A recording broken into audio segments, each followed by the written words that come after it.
it. And we've got here, I'll tell you when it's on. We got people waiting. Fantastic. Welcome, connoisseurs of fine common cardboard, to today's live stream. Thank you all for your patience. It's 4:12, not 4:20, but we are a couple minutes past our scheduled start time. So thank you all for showing up. But we've got a real A team of community big hitters here with Islane in position 2 here, and Clay position 3, and Puzzlebox. So yeah, welcome. Glad to have you all here. And chat, if you'd let me know that the audio is coming through clean and clear on your end with just a simple thumbs up, that'd be great. And we've got Alex Scott spamming connoisseurs, connoisseurs, connoisseurs, connoisseurs, connoisseurs. Excellent. Looked cooler when it was lined up. Well, yeah, I mean, it's all the same to us. So yeah, we'll give you a little, oh, what is that? Why is that not working? Oh, shit. All right, well, we're breaking things already. Who knew?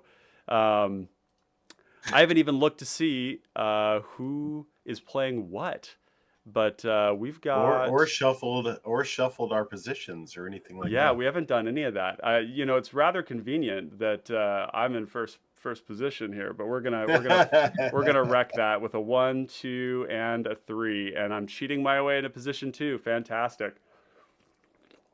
Okay, so getting things started here, we've got Puzzlebox in position 1 on Gretchen Titchwellow, the legendary Simic combo deck that has been tearing up the scene lately. Puzzlebox, give us a quick synopsis of this deadly tournament deck of yours.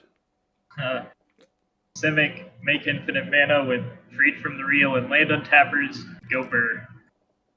Yep, if it looks like Thrasios, it's because it is. And you do very similar stuff. So you have an infinite combo outlet in the command zone, ultimately using land untappers and auras to create infinite mana. I'm in position 2 with Shadowfax, Lord of Horses, not yet released, but we're playing with it anyways. And Shadowfax is Kalia of the Vast meets Winota. Now, the reason that it's like Kalia of the Vast is because the text is essentially the same. Okay, we're gonna flip things into play for free. The way it's like Winota is that increasingly it is starting to look like a deck that puts things into play that limit what your opponents can do. So Winota cheats things into play, these stacks effects, and we have kind of our own versions of that in this format. We're going to use Flicker to repeat our ETBs, and generally we're going to cheat things into play. The other sub-layer of the deck is we put a lot of things into the graveyard cheaply to find lands or to get cards that we can then reanimate later with the 4 good white reanimation spells that hit any creature. So that's what we're doing. It's proactive midrange. We've got Clay in position 3 on Loyal Subordinate. Is this here your own build, or is this a build of little Rad Lotad? So okay. this is okay. So the main differences between mine is his. And mine and his rather is that I swapped out the snow swamps for regular swamps, which means I'm not on gangrenous zombies, and then I'm just a couple cards different, but this is definitely the majority of his list, and this is like a derivative of what we were seeing in chat just a few days ago, talking about what Clay needs in his battle box and that sort of thing. So I looked through a couple of lists. Now, those of you who know me know that I'm a huge former Modern Burn player. Yeah, you and me both. That's why we get along so well, baby. Yeah. So there's something about this list that just makes me feel all special. Does it give inside. you the tinglies? I am all tingly all over. So good. Yeah, that's why I'm doing this thing. Little Rad Lotad. Get some. Yeah, and this list is when we talk about these deck building patterns, Loyal Subordinate is really, there's this really awesome mono black package of stuff you can do, and it can be very controlling, or it can be very mid-rangey, or it can be very aggressive. And I really, really like that about working with within mono black. Because you get so much good evasion, you get so much stuff that hits the whole table. And one of the things I really like about Loyal Subordinate is that in and outside of the command zone, you have the ability to apply pressure to everybody while you attack one person. And one of the traditional problems you can run into with aggro is just flaming out because you weren't able to pressure everybody. That's what the pingers do. The Reckless Fireweaver, Witty Roastmaster, Impact Tremors. So I think that's really great. And so who's the subordinate now, Clay, or Alex says? Not the loyal one. And then in position 4, we've got Islane from the Possibility Storm on Denethor Ruling Steward, the new Orzhov commander here, with both the means of producing creatures and the sacrifice and the payout all in the command zone. So tell us a little bit about your deck. It was the first Lord of the Rings card that spoke to me as far as for Pauper, at least. So I've always liked Orzhov. I've always liked the death and taxes kind of thing. I enjoy aristocrats' strategies. And I was actually trying to make something like this work 6 months ago or so when I built Hero of the Dunes for one of my streams, just for funsies. And it kind of ended up being a very similar deck, but just with a commander that it lent itself to the strategy, but just in a different way that I don't like as much as I like this. Yeah, as soon as I saw this, I was like, this is Hero of the Dunes, but better. So that list immediately got retired and became this, with some differences, of course. But yeah, it's basically just trying to make bodies, playing a lot of creatures like Hunted Witness and stuff that will come in, die, make another body, so you have things to sack for various means, including just using the commander's ability to drain the table. I've only played it one time in the Maiden Voyage. I did manage to kill 2 players, but the third person just had the right deck to stop me from being able to kill them, so it just ended up being a wash there. But it's got some legs. I think it's pretty good. We'll see how it does against something that's a little bit faster like Gretchen. So yeah, no, that's great. We actually had a great conversation post one of our streams. I wasn't able to find the link for it, but basically going through Hero of the Dunes and sort of some of the heuristics around Orzhov deck building. One of the things we're going to be doing on the live stream is I'm going to be bringing in Brad Drakv, also known as Pauper B on Twitter.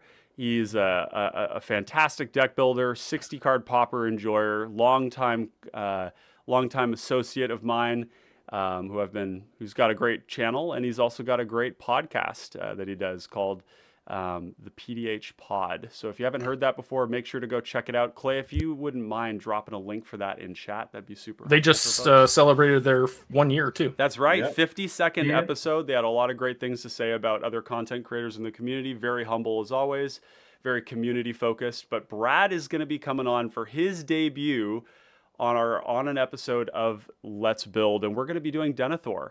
So I'm really excited about that. I'm also excited to try out combining some of the stuff I've talked about on Twitter lately with reanimation and recursion to recover large creatures from the graveyard while hitting your land drops and drawing cards. So that's going to be a lot of fun. Pretty stoked about that. So eager to see what you've got here for us with Denethor. And with that... one more thing. Yeah, what's up?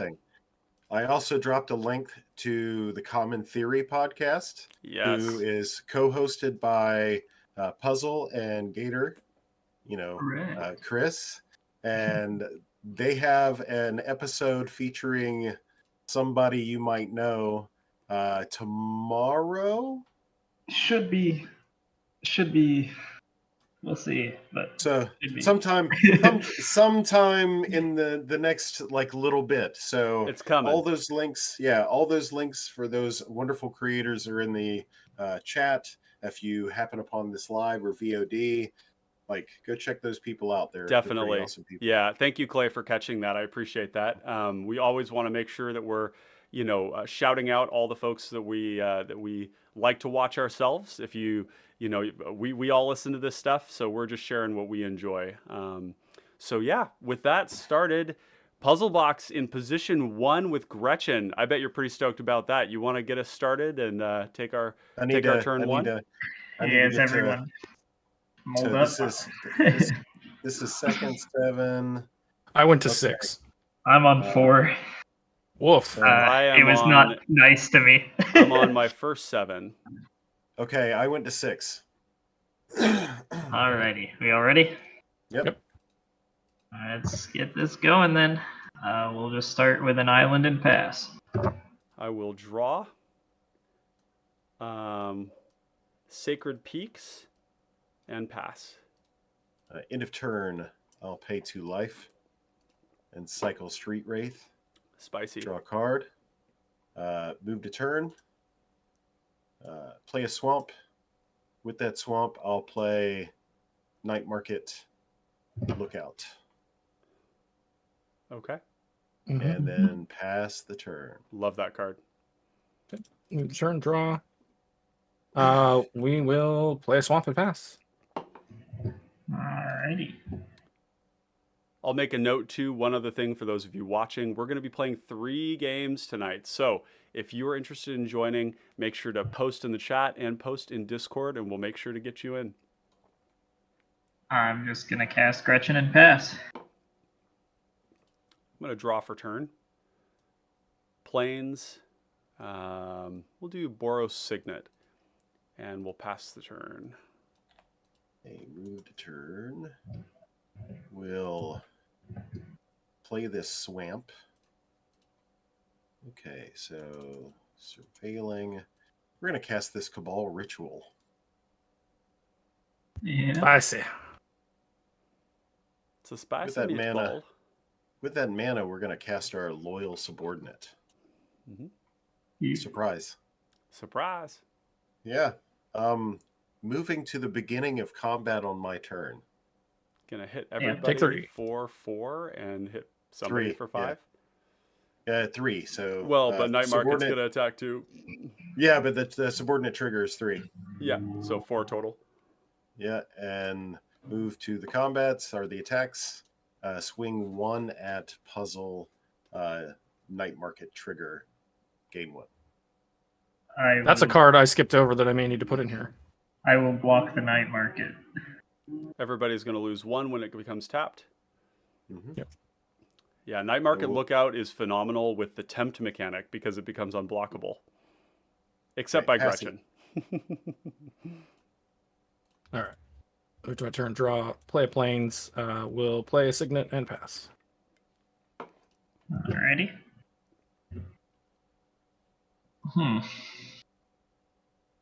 I will pass the turn. Draw for turn.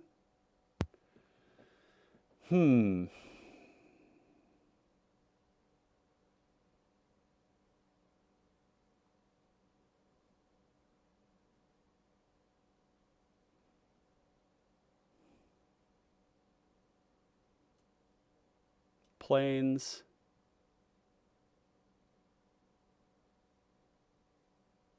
That card's looking kind of sad right now.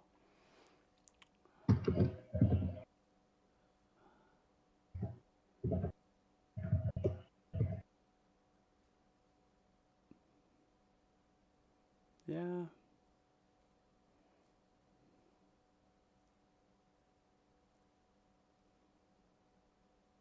Okay.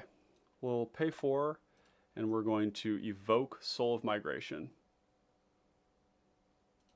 Okay. Make some birds. Caw! Caw! We're going to indicate that there are 2 of them with this counter here. And then this will sacrifice itself and go into the graveyard. And with that, I will pass the turn. Okay. Move to turn. Neat.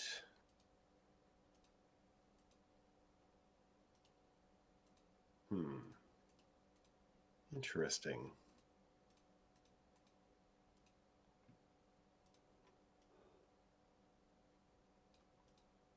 Puzzle, answer me this. How key is Gretchen to your plan? Actually- My plan is pretty non-existent currently. So I mean, I could say the same thing. I'm nowhere near a plan. Okay, I have an idea. I'm not Let's doing see- anything super fast. Let's see what this idea brings to bear. I'm going to cast this Dark Ritual, adding 3 mana to my mana pool. Yep.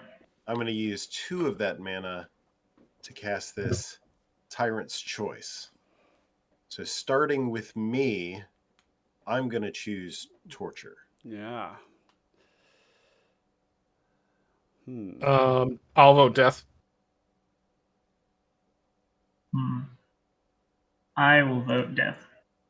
Hmm. I think now it doesn't matter because the tiebreaker is going to go to the Tiebreaker goes to torture. So I want to vote your death. vote still matters. Yeah, I'm going to vote death.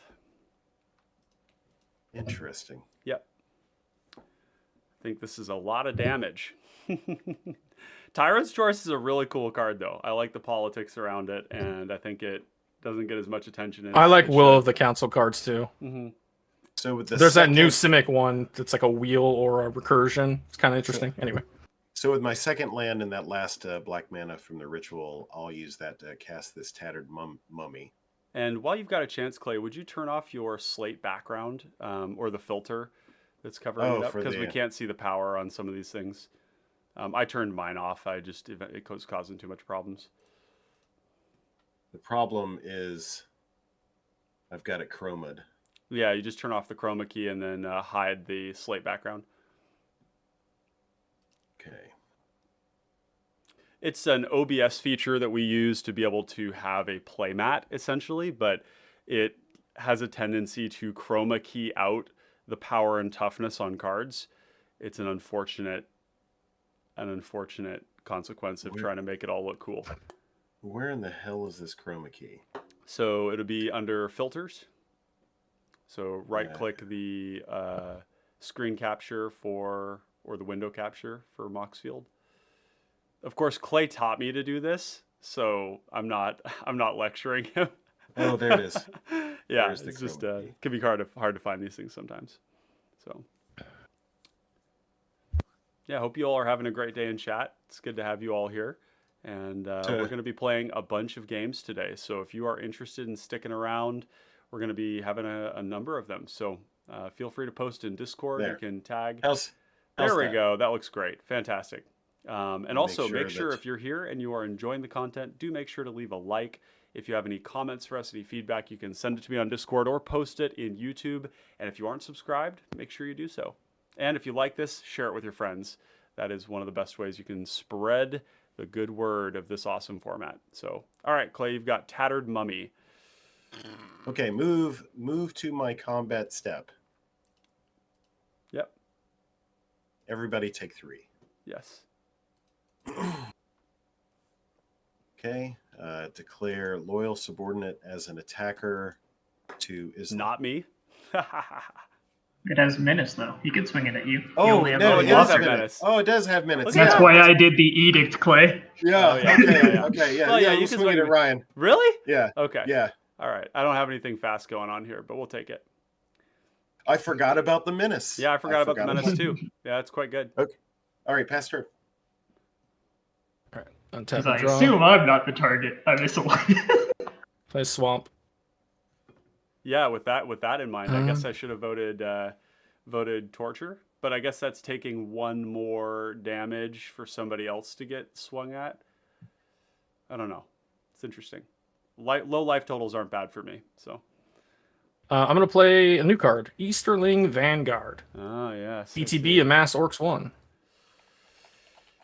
Which they still aren't in here, but they're here. They just don't actually attribute to your deck. I will find it shortly, but that's all I'm going to do. Yeah, I know it's in there. 2/2 Amass 1 when it dies. Spell table doesn't like it.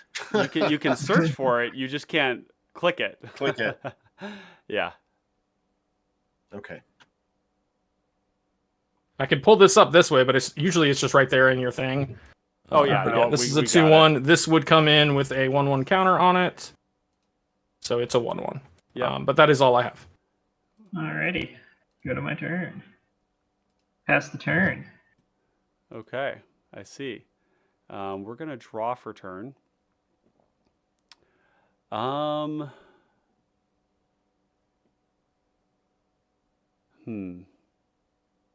discovering a card that I don't like in the deck anymore. That's fine. Ooh. That's a nice realization, especially on game day. Yeah, no, it's okay. It's It's a cool card. It's my seat position is what's punishing me. Um, yeah, admittedly, there's not a whole lot to do right now. But in the meantime, we'll continue to have le beats. I mean, there is that. That would do it. Reading the card explains the card. It do. Thanks, Professor. Yeah. Let's see. We'll go.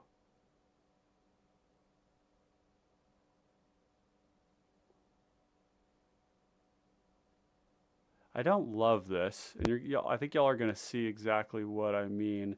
We're gonna go Everflowing Chalice on 1, and then pay 1, 2, 3. Yeah, that's unfortunate.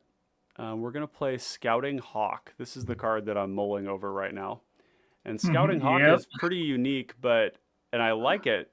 It's quite efficient, right? Like a 1/1 flyer that puts planes onto the battlefield. But right now, and maybe I should be saving I didn't it. hit land drops, so. Maybe I should be saving it. I don't know. I guess I could do something different. But we're gonna play Idyllic Grange, which is also kind of unfortunate ordering here. To put a +1/+1 counter on the Scouting Hawk. And then with that, I am going to pass the turn. Move to turn.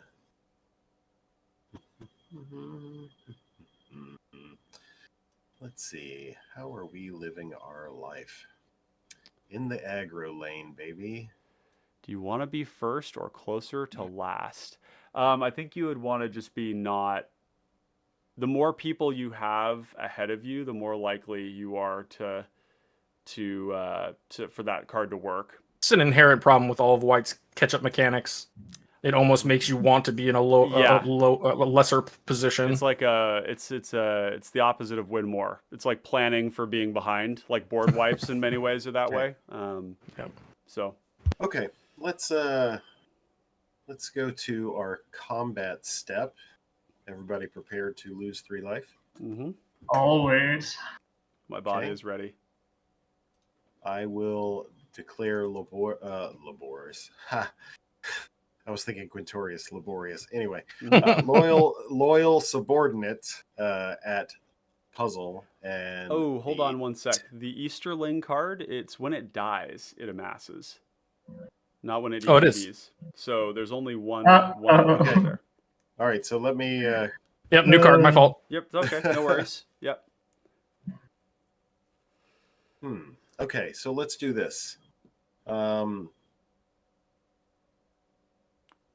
Yeah, the attacks will still be the same. So subordinate at puzzle and mummy at Islay. Ryan, did you take your 3 from the trigger? Not yet. Nope.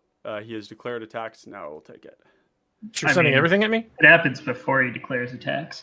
Sure. But yeah. No, this is the subordinates at puzzle. Yep. The tattered mummy is at you.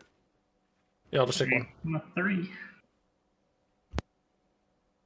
Okay, and we'll pass the turn. All right. Tap and draw. Play planes. Play my commander. Yep. Play Spirited Companion. ETB draw card. Cool. Yep. Wish I had that card before. Yeah, cool. Combat. I'm gonna swing 2 at Clay. Gotta happen someday. Yeah. And I'll pass turn. Alrighty.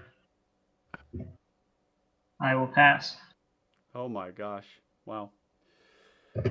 Yeah, I'm actually discovering 2 cards in my deck that are not wanting to be here anymore. That is quite fine with me. This is Sometimes though those cards are going to help you out. So I don't know. I don't know that it's bad. These ones won't. These ones, yeah. The Scouting Hawk, just being a body, was fine.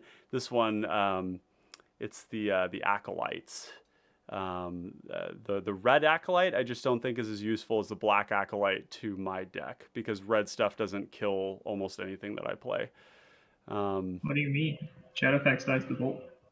Does not. Oh wait, no, he doesn't. I thought it was It a 3/3. very much does not. Never mind. Yeah, everything It in the dies deck is. to Yeah. It's everything is very thick in this deck. It's like 6 toughness shit all over the place. it dies to heated debate. It does. This is correct. And magmatic sinkhole and flame slash.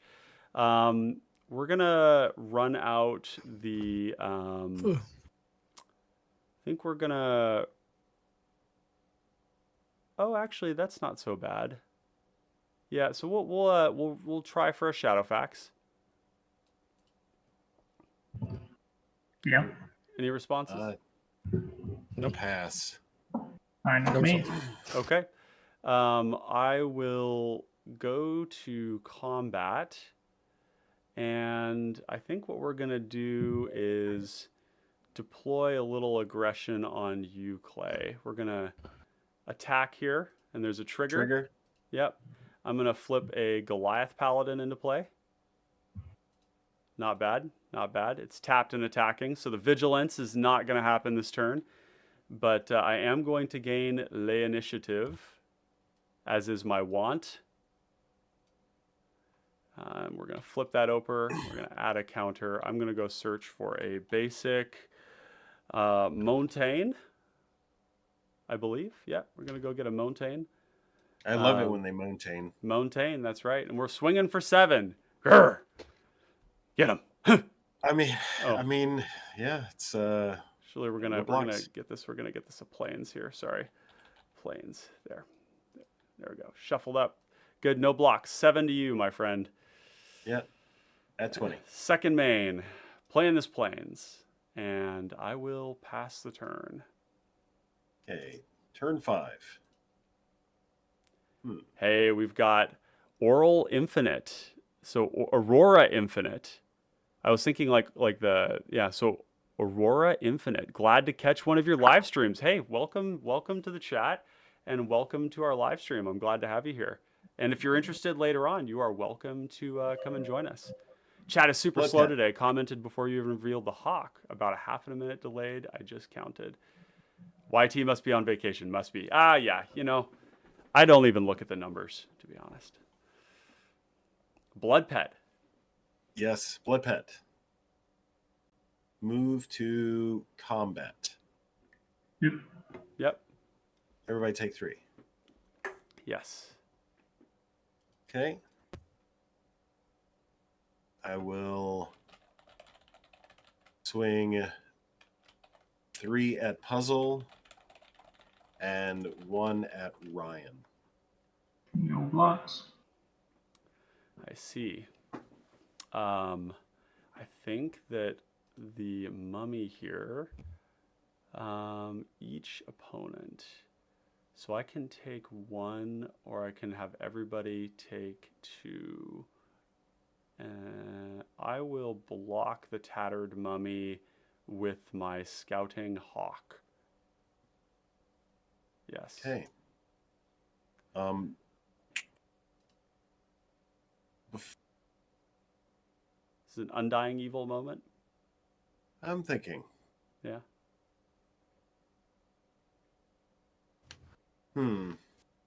This will be the moment that comes to haunt me. Nope. We'll let it die. Okay. So Everybody everybody takes will 2. lose 2.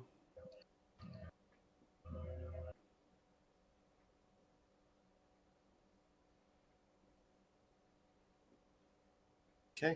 That's it. Pass turn. All right. Notably, Clay has been on 2 lands this entire game, and he has the table sub 15. It's pretty darn cool. Yeah. We're gonna start by tapping this, floating a white, using the black. I'm gonna cast Village Rites and sack this dog. Get that damn dog out of here. Hey, Get him Mizu Get son, him out of here. welcome. Mizu says, "Hey team, That's- how we doing tonight?" We're doing pretty rad. right. I think we're all playing decks that we love. So, With the floating white, I will cast this Garrison Cat. yes. Meow. Um, Give us cat emojis in chat for the goodest of cats. Pulling this up for end step later. So I don't forget, since one of my creatures already died. Combat. He wants them to die. Yeah. Aurora it's not Infinite's terrible. got the cat in the chat. What's up?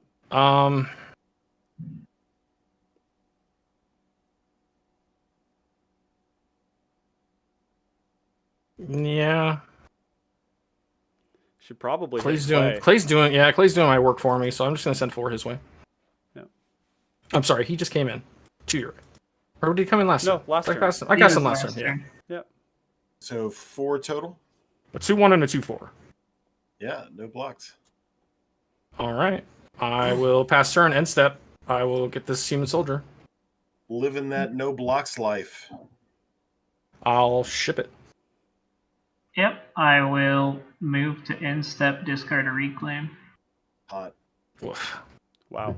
That hand must have some terrifying shit in it to keep it on a 2-lander. I mean, this deck can't go to 3, so it was. Oh, I have you had to land. mold I'm gonna keep it. Got it. Okay. Yeah, I had totally forgotten that you had dysfunctional mulligans.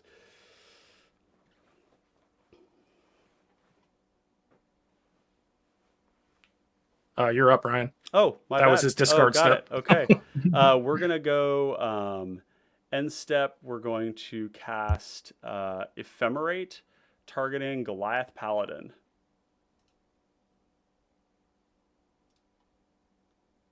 I might have a response. I have nothing. Get some. Yeah. I mean, I'm going to put counters on things so that I can attack Clay. Yeah, but that's a lot of value. It is. I'm gonna Victim of Night the giant. Okay.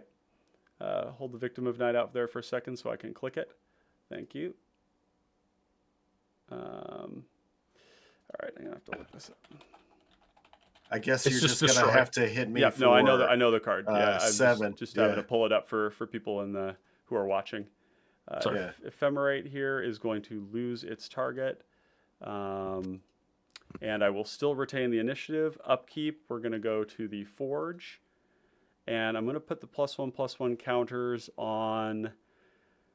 The bird. Yeah, that would be the thing that. Yeah, the bird kind of makes the most sense because I don't have a ton else going on right now. So we'll draw for turn. Hit me for 9, you coward. See the face. I don't know how. What that swing back's gonna look like. Well, I mean, yeah, I am gonna take damage on the return. You're kind of in the all gas, no brakes stage of the game. I can always leave blockers back to mitigate what's going on, and I don't know that I want to kill you because the damage you're dealing is also dealing damage to my opponents. So I think what we're gonna do is so we'll swing these two at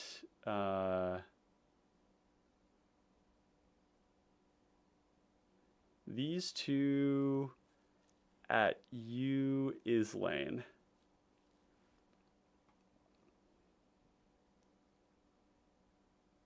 Yeah, so it's a 5 in the air. 5 in the air. Cool.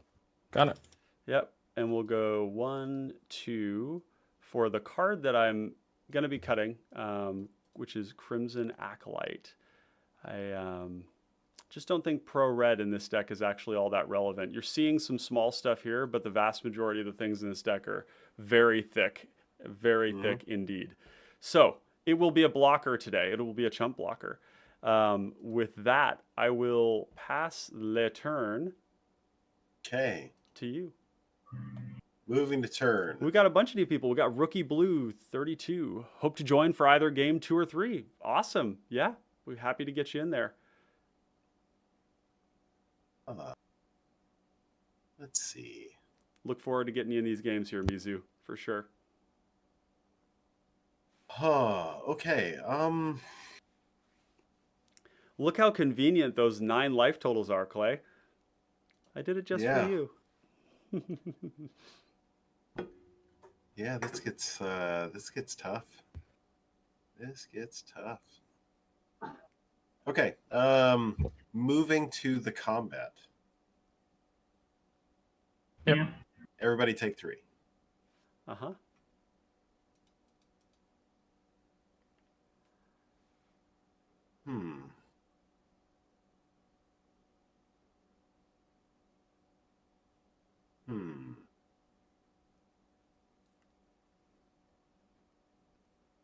See. All right. Yeah, I'll swing loyal subordinate at Ryan. Mm-hmm. I will declare these 2 blockers on loyal subordinate. Righteous. Before damage. Mm-hmm. Pay 1. I'll cast Feign Death, targeting loyal subordinate. Yeah. Sure. Okay. And we'll assign the lethal damage, obviously, to the To this red guy. little boy here. Yeah. Mhm. Is there anything I want to be doing? No, that's fine. Yeah. Okay, so we'll add a counter, click the thing. Oh, I realize I can respond to YouTube chat from my phone. Hot. Smart. Big brain.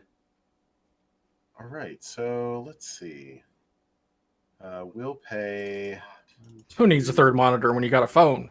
Yeah. Right. That's the We'll way. sacrifice the blood pet to cast this Servant of Timeret. Yes, very cool card. I'm trying to find room for this one in Golem. It's just another good card. It's nice is when it's good. unblockable. Yep. It's basically Cool. the same thing as the Night Market Lookout, the Blood Pet, Yep. or the Yeah. There's a what Vicious Conquistador too, I think. That one only one hits of 'em. one player, but that's a good point. Yeah. That's still probably worth playing. Yeah. And you gain 3, so it's an extort, basically. Yep. you as Oh well. shit. Yep. Sorry, I untapped, but I have not drawn. I had 2 mana open. I meant to destroy a thing, and Oh, yeah. Sack a thing. each of you lose 1, I gain 1. Okay. Sure. Yep.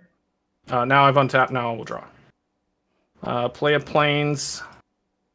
Play a Suture Priest. Dumb. Yikes. Just kind of a good top deck. Then, so I'm already gonna. No, I'm not gonna get that because that happened on end steps. So I do need to do this. Fleshbag. Wee. I pass. Yeah. ETB trigger. I will gain a life. ETB, yeah. And then other ETB. I'm going to sack the cat. Okay. And then make a soldier. I will sack the scouting. I could sack. It's funny. I could sack Shadowfax, and then I would have 7 to recast it. Oh, I will gain another life from the That soldier would entry. mean I would have a lot of damage coming my way. I'm gonna sack the Scouting Hawk. Okay. Time I will then. Fleshbag. I've had that for a minute. I just been waiting for the right time. I will Okay. make an additional. Actually, let's do it this way. Make additional one of these at end step. Gain a life. Yeah. Hey, we healthy again. Yeah. We'll pass turn. This is definitely where the deck wants to be. Alrighty. Go to my. Well, Oh, dang it. I skipped through. I should have attacked. Oh well, that's fine. Go ahead. Good. I'm just gonna wizard cycle. Okay. Gonna find you a little wizard. To find a Warrior Breeze color. Nice. Go to my turn. That's a 2-mana blocker. Sure is. I'm gonna cast the Warrior Breeze color, and I will pass. All right. I am going to go and draw for turn. Oh, that's spicy. Don't you get initiative first? Yeah, that's right, actually. So that would be make somebody lose 5 life or goad. Clay looks like a good target for losing 5 life. What do you too- mean? My life total's at you do 5. too. I'm the I know. perfect target. No, Clay's got that handled. I have 0 life gain. No, that's I a think lie. it's There's going to life gain. be We've already seen it. Islane, you're going to take 5 off of the trap. Sure. Ooh, Yeah. spicy. I'm going to trap you, baby. It's a trap! And then with that... That means I get the attacks. Yeah, so we're going to... The trouble is... Yeah, we're getting really, really low on life totals here. Because Clay goes to combat. Everybody's going to take 3. I presume it would be me. So if I swing with the bird, deal 3 to Islane, then I'll be dead. that would be dead. And I would be at 2. And Puzzle Box will be on 2 life as well. So that seems like we're kind of in the final countdown. Da-na-na-na, da-na-na-na-na. Okay, we're swinging for the fences. This one here, this Shadowfax, is at you, Trigger. Clay, and this bird is at you, Islane. We're gonna flip into play Coalition Honor Guard. And Flag bearer. yeah, which is convenient if Puzzle tries to win next turn. I don't even know what condition would allow that to happen, but it's just not. That's the answer. So, and actually, you know what I could do here too? This is even better. Well, let's see. So I could just cast it. I don't have to attack with it. So 4, 7, 8, 9. And then if Clay hits me back, that's 6.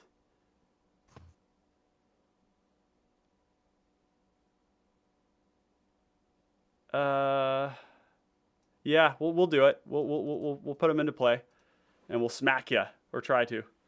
For 6. For 6 on you, Clay, and 3 on you, Islane. Okay, no blocks. Okay. I'd like you to lose a life, please. Yes, we'll lose a life. And with that, Sad I don't have more mana. I could get out of this, but yeah, it's a tight spot for sure. And with that, I will pass the turn. Moving to turn. yeah, on your upkeep, I'm gonna sack a guy and gain a life. You'll lose 1. Yep. Doesn't matter. I'm dead anyway, but gotta play my outs, right? Maybe you change your mind. Maybe you Well, don't swing. actually, so Maybe you don't move to combat. Wait. so this Yeah. this does actually change the outcome. Because it'll put me at 6, which then if I'm Clay- sorry. Well, here. Let's do this. Let's Mhm. be smart. Instead of sacking that, oops, not you. Let's sack this so that I gain a life from the Suture Priest getting the thing. That's smarter. There you Okay. go. That may change the You're no outcome, but that longer keeps you from dead. dying. Yeah. that does change the outcome. Yep. And I've Oh, got because to I'm at the- 7. I see. Yeah. Only reason I brought that up, chat, was just because it's a potential king making spot. It's hard to say. Okay, so am I good to move to combat? Yeah. Go ahead. Yep. Fine with Okay. me. Oh, it's a 4-2. Haha, I'm dead. Yep. Okay, so swinging 4 at Ryan. Yep. I forgot about the feign death. So I should have just cast this. That was the correct thing to do. Well, then it would have had menace. So I guess the other thing to do would have been to swing this, not swing with these two, cast this thing. I just basically forgot that I could cast this and not flip it Yeah. into play. So yeah, I'm dead. I am at 0. Eliminated. Oh, yep, second main. cast Vampire Spawn. When it enters the battlefield, each opponent loses 2 life. And I win. God damn it. Nicely done. Hell yeah. Get it! Nicely done. Clay Woo! taking the Yeah. win. If Yeah. that trap didn't hit me, I think I could have done it. But It was a pretty Trap cool would do it. game So- in the sense that So there's little Rad Lotad. I love this deck. I've been telling him it's a good deck. He was down Yeah, on love himself it. for a little while, and I'm like, dude, love it really warps games. well, and the interesting thing about it too is just to look at how low resource you were the whole game, and it didn't matter. Now, I think the thing that did warp this too is that we had a dysfunctional Gretchen, and so Yeah, that really, if I was if you were playing doing the game, things, I yeah. would have snapped the loyal subordinate Yeah. when he was on 2 lands If you were a long time actually- ago. if you And were I've doing, been sitting on this, but since I'm not playing the game, I'm not going to interact. I'm right. just going to sit here. yeah, and so the fact that you weren't doing anything made it so that Clay could swing at other people, which is pretty ideal for the aggro player. I think the other thing that's really interesting is that this mono black package can involve, all these ETB or LTB drain triggers, like Etched Familiar is another one that you can play too. There's Arrogant Outlaw, some of those as well that drain on ETB. There's the Serrated Scorpion, but there's also just all the 1 mana flyers. There's the 2 mana shadow creatures. There's a 3 mana shadow creature. And then you back that up with any sort of initiative stuff to put forge or to trap people. And it's a lot of damage. So there's a lot of good black aggressive commanders you can do out there too. Passageway Seer and Golem both play very similar creature bases, but with slightly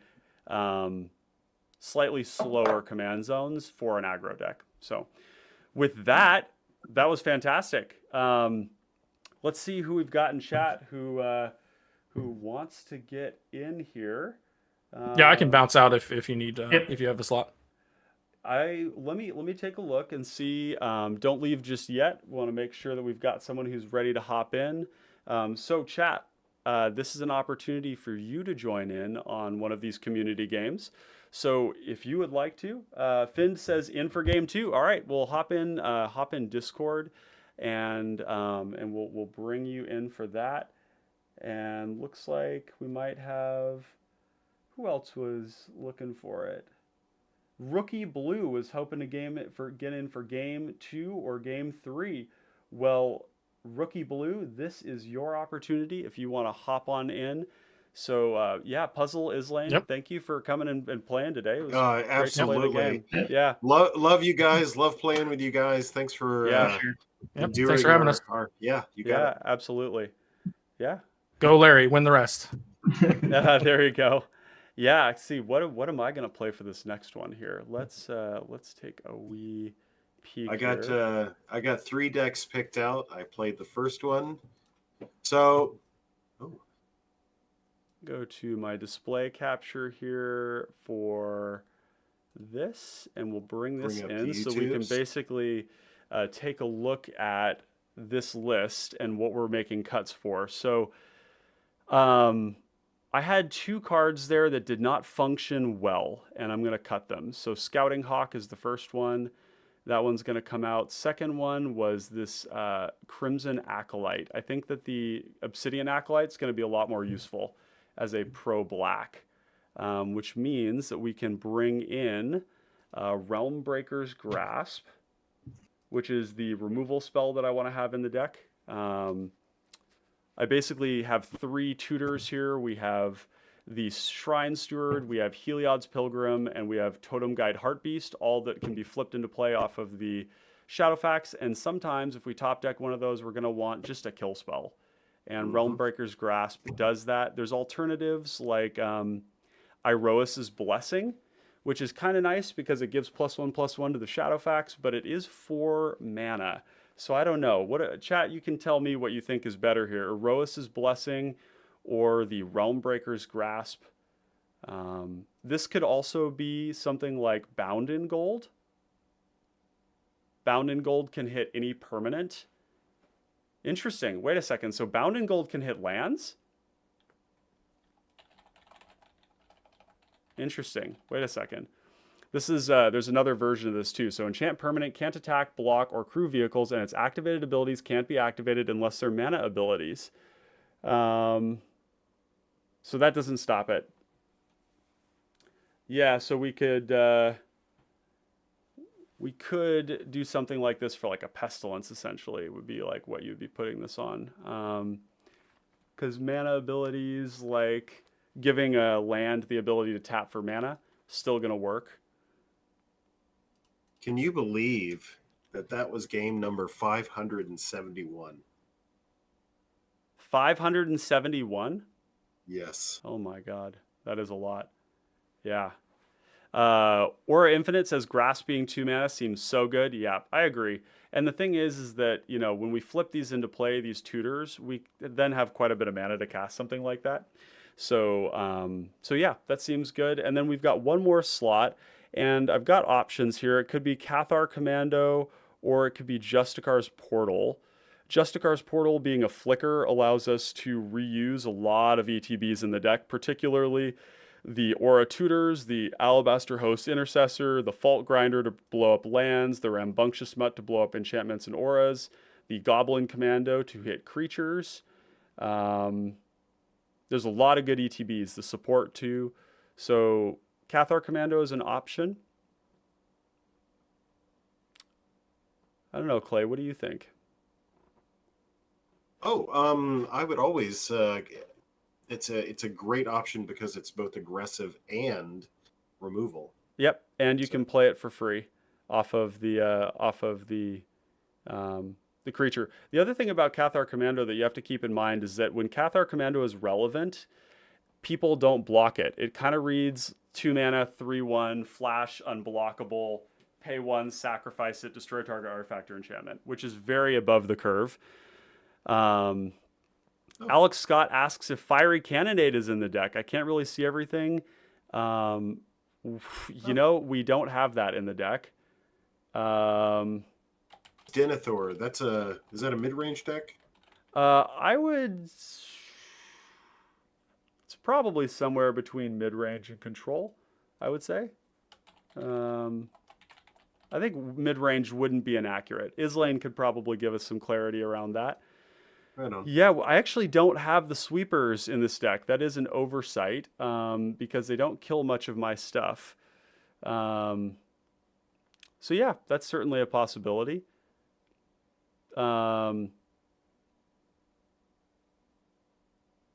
Yeah, so maybe something like... Shadowfax is how many mana? It's 5. 5. Yeah, 5 mana. We do have some things that will die to it, but not a ton. Most of it, not much. Who do we have hopping in? What do you got here? Panda. Yep, you got Panda or Rookie Blue 32. Awesome. Welcome. Thank you. And we've got Finhorn Brownie. What's up, baby? Oh, that's Brownie. Hello. You're gonna want to silence this in spell check. Oh, yeah. Yep. Okay, let's try that again. My camera didn't want to connect. I'm going to give it another shot. Is everybody muted in Spell Table? Sounds Yep, like I am. Somebody's given me audio feedback. There we go. Good job, Brownie. There we go. Cool. So we're going to find this last one here. Mizu says, woo, let's go, Brownie. You got fans in chat, my friend. Mid-range. Cool. Okay. Yeah. So protection is... I guess the last game I played with this deck, I realized that the flickers in Shadowfax You tuned really Shadowfax for a second. I might need to reboot real quick because it's not accepting my key. Yeah. I'll be right back. Yeah, you're fine. No worries. One of the reasons I like the flickers in this deck is that the ability to reuse these ETBs gives me a little bit more virtual interaction and virtual protection. It gives me more virtual interaction with these ETBs that I'm leaning on, which is great. But there is some temptation here to run, Fiery Cannonade and Breath Weapon, both of those being very good spells that probably should be in the deck. I don't know. Makes for less blockers. It does make for less blockers, and that is definitely relevant. I could cut something like Falconwrath Celebrants. I think the card is pretty good, but Well, 2 blood tokens, 4/4 menace, very good. There's not a lot of easy cuts, chat. That's kind of what we're encountering here, and there actually needs to be one more ramp spell as well, which I need to add in here. a 4/4 menace or like coming in free off Shadowfax feels pretty damn good. Yeah, with 2 blood tokens, nonetheless. Like, it's definitely good. It's just a matter of like, yeah, how do we find room for everything? There's also Goblin Legionnaire is another card that we've been talking about a little bit. I mean, Goblin Legionnaire is removal. It's also protection, but Yeah. you already said that you're immune to red, so why have the protection in there? Yeah. Might as well change that out for Yeah. removal. Like So auto Goblin removal. Legionnaire isn't in the deck. It was at one point. I see. Yeah. So Scouting Hawk not in the deck anymore. So I probably could bring in either Bronze Walrus or Commander Sphere. It's kind of nice that the Walrus just scries 2 right away, whereas the Commander Sphere is more of like a break in case of emergency. Oh, the rogues. So we'll probably do the Walrus. Let's do that. So Walrus is in. And yeah, we'll give that a shot. But I think we're definitely going to be playing this list with an eye towards the Fiery Cannonade and the Breath Weapon finding a home in here eventually. Maybe we'd cut something like Soul of Migration to make room for it, because the Soul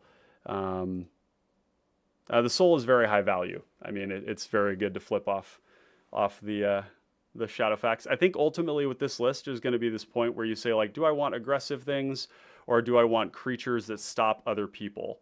So, cards like Falconwrath Celebrants versus cards like Cathar Commando, or things of that nature. So, yeah, we're gonna play test this one more time here while I show you guys my hand, of course. Got that there, and like that. Get a rep or so in. I lost it. Weird. And actually, So do I want those to be of playing you- Shadowfax, or do I want to try something different? Yeah, try something different. Yeah, we'll try something different. Yeah, I've got lots of good stuff I need to try So out. in the last week or so, if you've been paying attention at all to the dot guide, we added a new style dashboard that allows for better user control over the data that they want to see. So if they want to make inquiries on what's available, they can click on a few items and kind of peruse as they will from that perspective. Mm-hmm. A very new thing in the last couple of days, and we're trying to rectify some of the historical data as well with folks in the community and identifying what games they played, is now we're starting to tag games in the data with actual players who had played the deck. So that does a couple of things. Number one, it allows you to kind of track your own progress playing a list.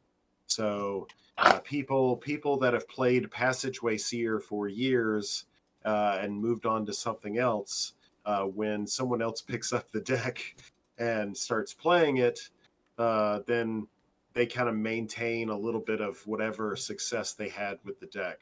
Yeah. It also seeks to show, like, for me, the one thing that I noticed is about my name is I think I'm attached to like 7 or 8 lists.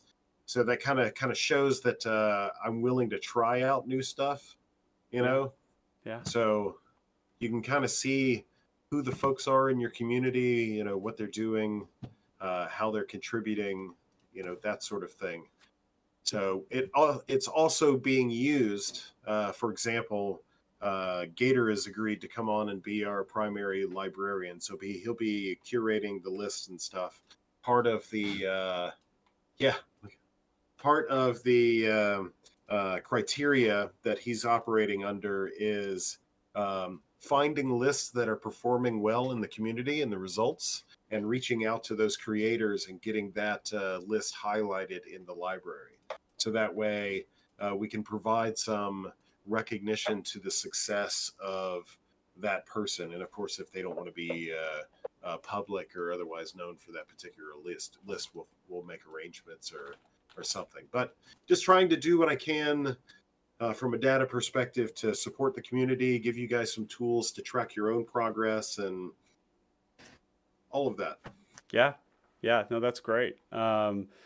It's definitely something I've noticed, that there's, lists will be picked up by other people and they'll be like, oh, this sounds cool. And they'll try it out. And I'll talk to them afterwards, because they'll reach out to me and say, oh, I really didn't like this, or I struggled with it or whatever. And, I can kind of look back at what they did or how they played it, and I can see a lot of the things that went wrong.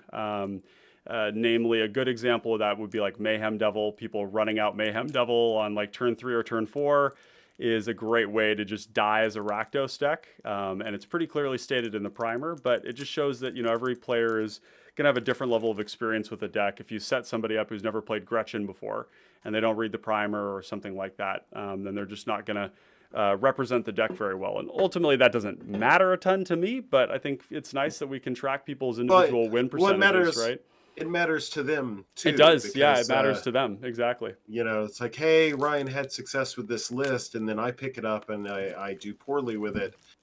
Ryan must be, either godly blessed or, right. something. I've had definitely people take my lists before and say they're not performing well with them when I'm performing very well with them. And so it's hard to explain that delta. It looks like we both picked up Carter Doomscourge, Clay. So I'm going to switch. And you can do the Carter thing. Thank you, buddy. Yep. Well, Can I get somebody to help me out here? 1, 2, 3. 3, 2, 1. Sounds good. And Brownie, I'm a little disappointed. There's green showing up on my screen. Yeah, what's the deal with that? I'm gonna try this one out tonight. You're fired. Get out. You're fired. You're fired. There's still white there. Okay. Or okay, so I guess I'm in the second position. Boom, boom, boom. And I am gonna play Golem.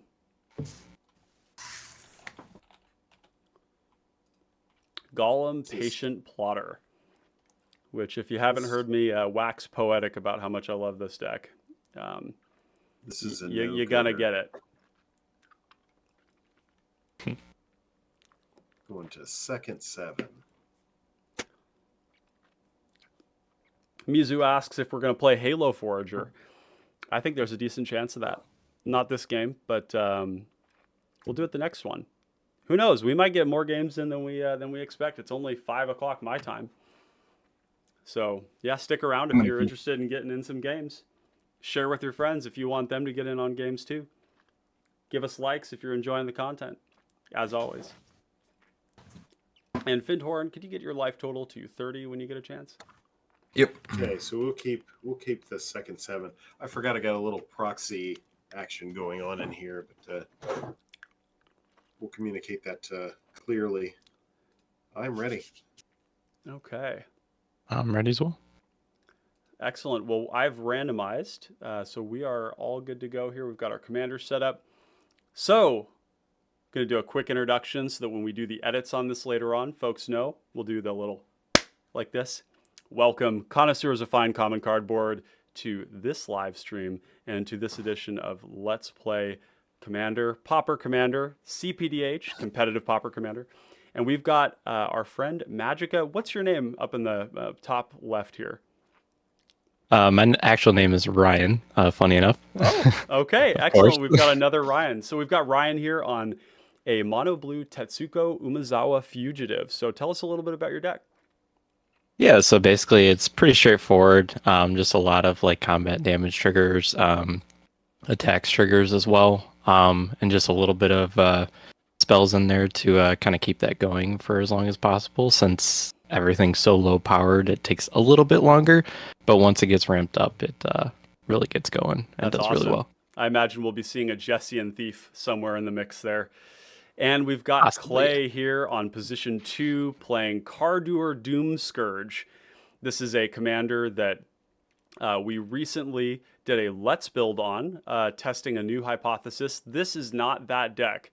right after that, Clay and I talked, and I asked him, what about Cardur rats? What about Cardur rats?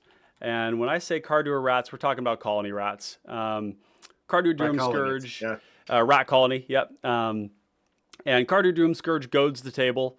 From meme to dream, Cardur used to be a big joke. Be like, I'm playing Cardur Doom Scourge. Everybody would laugh. And I was probably part of it too, because it didn't seem like it was very good in the meta at the time. There wasn't a lot of creatures. Now it's like most decks are on somewhere around 15 to 25 creatures. So this card is great. Gives you life gain and Rakdos. It drains your opponents, and it helps you preserve the initiative in the Monarch. Or you just go full YOLO and you hit people. And when the rats die, they hurt everybody else, and everybody else is tapping out to attack. So yeah, does that sound about right, Clay? Yeah. Cool. Sweet. And then I'm in position 3 on Gollum Patient Plotter, another one of the Lord of the Rings cards. Gollum Patient Plotter, when it leaves the battlefield, the ring tempts you. You can sacrifice creatures to return Gollum to your hand. I need to make sure my microphone is set here. There we go. Cool. And basically, Gollum is built as an aggressive deck. It's a mono black aggressive deck with the same aggressive black package in it, and it has grave flickers. It has recursion. And it has ways to reuse ETBs. And ultimately, we're going to try and get to that 4th stage of the ring to start hitting people like Loyal Subordinate does, but later in the game. So that's the deck. And then Findhorn in position 4, we've got Rebek and Ich Tekik. Would you tell us a little bit about your deck, my friend? Yep. Best way to describe it, protected golems. So these are, it's an aggressive deck looking to put a lot of artifacts into play, resolve Iktekik and Rebek, make them protected from converted mana costs that my opponents control, and send golems at your face. Hashtag unblockable. Yep.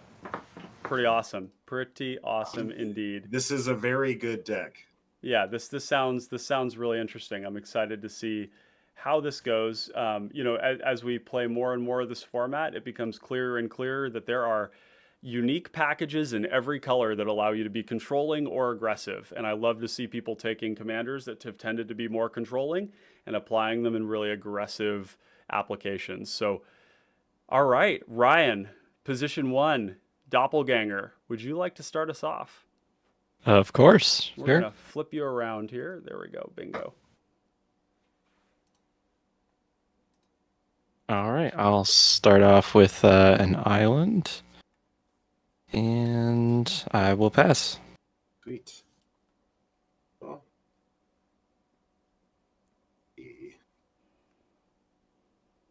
Evolving Wilds, sack it, go get a swamp, pass. Draw for turn. Swamp, Carrion Feeder, and pass. Draw. Tree of Tails. Pass the turn. All right. Draw for turn. Play an island. And I think we'll just bring out the commander right now. Hot. Tetsuko Umezawa Fugitive. Basically, it just makes everything unblockable. That's power 1 or power toughness 1 or less. Everything unblockable. I'll pass. Sweet. Attack.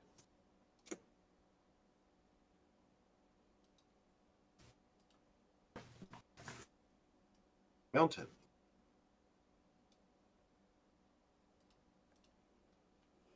Cast a rat. Surprise, motherfucker. Yeah, if rat's good, pass turn. Draw for turn. Swamp. Do we do swamp? Yeah. I will go to combat and I will swing 1 at you, Find. 1 at you, Brownie. Pinch. Go to 29. And we're going to cast a Gollum Patient Plotter. And with that, I will pass the turn.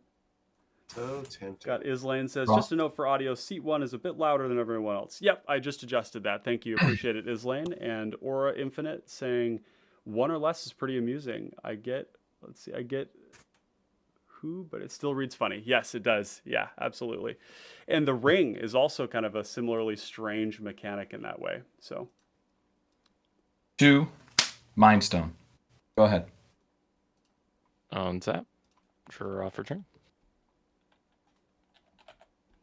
All right. Play an island. I think we'll tap an island to play Sigil of Sleep on Tetsuko. oh my gosh. Okay, well that's pretty threatening. Yeah. Thanks, Daddy. I'm Can I sure have you'd love to help me over here, wouldn't you? It's actually not that threatening if I've got column. I'd love to tempt. Hit me. Yeah. Do it. I don't know if I want to do that. Please, come on. Do it. Do it. All right, why not? We'll hit you. Okay. Hit Are you you- for 1. Okay, so we've got this one. Return target creature. Which creature? We'll go with the carrion feeder actually. Okay. He's going to go back to my hand. And we're going to go down to that. Okay. And then second main. I'll tap 2. I'll play Sage's Row Savant. When ETBs, I scry 2. All right, I'll keep those both at top, and I'll pass. Okie dokie. Well, A tap. we have a sigil of sleep in play. Yeah, we do. Yeah. It's a pretty good Rat.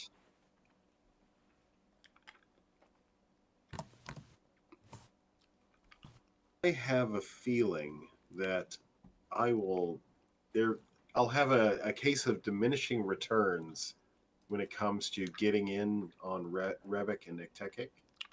one. Probably. So That's my fear too. I'm going to swing 3 at Brownie. Take 3, go to 26. Sweet. And we will pass the turn. Draw for turn.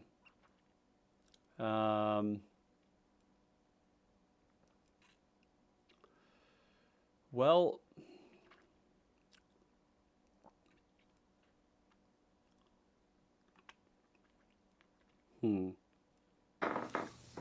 yeah, that Sigil of Sleep is rather unpleasant. Sort of depends here this turn.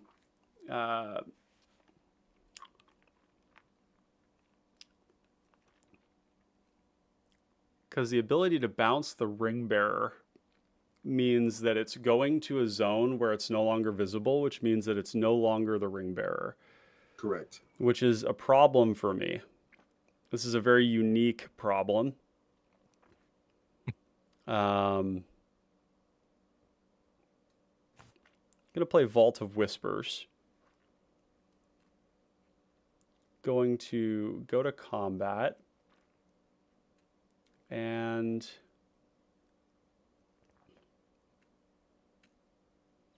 the Sage's Row Savant, yeah. I think I'm going to hold back the Golem, maybe. Kind of tough to say. It's going to be... maybe not.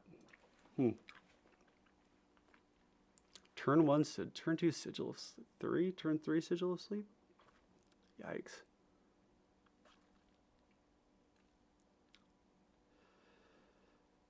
Good cards are good, huh? Yeah, they are good. Yeah. That's true. It's good when you draw them early.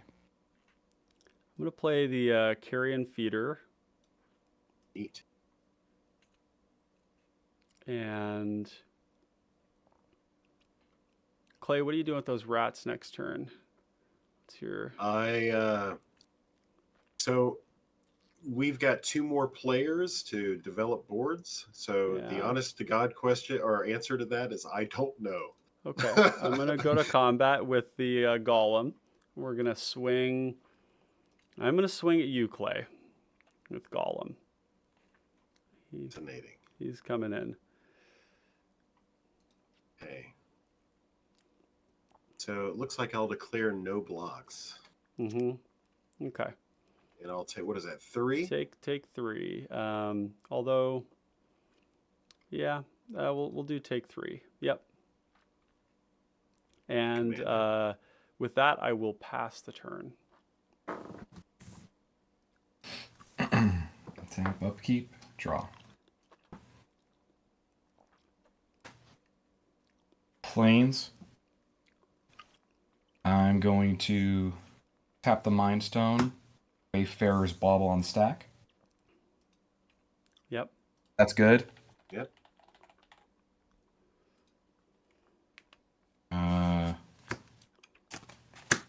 2 more for a Suture Priest on the stack. Good one. Yep. If Yep. that's good, I'll pass the turn. Yeah. I'll have effects at the end of turn. Okay.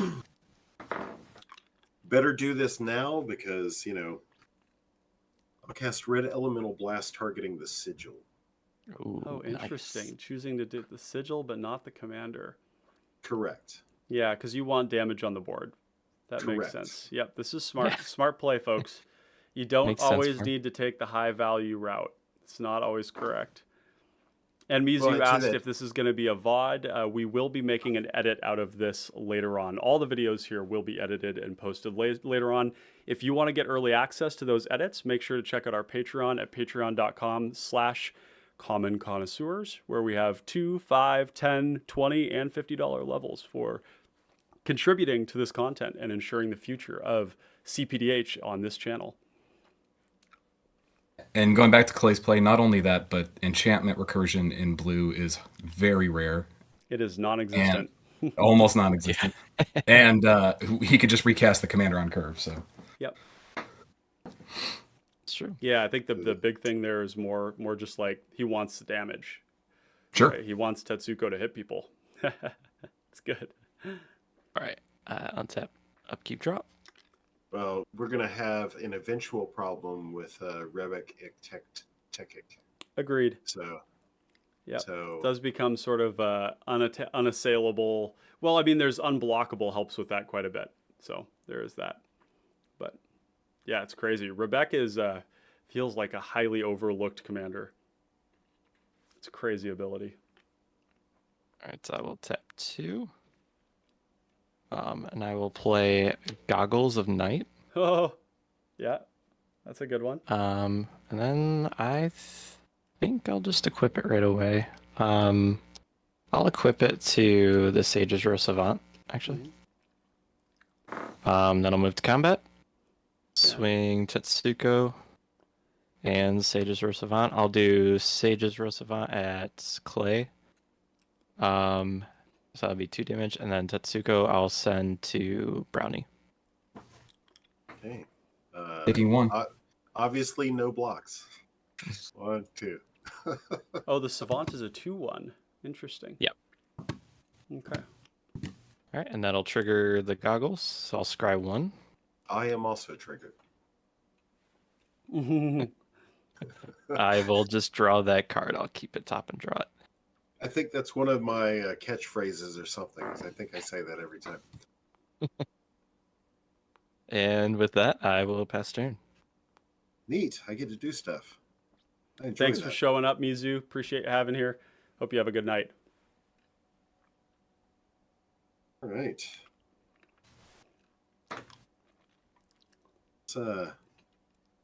Let's shake and bake. Yeah, Rat baby. colony. Here it is.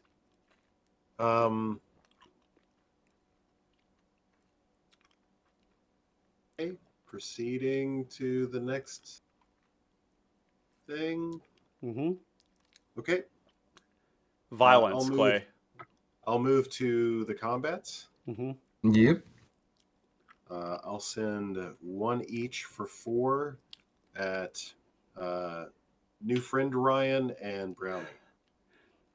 All right, take 4. Take 4, going to 21.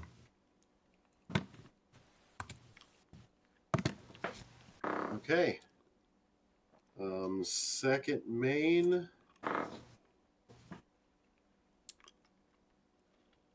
Pass turn. Interesting. Rat colony. Sorry, I missed a rat colony trigger, but let's move on. Yeah. I paused. I did this like, okay, I missed it. moving. No, I missed it. Go ahead.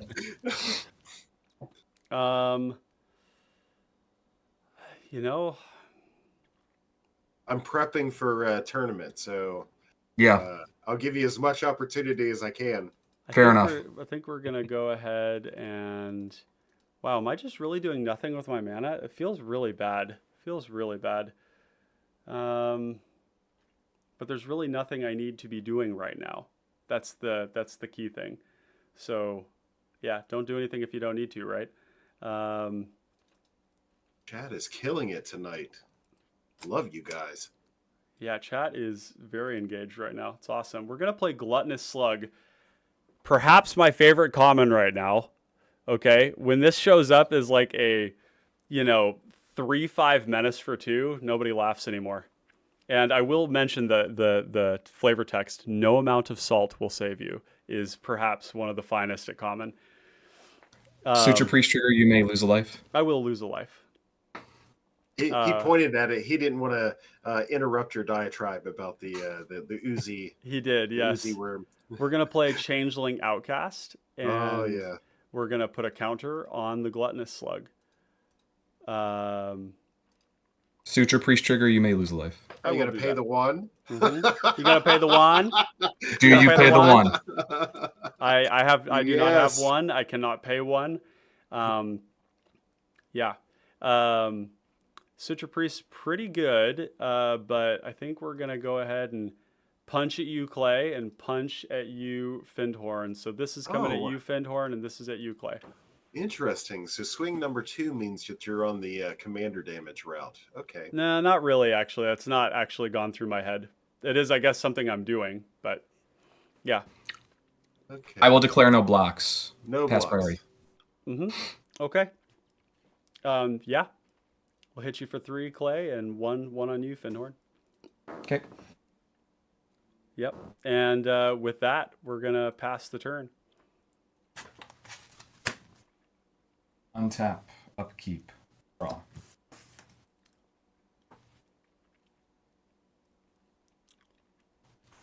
Plains, land for turn. Mm-hmm.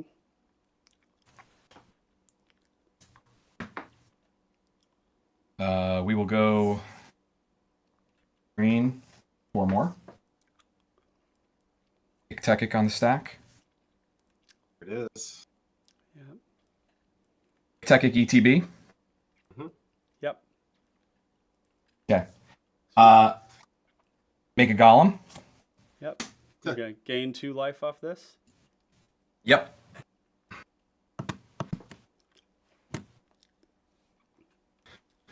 Combat. We're gonna send 1 here over at Magicka. Mm-hmm. All right, I'll take the 1. Will you snap back it? This is the question. Pass the turn. Who knows? Send a message. I'll untap, draw for turn. Just kidding, chat. I hate it when people send a message. I think I'll pay. Yeah, I'll pay 3 mana for just a simple little sky scanner. Just a 1/1 flyer. When ETBs, draw a card. Just a little guy. It's just a little guy comes in, draws a card. Just a Flying little deal. tiny guy, you know? Just a little ball. This is That's all he is. It's a fine card advantage package we've got going on here. Draw 3 cards a turn, poke and stroke a little, Nothing. The name of this deck, honestly. Poke and stroke? Please, Yeah. please do name it that. Yeah, that's good. It's fucking awesome. The official name. Uh huh. Yep. Speaking of which, chat, I'll I'm gonna need help finding a name for Gollum. So move to combat. I'll swing with Tetsuko and Sages again. I'll swing Sages at Brownie this time, and then Tetsuko I'll send it Ryan. This is you missed your land drop, correct? Yep, sure did. Sages at Brownie. Okay. And one at me. I have no blocks for the unblockable commander. All right. Surprise. No blocks. Okay. And then that'll trigger the goggles. I'll scry one. And I will draw that card. And I hit my land drop. All right. With that, though, I will just pass the turn. Sweet. Untap. Draw. Got Mr. Chewy 22 saying looking for Elijah. Elijah. Revmati? No, looking for Elijah. Oh, I see for the name. Yeah, that's pretty funny. I like that. Filthy Hobbitses would also be perfectly reasonable. Oh, yeah. That might actually be there. Taking the one. Yeah, you are. As the daddy finger of doom. Yes. Points to the card. Pointing to the card reminds the card.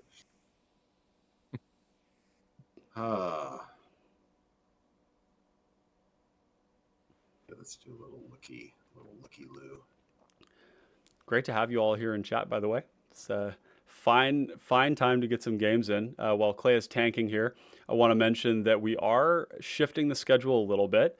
I don't get to play enough Magic because I've been building too much. And there's been a lot of exciting things to build around. So it's not so much a regret around that. I don't have any regret for it.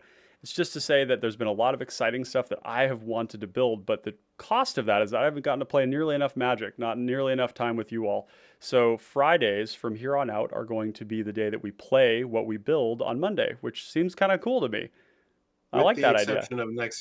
With the exception of next Friday. Yeah, we're gonna be not that you guys aren't amazing, but we're gonna be with some really cool people in Detroit. So we'll have to stock that up. Some of which have been in the chat and playing with us, and yeah, so like. Yeah, we're gonna see a number of you in Detroit, which is gonna be really awesome. For those of you who make it there, patrons are gonna get a special signed Monarch and Initiative tokens from the Connoisseurs, and I'll be doing card signings there with this fancy schmancy gold leaf pen. So I'm a bit of an artist myself. Would you like to inflict some damage here, Clay? I would. Shut me up and inflict violence. Okay, so we just have the Iktekik. Yep. Rebecca's not in the command zone. In the command zone. Mm-hmm. Okay, cool. Neat. Okay, move to the combats. 10 at Brownie. 5 at Ryan. Heavy breath.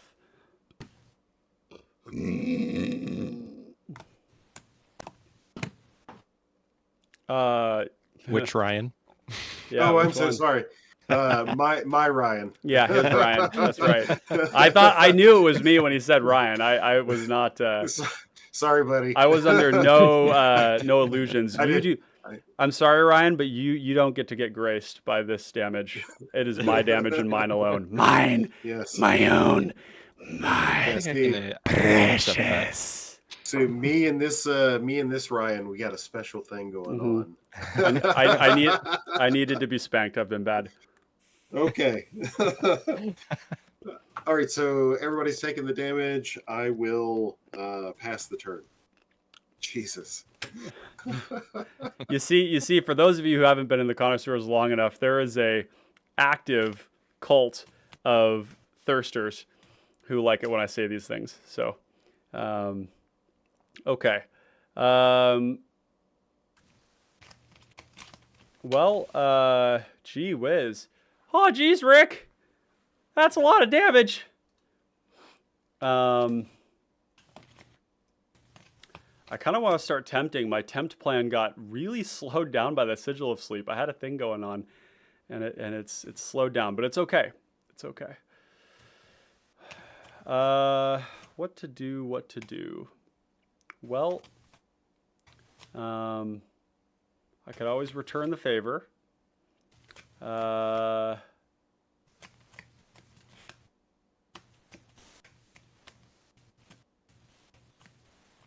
Yeah.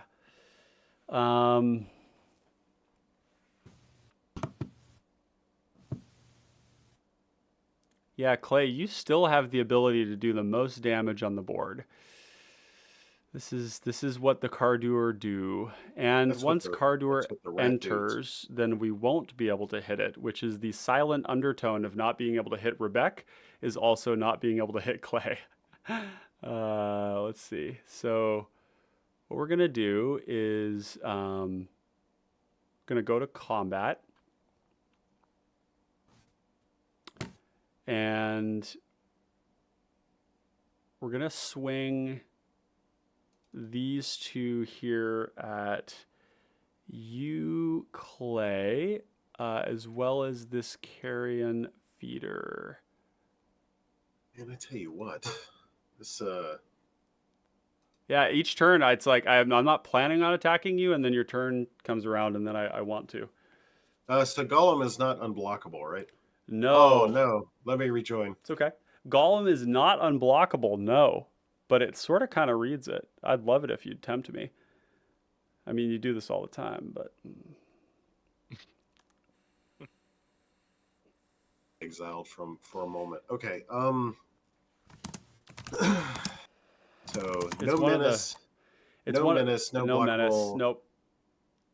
It's one. Okay. Yeah. So this on Gollum. So I'll put a rat colony in Gollum's way. Okay. What we're gonna do then is we're gonna go 1, 2 to cast Demonic Gifts on Gollum. That is fascinating because Mhm. I'll respond to that by playing a supernatural stamina. Oh, look on at that. my- We both get to keep our creature and we get to tempt and cool. Okay. Sweet. Spicy. Yeah, so they're going to bounce off of each other. They're going to drag themselves from the grave, bloody and beaten. And yeah, I'll hit you for 2 here. This will resolve. Yours will resolve.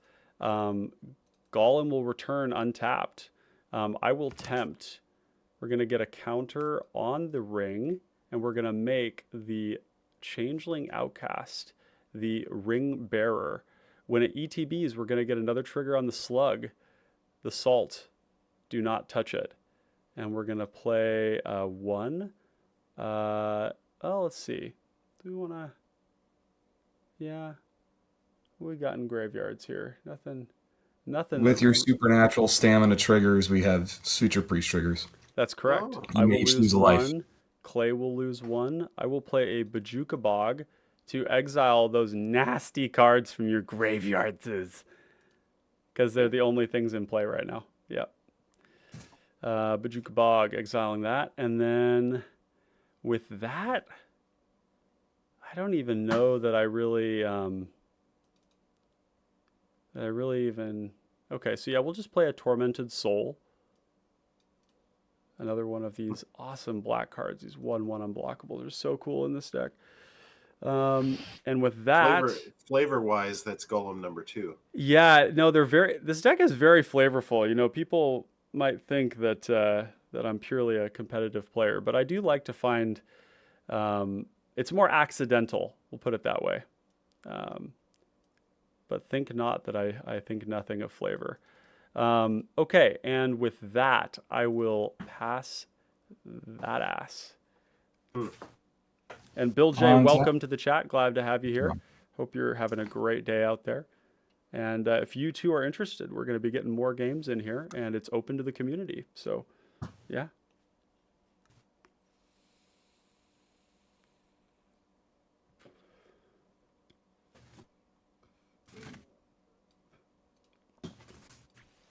Tap 4. We're back on the stack. Yeah. Any responses? So you have, okay, so we've got Rebecca, protection from the command at mana cost. So you have protection from 0 from your land, 1 0, 1, and for your 2. bauble, and 2 from, is the bauble 2? Baubles 1. So I have protection from 0, 1, and 2 right now. Where's the 2 coming from? 2 is coming from the Mind Stone. Oh, sorry. Okay, yep. Cool. Sweet. I may have a response for that. Oop. Oh my gosh, look at what I've done. Yeah, I'm gonna respond to that. Okay. I'll tap on blue. You're responding to it on the stack? Or Yes. once it's, oh, Okay. Or Responding to it, Rebecca on the sorry, stack. once it ETBs. You're responding to Rebecca on ETB. Got it. Yes. All right. On that ETB, I will pay 1 and play a string of disappearances. Just returning it to your hand. And then you could pay 2 blue if you had those colors to copy it.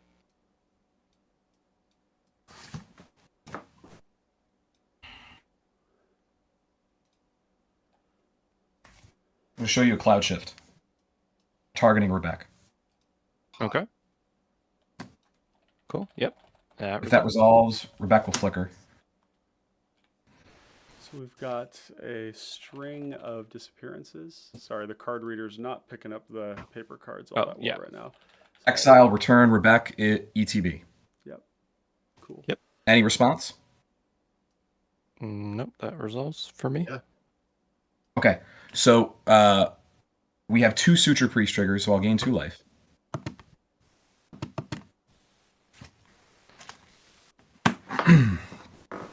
And then I will pass the turn. Okay. Turn 6. I'll untap. A draw for turn. All right. I think I will tap 2 to play. I'm gonna do a Dragonborn Looter. I can pay 1, tap it to draw a card, then discard a card, and it's a 1/2. I think I'll go to combat before I do anything else. So we'll swing Tetsuko, Sages, Skyscanner. We'll send Sages and What's up, David? the Sages and the Skyscanner to OG Ryan, and then Tetsuko will send to. I think we'll send that to Clay because those rats are looking a little dangerous over there. So is that a And me for 2/1? 1? Yeah, so Sages Row 2/1. Yes. And then the Skyscanner's a 1/1, so that's Okay. 3 to you. Got it. And then 1 from Tetsuko to Clay. No blocks. Roger. I will. Oh, power or toughness. Power or Yep. toughness. Oh, that's really cool. Wow, Yep. that actually makes that commander a lot more appealing to me. Yeah. I've never really it's found it that appealing, but that is super, super cool. So like a 3/1 becomes really Yep. good. Like the one that comes to mind because this is a rogue is the Prowl card, the 3/1 Latchkey Fairy. Mhm. Yep. It's got Prowl for 3, 3/1 flyer. So yeah, I can't block that. I was thinking, oh man, I'm just gonna eat it with the slug. But yeah, I'll take 3. And Yep. you'll get to play Delver's Secrets again. Yeah, no kidding. Well, when it flips, it becomes a 3/2, but it's still flying. It's like 3/2. Okay. yeah, but it's thought still it was a flying. I 3/1. mean, yeah. And David All says right. the Findhorn guy getting smashed. Yeah, Brownie did get some did get a firm pounding by Clay during the early turns of the game, but he's got a nice source of that'll life gain. So that'll trigger goggles. I'll scry one. yep, And I'll draw. by firm pounding, respectfully. respectfully, yes, yeah. Consent was given. I'm pretty sure Clay's taken Findorn out to dinner and had some nice chats and Holding hands. Yes. I'll play land for turn. Yep. Brownie, are you going to be on RIW? I am not. Yeah, it's okay. Maybe one of these days we'll host something where we can get you in. It'd be awesome to meet you in the flesh. Absolutely. A pleasure. I'll tap 2, and I'll play ecologist. Yeah, ecologist. There we go. Got it. Terrarium. When it ETBs, I can go find a basic land and put it in my hand. And then I can pay 2 and tap it to sack it, put a +1/+1 counter on a target creature, which I won't be doing. So it would kind of be defeating the whole purpose of my deck. I'll go find an island. It doesn't say you have to put it on your creature. That is true. That's actually pretty funny. Yeah. I don't know if I want to do that for anybody else right now, but Turn a Dargo into a 2-shot. It's an option you have. yeah, just end the game quicker, kill us Yeah. quicker. That's it. That's right. And with that, I will pass the turn. Sweet. Untap.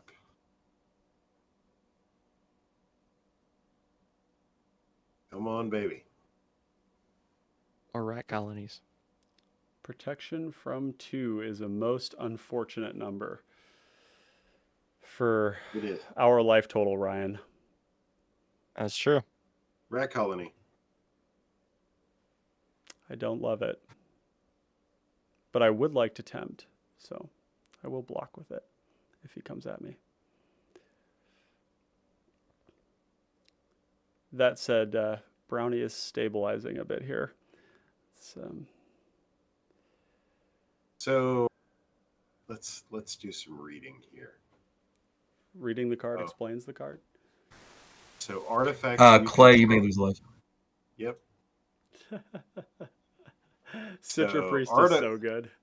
So artifacts you control. So Iktekik and is Iktekik is an artifact? No, it's not. No. It's This is my only artifact creature. Sweet. Okay. Move to combat. Yep. Will swing 15. Actually, that's more than. That's actually 18. And we'll swing 6 at Ryan number 2. Nuevo. Ryan Nuevo. Wow. All right. So how much is that total? So 1, 2, 3, 4, 5. So it's actually 7. Actually, so 7 at New Ryan and 21 at Brownie. All right. I'll go down to 18.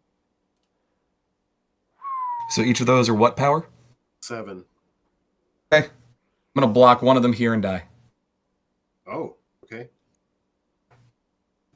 All right. That escalated quickly, chat. I was hoping to go with some removal. It was- Sheesh. Okay.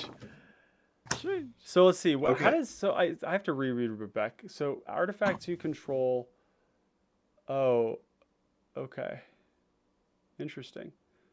So you didn't want to trade your board for the. I was hoping to capture at least the Iktekik or the Rebek, Interesting. one of the two. Yeah. Well, I mean, One- so then at that point, I've been taking the lion's share of the aggro here. So I just pretty much, I pretty much said, okay, I'm going to co-sign on what's happening at the table. It's fine. Yeah. That's- I mean, I think there's, one another way, and this is not to tell you to do differently. One way to think about it too is if you lose your board, you are no longer the target, right? Which is a way to Yeah, stay. but then I'm doing nothing and I'm not contributing to the board state, so I might as. This deck does the interaction for this deck is this. This is the whole Yep. interaction. Totally. Yeah. So that's all it does. So in the future, when you're playing against it, just keep that in mind. Like, I know that this is scary here, but like, this is all it does. Yeah, and I think like when I think about the when I think about Rebek, the one home that I've seen it look really good in is with Armix. And in that, it's a really different vibe because if you can't kill Armix, Armix eats the best thing in play every turn. Yeah. And that's not what you're doing, right? You're actually using that to secure a board. So that's a little different. Yeah. Yeah. Yep. Okay. Is that it, Clay? Yeah.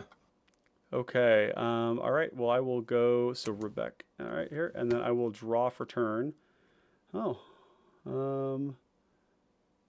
Let's see. 3, 4. And meanwhile, Ryan over here has what? 12 cards in hand. I know it's not that much. You but know, I wish. I know it's not that much, but you've probably got a bit, right? How many you got? 4. Okay. Not too bad. Not too bad. I think what we're going to do is... David said, why kill Brownie? That seemed way off with the other players. You know, I think actually that Clay was expecting there would be just carnage, lots of blocks, and he would eat some stuff. So I don't think it was necessarily to kill them. It was kind of using combat as removal. And Findhorn saw that this was going to damage their game plan enough that they were pretty much out. So that's understandable. Okay, so... Yeah.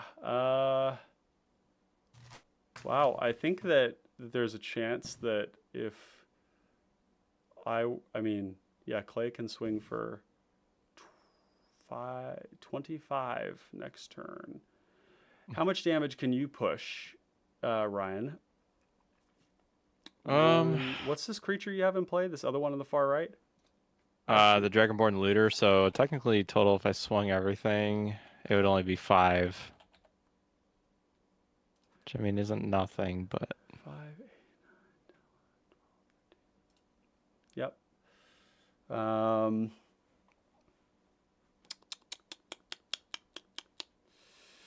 Yeah, I'm a little concerned about dying on the backswing if I were to attack Clay. To be quite honest, that's a lot of damage. No attack, he says. Oh, just don't attack me. The simple solution to that, don't attack. Yeah, just don't do it. I think we're gonna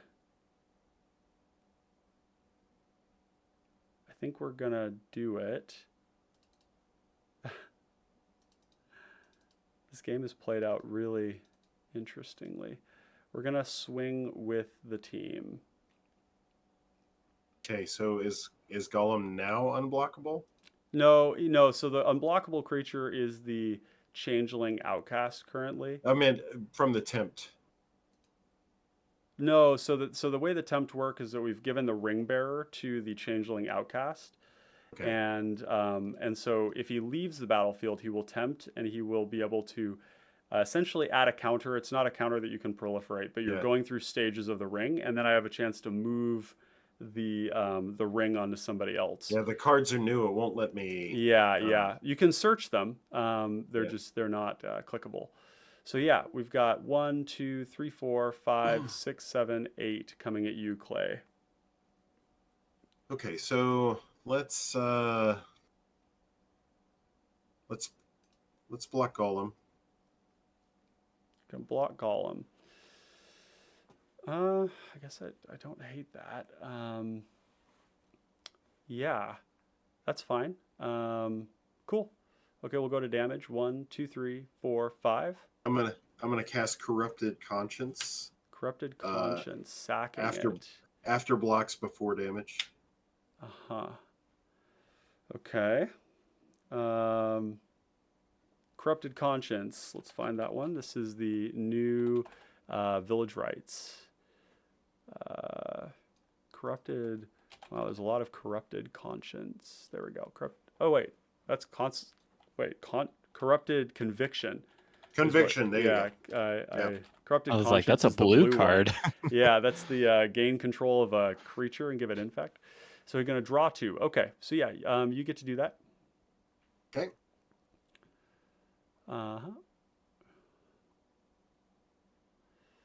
And then we'll go to damage. 1, 2, 3, 4, 5. Taking the 5. Yep. Now, second main. Sorry, chat. This deck is kind of hard to play. This tempt mechanic is really challenging to master. So we're going to pay 2, and we're going to use Reckoner's Bargain to sacrifice Golem. Yeah, do your own dirty work. yeah, we're going to do it. So this is going to... Is there any response to that, Ryan? No response. Okay, so I will gain 2. 1, 2. And I will... Golem here will go into the command zone, I believe is the way to do this. I could put it to the graveyard, sack the Tormented Soul, and recast it that way as another option. And with the LTB, I'm going to move this over onto the Carrion Feeder. And we're going to add a counter. So we can now loot every time we attack. And I'm going to draw, let's see. I'm trying to decide graveyard or command zone. Because if I can guarantee that I can recast it. But in some ways, that mechanic is better used when you aren't going to be able to recast it. So then you can sack things to replay it. You don't really want to be doing that early on. So we'll just draw the cards and put it into the command zone. And we did find the land, which is convenient. What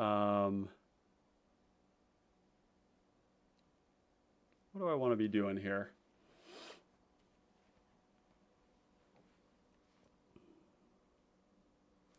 I think we could just play a blocker. Yeah, we'll just play a blocker. We'll just cast Golem again. And with that, I am going to pass the turn. We've got Thunderous saying, I'm seeing Clay as mana screwed, but maybe leaving Findhorn alone to goad his border later on could have been a good idea. Potentially, although just going back to that decision tree, Clay's attack was with the intention of removing creatures. It was not with the intention of killing the player. So that didn't play out exactly as how he anticipated. So yeah.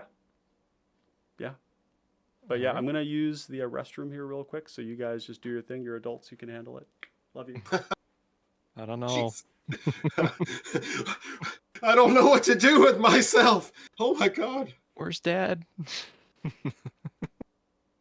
Oh, little Rad Lotad. I played your deck earlier, bro. Oh, Ryan is commenting from his phone. What a weirdo.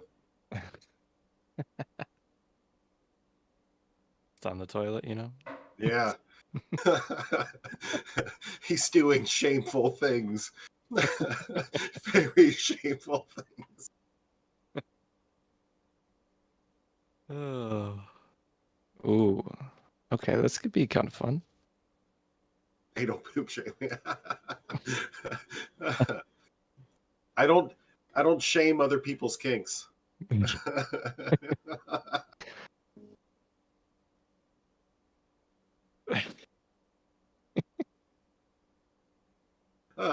We're out of control. So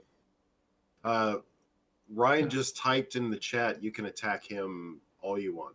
That's exactly what he said, verbatim. That sounds fun. I think I should do that. Yeah. I'm gonna play a fun card in this deck. Graven Abomination. I like fun cards. Whenever it attacks, exile target card from defending player's graveyard. Oh, And it's a 3/1. neat. That is. Yeah, this one's kind of cool because it's just on the attack trigger. It's not even combat damage that you need to get through, which is pretty sick for a common. Let's see. What else could I possibly do? I think we'll just go to combat first. Let's see. How do we want to do this? I think we want to just keep those, the Dragonborn Looter, open for the draw card. Okay. Yeah, actually, I might even. I think I'm just gonna do that in preparation for possible rat colony demolition. How many cards in hand? I have 3 currently. Blue players with.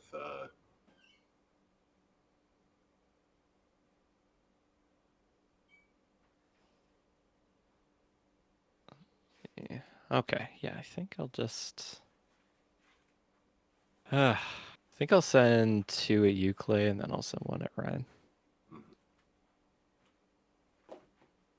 Oh well, the blocking plan.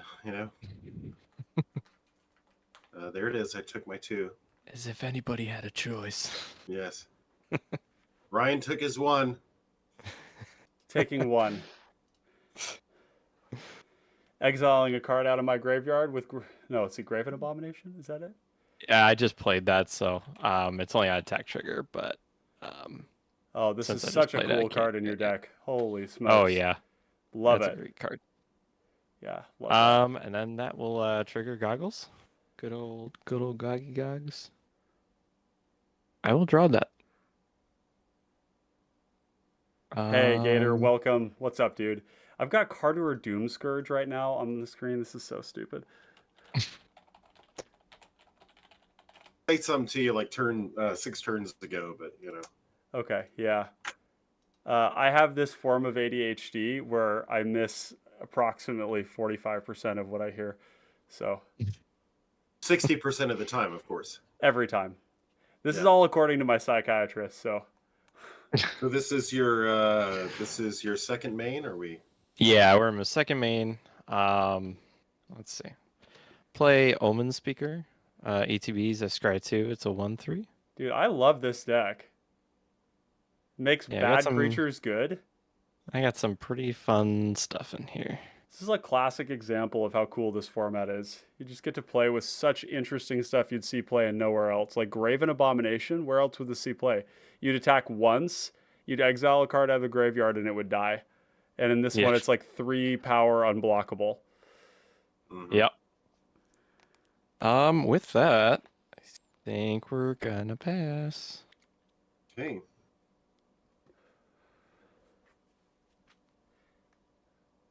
Jesus. What's up, Gator? How you doing, dude? Good to see you, man.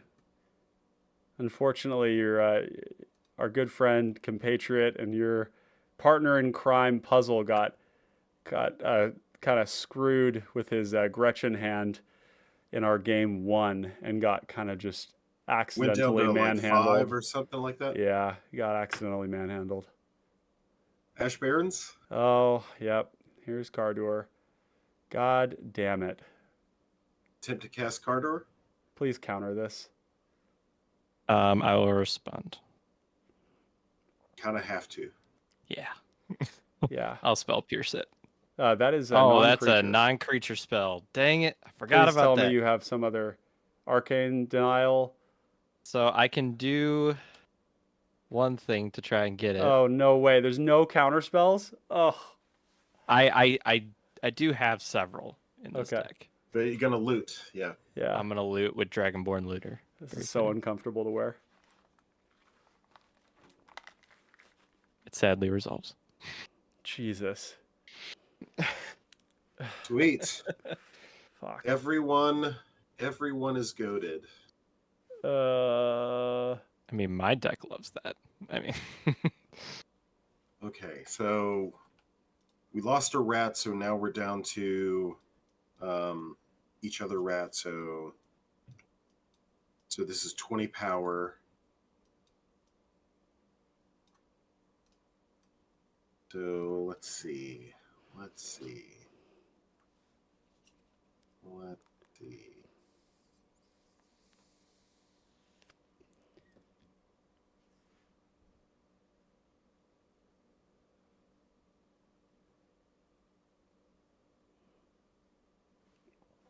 So we'll swing 15.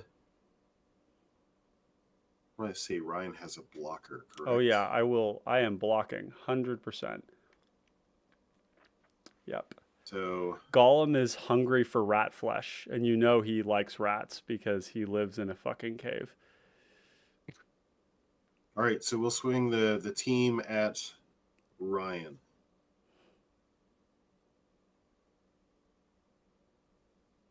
All right. I assume you mean me, Ryan. No. OG Oh, Ryan. Sorry. oh, me. Oh, dear God. Okay, well, Gollum will block,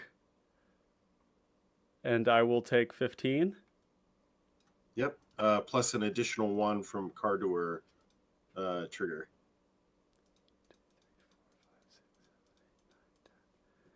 Damn. I was really thinking you had a counterspell over there after drawing so many cards and casting none of them. That is insane to Honestly? me. How many counterspells are you running? I think about 5. Only 5? Yeah. Oh, yeah. boy. Okay. Wow. Honestly, this is the first game where I haven't really been able to draw one. Wow. So Other Ryan, than that, I normally you were at 19. So I took 1, and then I took another 15 after that, so 16 total. So let's see. I was at 19, so I should be at 3, right? 3. Yes. Oh boy, yeah. This is GG. Okay. We'll pass the turn. Handle my business. Oh, and I need to. Sorry, before I draw here, I need to decide where this is going. Oh, and it's leaving the battlefield, so we're gonna get another counter here. And we have the option to switch, but I'm not going to. So Gollum is going to. I mean, there's a world where I throw into the command zone, sack the Tormented Soul, recast it for 2,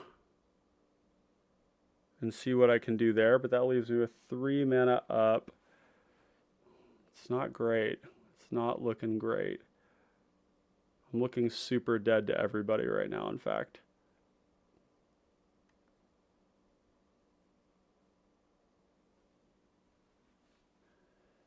Yeah, actually, I'm just like super dead on board because Ryan's going to have to kill me. So I don't know if there's any game actions that matter here. It's just kind of over. And Clay then kills Ryan. I mean, you have to attack. Right. No, I know I have to attack. That's what I'm saying is I'm going to have to attack. Ryan has to attack. And then Ryan loses to you. So it's feeling very over at this point. Although Ryan could deploy blockers. No, I didn't expect. So this is the thing that I was going to reveal at a later time. I didn't expect Brownie to just take all the damage. I expected this type of scenario to happen a turn or 2 later. But this was the scenario I was trying to set up, was deploying a Cardor with rats on board to be able to. So now I have to kill Ryan's stuff to have any chance, basically. Damn.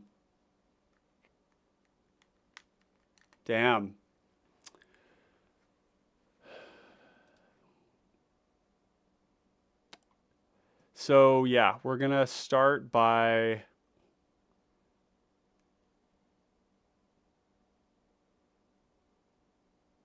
attacking with all these things, I guess. That's there's no other play here. We'll attack with all these first at you, Ryan. And these 2 are unblockable. This one can't be blocked by creatures with greater power. Right. And Gator, Findhorn died when Clay swung for 25 at him. and was expecting that that Find would block, but Find was read that he was going to be set so far behind that he just took the damage and died. So which one can I block? Just You the could middle set up one? 2 blockers on the Gluttonous Slug. It is menacing. Actually, I think I'll just take it. 1, think 2, that's- 3, 4, 5. And actually, sorry, Yeah. there's an attack trigger here. I'm learning the deck. The ring mechanic is when you attack, draw a card, discard a card. So I'll draw, and I will discard. Man, all of this feels so bad. Are there any tricks I can do if I were to do any of this? Oh, and with the, oh, Jesus. Okay. Is there any way that I survive? There isn't if all those creatures are in play. And you have 1, 2, 3, 4. It only takes one of them. So the Graven Abomination can kill me. I don't think that there's... I guess the reason I'm going through this chat and the reasons it's important is that if any game actions I take don't change the outcome of the game, I shouldn't take them. And so if I don't have like a sweeper to kill everything, then I shouldn't do anything. Is there anything out there with more than 1 toughness?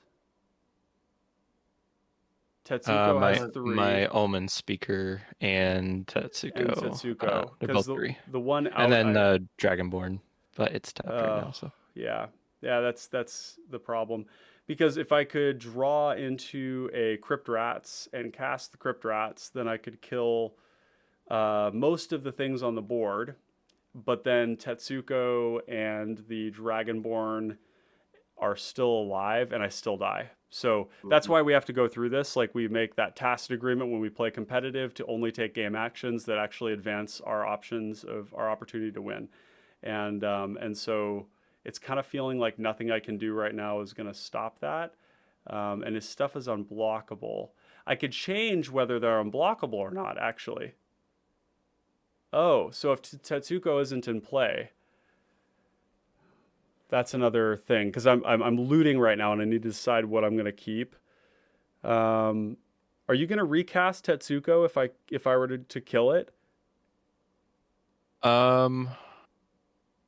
yes, I would. I mean, just because I tried to play it earlier, I also had the Spell Pierce. No, I understand that, but the thing is Yeah. that it's looking pretty deterministic right now. That if you have to swing with everything, I don't know. Maybe you've got stuff in hand. You got 4 cards. You're going to draw another one. So I have to loot away something here. So 1, 2, 3, 4, 5, 6 mana.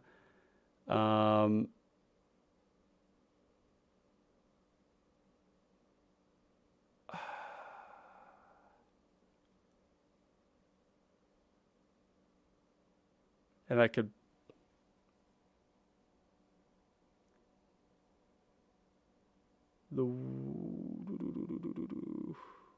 Okay, so I think what I need to do is drop... The funny thing is, even after all that, if Clay, goes to his combat, he can kill me anyways. So, I don't know. I just don't know that I'm supposed to be doing anything right now, but just like dying and seeing if anything interesting happens, I guess. I could know that I love you when I say, could you please die quietly? Yeah, no, I hear it. I mean, I guess I could try and find like a land and a Gary. Yeah. If I drew exactly land and Gary off the top right now, I could recover. So I think that this card doesn't matter. So I'm going to discard the Sanitarium Skeleton, which I was thinking might be a blocker if I could kill it and then have a blocker in play. But then there's all these attackers. So what I will do is then we'll just do the damage. So 1, 2, 3, 4, 5. Yep. I'll go down to 13. Yep. And then here's the Hail Mary. And this is a really cool card in the deck. You'll see why. Not that it's going to get me there, but I have a way to draw 3, and that is Nasty End. Nasty End is not going to come up, so I got to look this one up. Yeah. So Nasty End, when you sack a legendary creature, you draw 3, and one of the characteristics of the Ring Bearer is that it's legendary. So I'm going to sack the Carrion Feeder to draw 3 and see if I hit something that changes the outcome of this game. 1, 2, 3.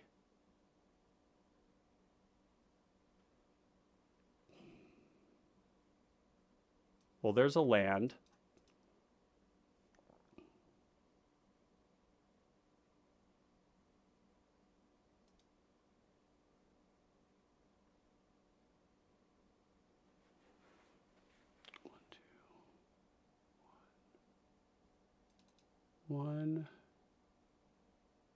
One, 2.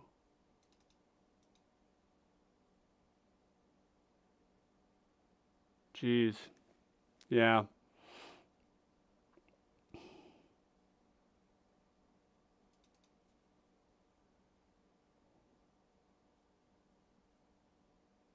I guess it depends on how much you want me in the game right now, Ryan. Do you think you can beat him is, I guess, my question for this. We're going to cast the Thornbow Archer. There is no Ring Bearer right now, so we're going to move this over to the side here. Oh, Jesus. What have I done? Made mistakes is what I've done.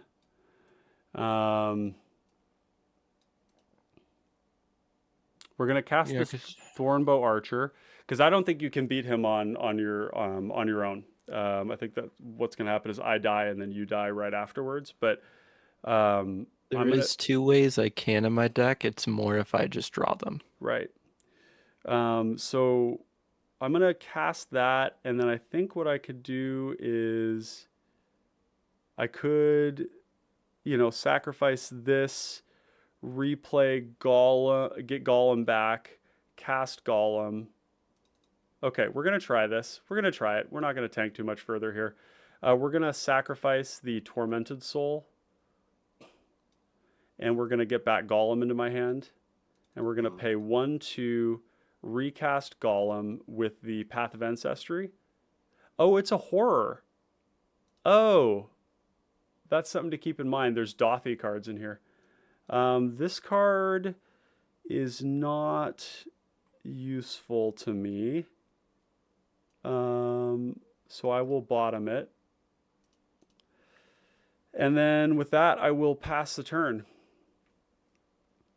All right. Yeah, Thunderous says the problem is Ryan has to attack Ryan with everything. Yeah, exactly. This is the thing about the Cardor Rats that's so cool is that it's doing absolutely everything that the deck wants to do. And I've talked about a lot how Cardor has a lot of viable builds. Aggressive ones where the goat is tapping people down, but it's also damage. You also don't take damage. And you don't need to cast it that many times for it to be good.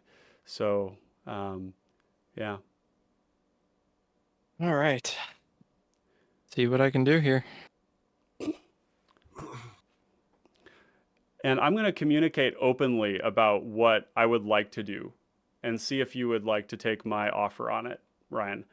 So I'm going to reveal that I drew Darkness. All right, let me see what that is. It's going to prevent all combat damage this turn. I do not have mana to pay for your Spell Pierce. However, if you choose to not Spell Pierce this, then Clay is going to have to divide his attacks between us, which I think is advantageous. So, yeah. So anyways, I'll throw that out there. Totally understand if you don't want to take the deal, but yeah. Thunderous says, yeah, the Rats build looks cool. I agree.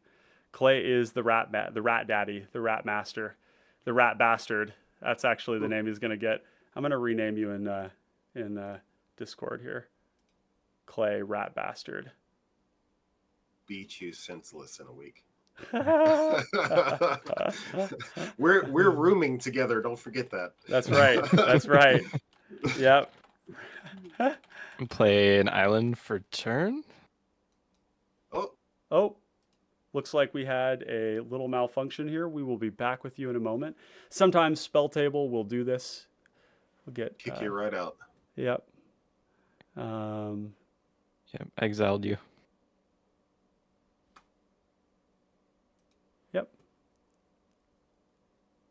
There we go. And we are back. Okay. I think first I'm just going to try and find an answer because I'll need to eventually take care of Clay. So I'm going to tap the Dragonborn Looter to Yep. draw a card.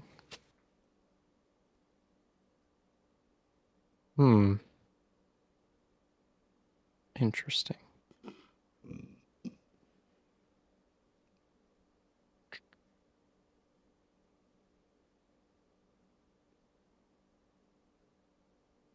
All right. Oh, that's funny. The terrarium could be used to make something blockable too. Sure. Let's see. Okay. This is interesting. It's a very interesting board state. Oh, I forgot too. Yeah. This does trigger the slug, the entry of Golem into the game. Realistically, even if because I have to attack with everything at you, correct? Yes, that's correct. Anything that you haven't played. So you're kind of in the business of like looking for blockers right now. Creatures you can Yeah. play that aren't goaded. Yeah, and I am going to cast the darkness, so you'll have the option to counter that if you want.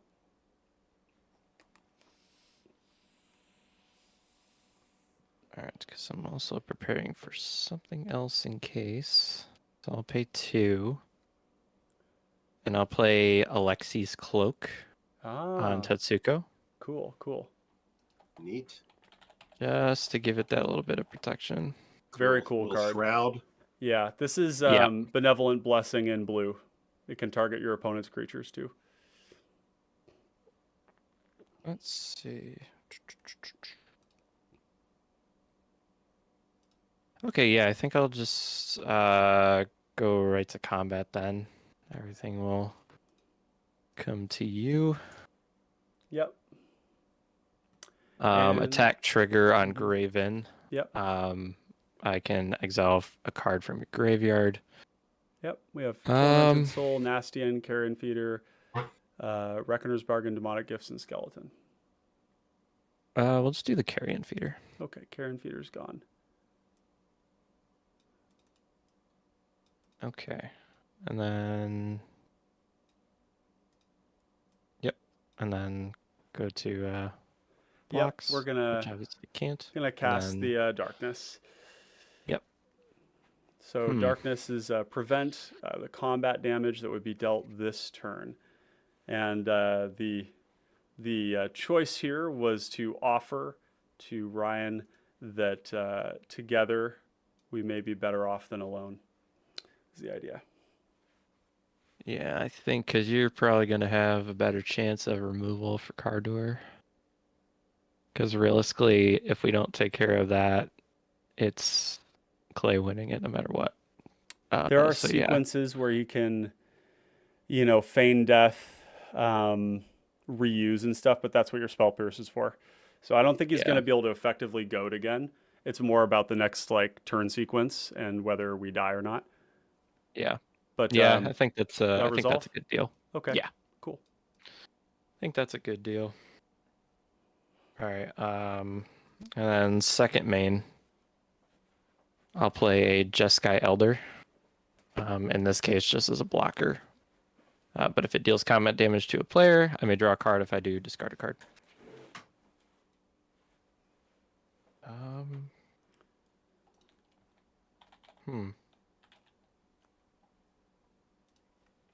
All right, actually, I would have enough. All right, Thunderous says, yeah, if Blue Ryan can't find a way to survive Clay's next turn, it isn't optimal to keep. It isn't optimal to keep Ryan alive. Yeah, but I think that there's Spell Pierce, probably some sort of bounce spell in hand. If that's the case, then Clay has to split his attention, and that's better for survival. And I'll pay 2 to play Looter Ilkor. Basically the same thing as Jeskai. Yep. Blockers. Except the 1/1. Yep. Essentially, that's really it. Yeah. With that, I will pass. Well, you Oh, put both Looter your Core actually cannot block. It is Shadow. Oh yeah. Yep. Well, it'll set up. Yeah. Will you put your 2 untapped creatures together for me? Yep, sure thing. Yeah, I know that's a lot on this board. Yeah, the only thing I have going for me here is that I have 2 blockers and I Move to turn. yeah, it's going to be an interesting ending regardless. You guys are getting some real spicy gameplay with some cool commanders here and cool people. We're so lucky. So lucky to be surrounded by such an amazing community of folks. Okay. Everybody else got a chance to go in the tank a little bit. Yep. Yep. You get it too.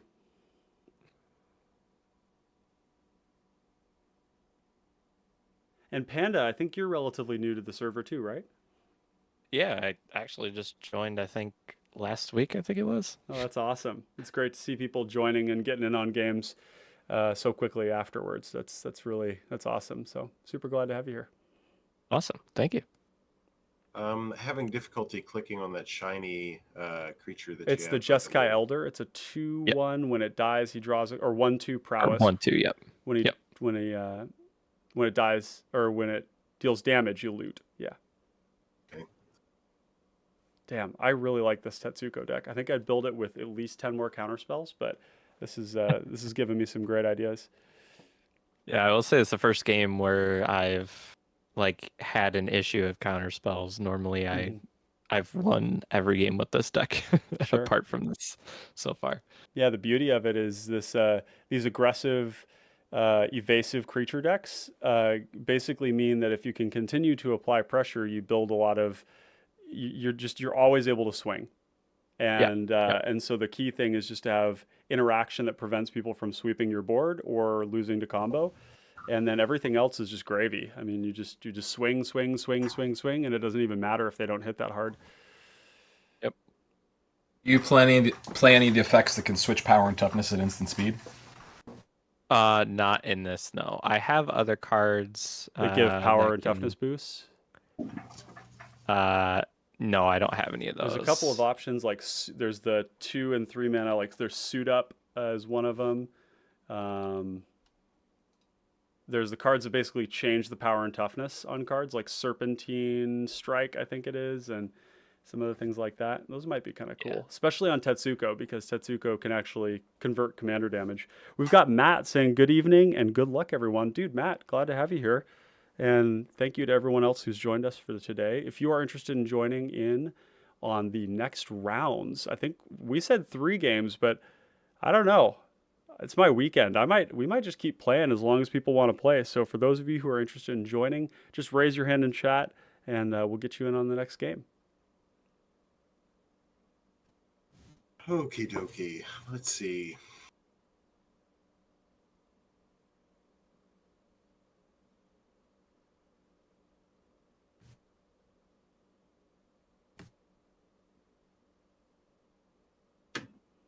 Rhett?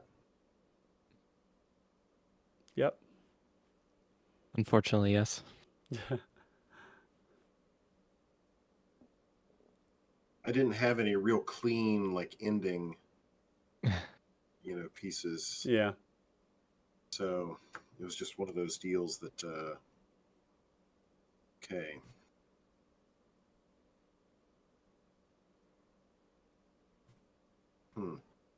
That's interesting.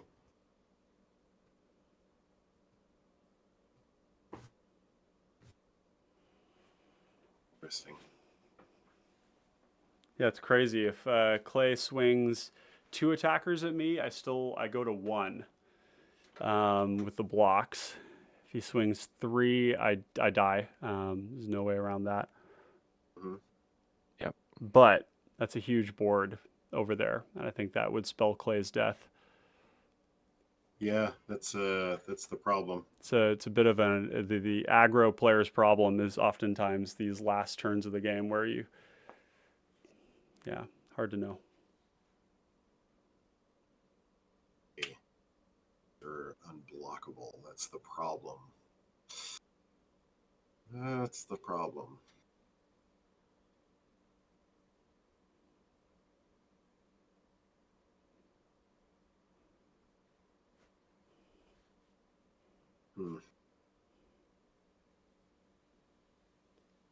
I'll tell you what, Magic makes you want to major in game theoretics, because this It stuff's sure does. pretty wild. 3 very aggressive decks going fisticuffs. I think this is the best shot that I have. So Ryan gets Cardor and 3 rat colonies at other Ryan, new Ryan.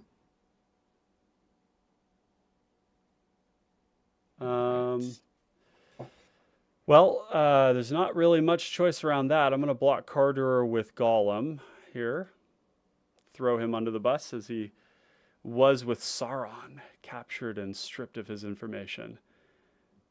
So, All right, I'll block one of the rats with the Jeskai Elder. So I'll take, how much would that be then? Before damage. Okay. Cast Undying Evil on Cardor. Spell Pierce. This is the Spell Pierce moment. Yeah. Yeah. Oh, there's probably a pyro though. And if there's a pyro, then get fucked us. Yeah. I mean, hey, that's what it is. That's what it is. Yeah, I'll Spell Pierce. Yeah, Yep. there's no Okay. So damage happens. All right, and how much is that coming to me? So the all the damage would happen at the same time. So it would be 15. All right. I think I'm just dead. and I need So do you? So the question is, do you spell Pierce? Oh, because if you the thing is, oh, yeah, I see. Do you spell Pierce? 1, 2, 3, 4. Hmm. 2, If 3, you're 4, 5, if you're dead 1, if you're 2, dead 3, anyway, do you 5, spell Pierce? 15. Oh, I see. Yeah, that's the question. If you're dead anyways, do you spell Pierce? Well, you wouldn't, because it doesn't change the fact that you're dead. Yeah. Oh, so when I said spell Pierce, I thought you were gonna live that combat, but backing up, I think. Yeah, I thought I was too because I blocked one of Yeah. the I forgot that the rats rats are that- 2/1s. Yeah. So I think what we should do here is rewind on the spell Pierce, and Clay's goad will resolve. Yep. Yeah. Okay. Yep. Okay. So I'm goaded. Everything in play is goaded. Now I have a couple triggers here with Golem dying. I need to decide where it's gonna go. And You do take one because Cardor was an attacking creature that died. that died. Yep. And you're okay. So what to do with Golem? So Golem right now would be 6 mana from the command zone, 3 if I sacrifice something, leaving me 2 mana open to do other stuff with. First of all, when it leaves, we're gonna put the tempt token on this Thornbow Archer, and we are gonna go to stage 4. 1, 2. So, is there a way? Is there anything I can do to change to win? 1, 2, 5, 8, 9.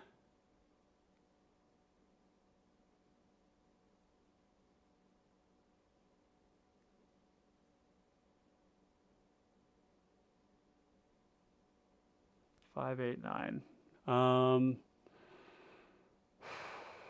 gonna have to draw something insane off the top, folks. That's just kind of the thing here. I don't know that Golem is a part of this game anymore, because even if I can recast it, like, what of it, right? Like, what does that even do? It's like a blocker. So I think he's gonna. So it kind of doesn't matter anymore. Like I could put him here, I guess. Sure. Okay. So I go to 2, and then Ryan is dead. Yep. Okay. So you take that life total to 0 here just for the visual element. Yep. And then, yeah, anything else from you, Clay? Haven't I done enough? You sure Pass- have. You sure have. Pass turn. Yeah. All right. Pass turn. Draw.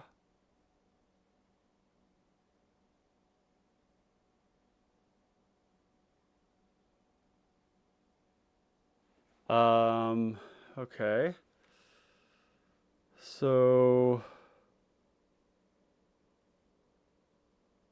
1, 2, 3, 1, 2. How many of your creatures are unblockable? This is unblockable and this is unblockable. This is menace currently. So you're going to at least go down to 1. Assuming I do nothing else, correct.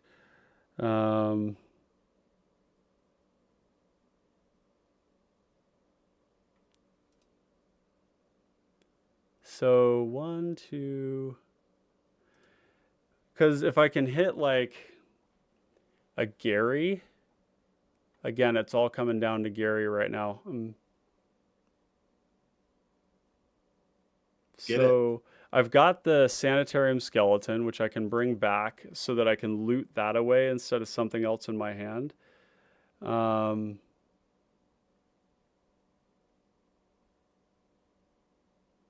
And if I kill one creature, everything gets through.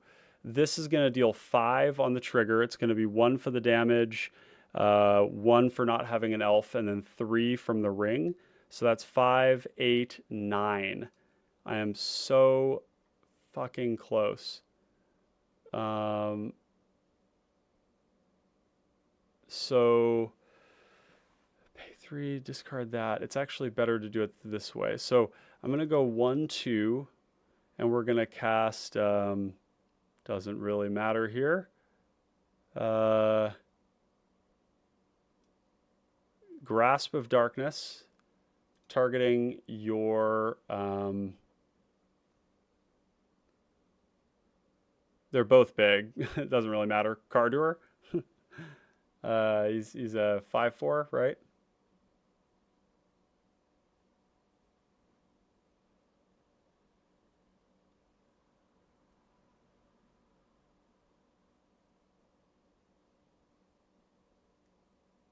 Okay. And we've got 1 loot. You know, there's a way I could no, because I need to have the mana to be able to cast it. So yeah, we have 1 loot to rule them all. We're gonna, I mean, and I'm goated, so I have to attack. Yeah. All right. Getting in. So this is gonna trigger. You're gonna lose 1. Okay. And then we'll go to damage. We So go to blocks. yeah, blocks. Yeah, but there are no blocks to be had. Your slug. Menace. That's right. Yep. Menace. Yep. So we'll Okay, take you to so- 1 with this trigger. Oh, and before that, I do have to loot. Okay, I've looted.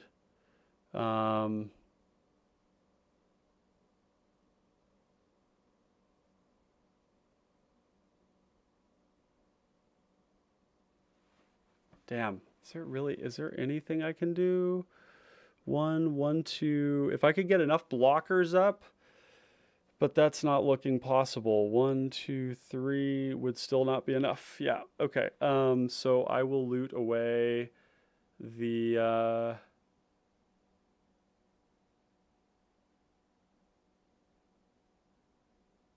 oh wait, there's another thing I could do.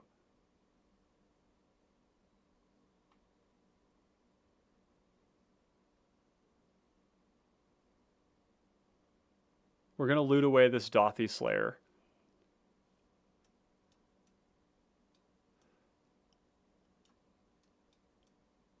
We no longer need that. Yep, take you to 1, and then we'll go. I haven't counted to see if this is something I can even afford yet. 1, 2, 3. No. Yeah, I'm 1 short. I can go Undying Malice, targeting the Thornbow Archer.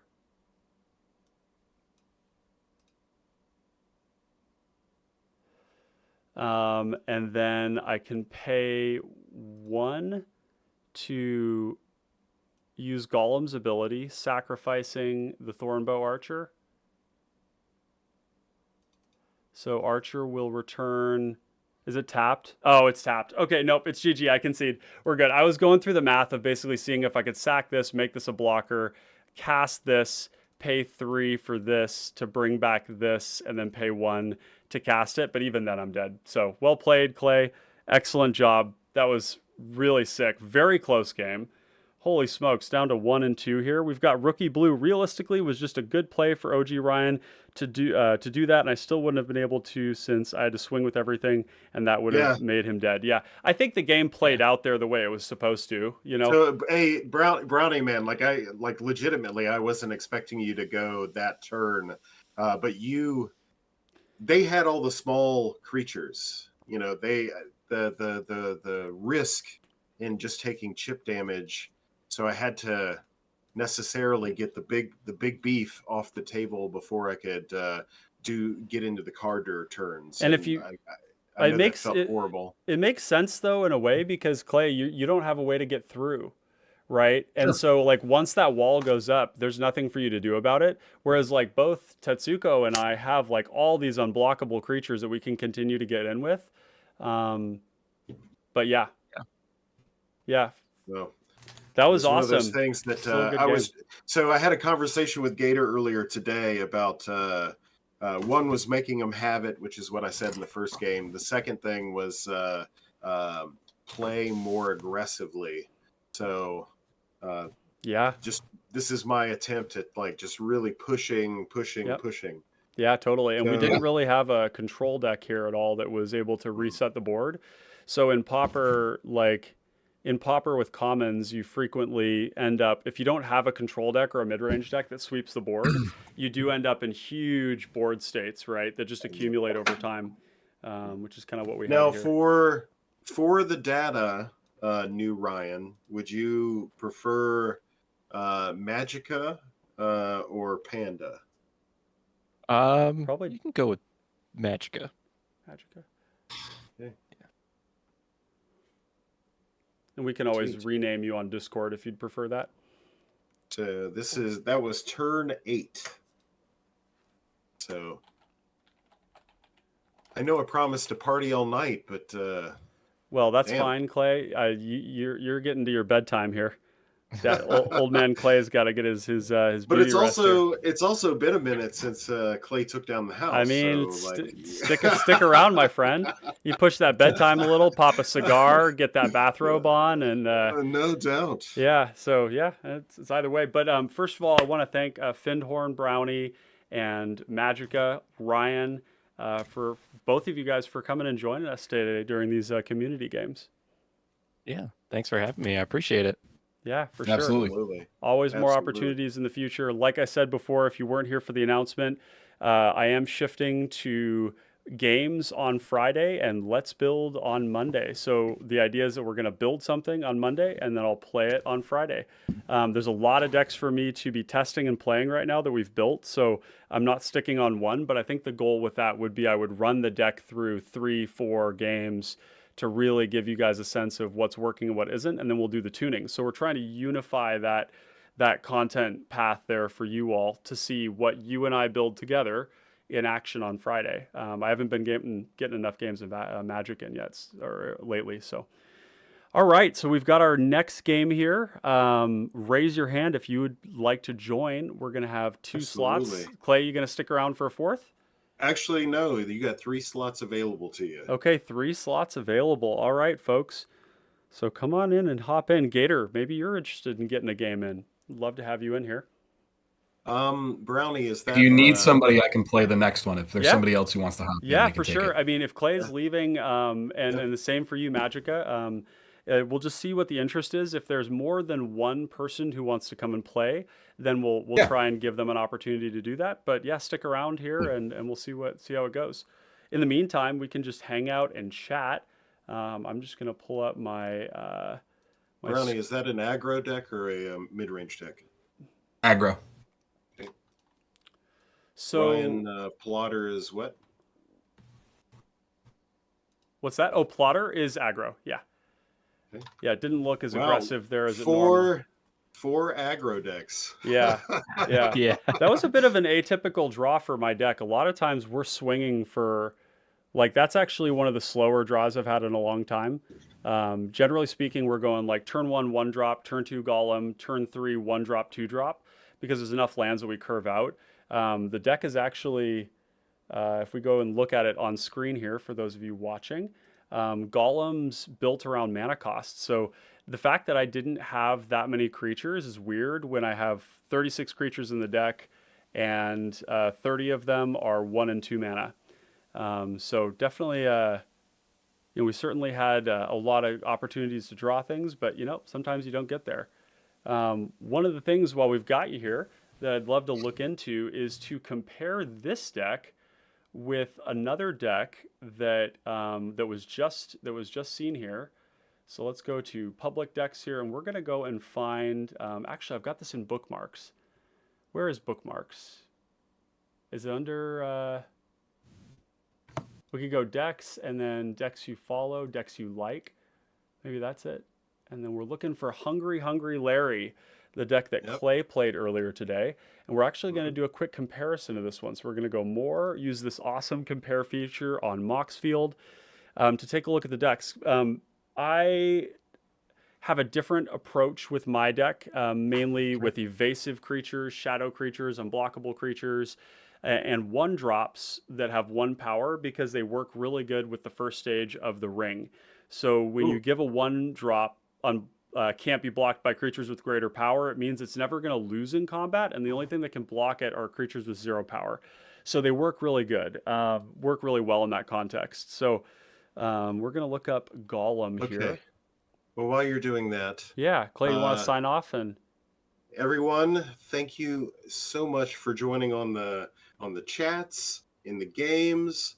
I tell you what, I never have had such a great time playing Magic as I've had in server in the last couple of months with you folks. So you really make my experience, and I'm hopeful that one day I can return the favor. So to that end, I'm going to go find myself a cognac and a cigar and plot my dealings for next week. So we'll look forward to it, my friend. Thank you for joining us in this game. And as always, I hope you have a good rest of your day. All right. Peace out. Peace out. So one of the shifts... Have a good night, Clay. One of the things I wanted to integrate from the Hungry Hungry Larry deck is some of the ETB drain creatures, because I think that these play really well when you're an aggro deck. I think that it's one thing where black gets a nice advantage because you're essentially able to apply pressure to people outside of combat. It gives you reach in the late game, and it's also hitting everybody so that when you actually need to turn the corner to another player, they're softened up by what you've been doing. And so this is one thing that Larry does really well from the early turns of the game, trying to power out the loyal subordinate. And really the difference between these decks is that Golem has a little bit more grind to it than that one is, and it's a little bit less focused on so it's just got a little bit more grind to it. But you ultimately get the same effect as Larry with every time you deal combat damage. With the Ring Bearer, you're going to drain everybody for 3, and you get to play a couple of creatures that actually stay around a lot longer in Golem than they do in Larry, which is these 1-drop creatures that ping people. It's the Thornbow Archer. Let's see, I think they're in both decks here. It's the Thornbow Archer, the Night Market Lookout, and the let's see if we can find it, the pulse tracker. So all of those basically just continue to hit every turn. So the question is, which of these cards would be a good fit in Carrion Feeder? And for those of you hanging out here, Findhorn, Brownie, and Ryan, you're welcome to provide your feedback on this as well. Cards I was thinking about are the Vampire Spawn, the Soul Cage Fiend, the Etched Familiar, and the Bloodseeker and the Arrogant Outlaw. All of those are cards that I was looking at, and Creeping Bloodsucker to a degree. Serrated Scorpion. These are cards too. you're considering? Yeah, that's correct. Yeah. Basically, I would 100% slam dunk Bloodseeker. Yeah, Bloodseeker has been in the sideboard of the deck. It's not a card I've been sleeping on. It's just one that let's see here. Just one that I haven't been able to find a spot for just yet. So the Bloodseeker is great. That's definitely a card we want. It's unblockable in this deck. So one of the things that I've been thinking about a little bit is that in this deck, I built around the looting. So basically Clay Revenant, Haunt of the Dead Marshes, Persistent Specimen, and Sanitarium Skeleton are all ways that I can reuse Golem or benefit from the looting, because they can all go into the graveyard and it represents card advantage, right? But I don't know if that's actually all that necessary, right? If the goal is to be very aggressive, those cards don't really facilitate that. They just allow me to keep another card in hand when I loot. So I was kind of thinking I could experiment with cutting Clay Revenant. Haunt of the Dead Marshes does scry 1. And if it's basically putting it back into the battlefield, so there might be an argument for Persistent Specimen and Haunt.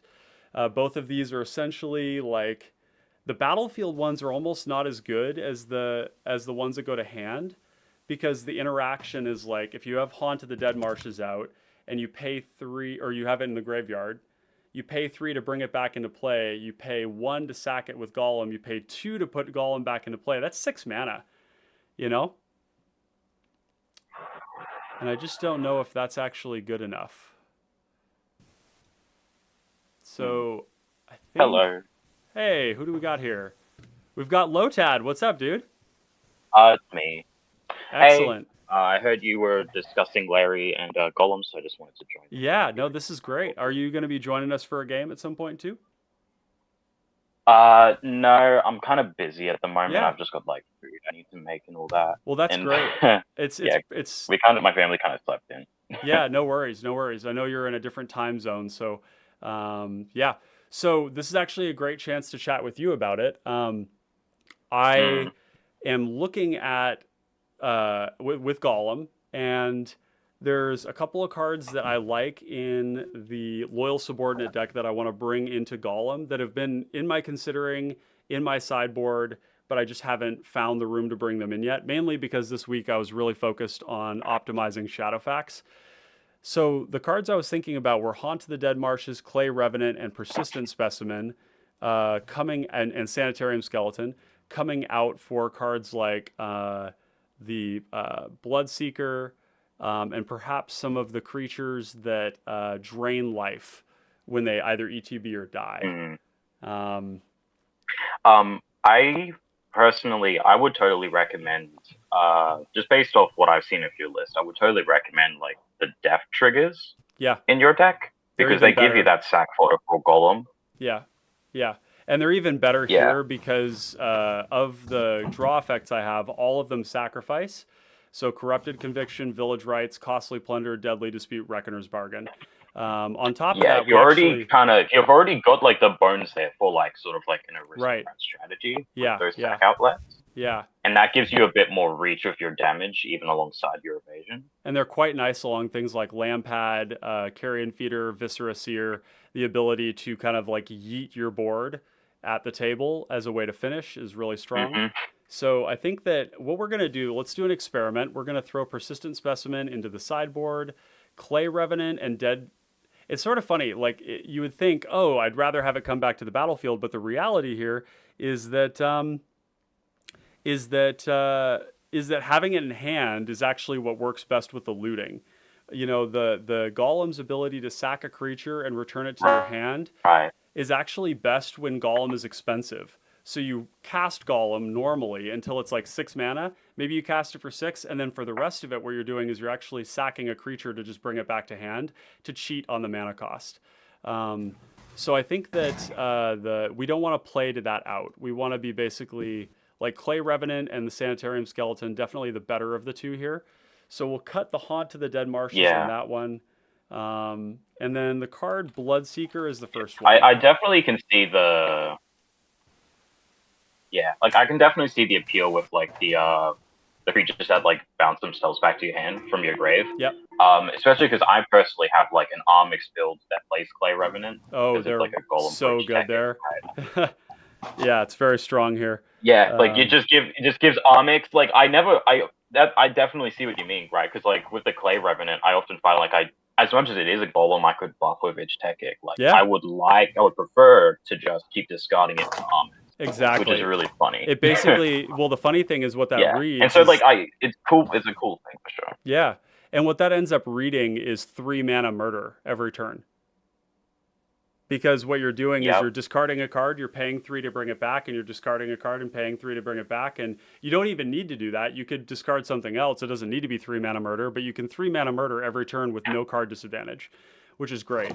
So let's look at the other cards here that you have. Oh, and back. Yeah, go ahead. Oh, sorry. You're fine. I was gonna say, like, I totally do agree that, like, they're like we could do a bit better with like using the depth triggers instead, because that is again just more damage to kind of close the game a bit quicker. Totally. You know, the other card that I'm going to add here is the Creeping Bloodsucker. The Creeping Bloodsucker is actually pretty great in this deck too, because it's actually 1 power. So if we give this the ring, it's unblockable, and that is another place where we're essentially able to take smaller creatures and make them unblockable. And Creeping Bloodsucker regularly is not a very good attacker. It's essentially attacking every turn for 3 on everybody, in a sense. That's one way to look at it. Yeah. Right? But I think this sort of effect is very premium in the deck, and I think it's going to be happier for it. It's essentially got the same rate as the 1-drops that kind of do like the similar thing. They attack, except it kind of just like it is 2 mana, but it does gain you more life, which can also be a nice advantage in certain matchups. Yeah, for sure. So it's another copy of Thornbow Archer, or more comparatively like Night Market Lookout, except that you gain 3, which is definitely relevant. And there's another one of these that Clay played earlier that you have in your deck and that's been in my sideboard, which is Servant of Tymaret. And that one is also basically Creeping Bloodsucker, but it regenerates, which is pretty cool too. So now, have you considered... It is 3 mana. It is 3, which is a bit expensive. And you can see, like, I'm not playing a lot of 3s. And one of the troubles... Like, I do prefer, like, the ETB creatures, like, that just burn right away. But that kind of, like... For Me too. Mana, yeah, it takes... So, like, Arrogant Outlaw is the best one, followed shortly after by probably Vampire Spawn, I would guess. Unless... Arrogant Outlaw, like, 3 power on Arrogant Outlaw is pretty nice. And, the life loss is pretty easy to trigger. It's pretty good, Arrogant Outlaw. We've got Rookie Blue Magica here heading out for the night. Someone else take my slot. Yeah, that's right. For those of you who might be entering the chat just new, although it looks like our numbers have dropped a little bit on watchers, we are looking for another player to come and join in our games. And we're going to keep playing all night as long as people are playing. So I'm going to drop an LFG here and see if anyone here would like to participate. Sauron Harvest is watching now. It's 1:30 here in Denmark, and I'm tipsy, so I'll just watch. Well, that's funny. You know, it makes me think of that line from Eastbound and Down where he goes, "No, let the boy watch." And that is totally fine if you'd like to watch. If you'd like to play too, we don't care if you're drunk. You can come and join us. But I'm going to drop a a little chat here. cPDH LFG, if you ever are interested in playing, you are welcome to do the cPDH LFG to find games. We got games happening all the time. Looking for one more for the live stream. Yeah, personally, I can't. I just, yeah, I don't have the time at the moment. I just wanted to come in and talk for a little bit, but I can talk for a little longer. Yeah. So let's find room for that arrogant outlaw. Okay, I don't have your list. I'm trying to look for it. Yeah. What I can do for you is let me bring it up on screen here. My what I've got going here, and you'll be able to see. Oh, I see. The list. Yeah. So we'll do screen capture, screen 1 through Discord, and you'll be able to take a look there. All right, I'll watch this from my phone. Yeah, because I'm on Discord from my phone. Yeah. Okay. Yeah, that's nice. So okay. That works. So cards that I could cut potentially are Unwilling Ingredient. I like this card, but it's ultimately just kind of a 1-drop menace, right? That's going to draw a card once it dies. Kind of low impact. I think I can cut that pretty happily. I was thinking the same thing for sure. Yeah. I mean, it's been fine, but it's also like 3 mana, draw 1, lose a life. Not that amazing. Right. We have other cards that could go.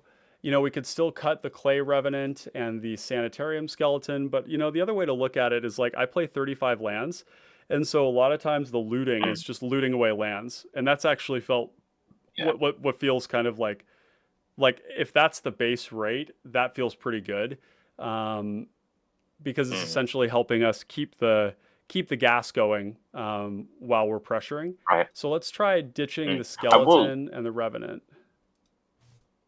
Yeah, I can see that. It does make my curve higher. We need 1-drops really.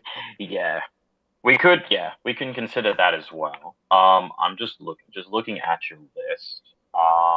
Serrated Scorpion. Yeah, you've got Street Reps. That's obviously good. Serrated Scorpion and 1 mana. Yeah, and then we've also got Cauldron Familiar. So if I was going to prioritize drain effects, I could play both of those. I don't think I'm going to play the Carnophage. Do you play? Yeah. Yeah, I was wondering, do you play like Foreboding Fruit just to get like the food? I don't. All the draw effects in mine sacrifice a creature because of Golem. We want to have that ability to do it. So it's kind of built around that. Yeah. Honestly, like I do. Yeah, like honestly, Foreboding Fruit, it's not like I prefer like sort of like the 2 mana draw spells like Sign in Blood or Knights of Whisper as my like my card advantage. But like Foreboding Fruit's just a cute card in like my Larry list. Yeah. Well, like, and worth keeping in mind that Foreboding Fruit and Sign in Blood can go face, which was one thing I noticed in yours. You can target your opponents. Yep. Another card that I don't see in yours that is pretty damn good. It's not in mine either, so this is no knock on yours. But it's the card is called Foul Tongue Shriek, and it's a 1 mana. Target player loses a life for each attacking creature you control, and you gain 1. 1 for each of those, which is pretty cool. So it's kind of like an anthem in a sense. I've definitely considered. Yeah, I've definitely considered it. Given just from my experience, I'm not finding myself having a board state that like wants to attack enough to where the Shriek is that impactful. You could say if it were like, because the biggest thing is it only targets 1 opponent. Yeah. And so it's like it's not really giving me that much reach. Yeah, you'd almost like there's other ways you can accomplish that. One of the things I'm thinking about here too is that another card that I wanted to get in here, and there's 2 cards that I want to get in here, and they work really, really well in this deck, is Culling the Weak and Dark Ritual. And I think that I can straight up cut 2 lands for those 2 cards, because the nice thing about them is that late game, if they're bad, I loot them away. And that's really one of the problems with those cards, is that when you draw them late, they feel pretty bad in a lot of cases. And so I'm going to experiment with this. We're going to cut we're going to cut a land for Culling the Weak, which is going to be another sacrifice effect.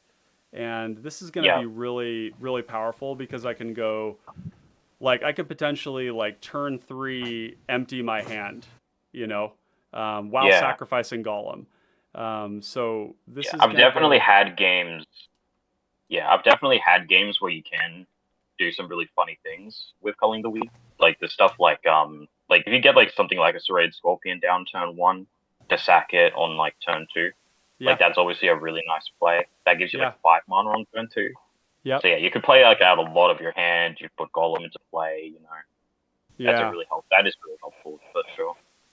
And then there's of course you're running if you're running recursion as well, right? Of course that means after you've sacked it, you can just get it back for later, right? And sack it to Golem to recur it, Yeah. That's right. So I was looking at another card here. Dusk Wielder is another one. That one's got Boast, but I think the one we're actually looking for is there's a 1 mana creature that drains life when you attack or when you hit. It's a pirate, I believe. It is called not Dusk Wielder. We're gonna find this thing. Orc. No, I saw a pirate. I don't know if that was the right pirate though. Yeah, I'm really not remembering the name of it. Oh, interesting. Yeah, Kasari Sadist is kind of it's another exploit creature to sack Golem. The other ones that I was looking at too that's pretty cool is Ragged Recluse, and the other one that's like when you at the end step, if something when something dies, you transform it, and it becomes a 2 mana. So it's a 2 mana 2/2. If something dies, it becomes a 4/3 lifelink, which I was kind of thinking, wow, that's like pretty above the curve. And this one here becomes a 3/3 whenever it attacks. Defending player loses 1 life and you gain 1 life. And discarding a card is very easy because it's the second stage, right? So this one's also in consideration. Ruthless Ripper, but I don't think I'm ever going to morph this. That's just so expensive. Yeah, no, it's funny, right? I mean, often I kind of like it. I don't have it in my decks, obviously. I had it in like my first or so, but like it was cute because like it's nice to just have like a Death Touch blocker, even. But I've got like kind of different similar things in my current list, like Diagraph Scavenger. It's like a 4 mana 2/3 with Death Touch that can also burn and be graveyard hate, so that's nice. Maybe it's damage. CMC equals 1/0 damage. Maybe. I think there is one that does this. Maybe I'm mistaken. Huh. It might be an uncommon. We can look for it. I can help you look for it as well. So if it's a pirate,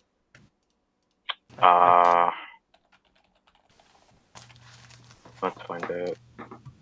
What? Oh, Grasping Scoundrel. It's the 2 mana or 1 mana 2/1, but that's not the one I was thinking of. It must be uncommon.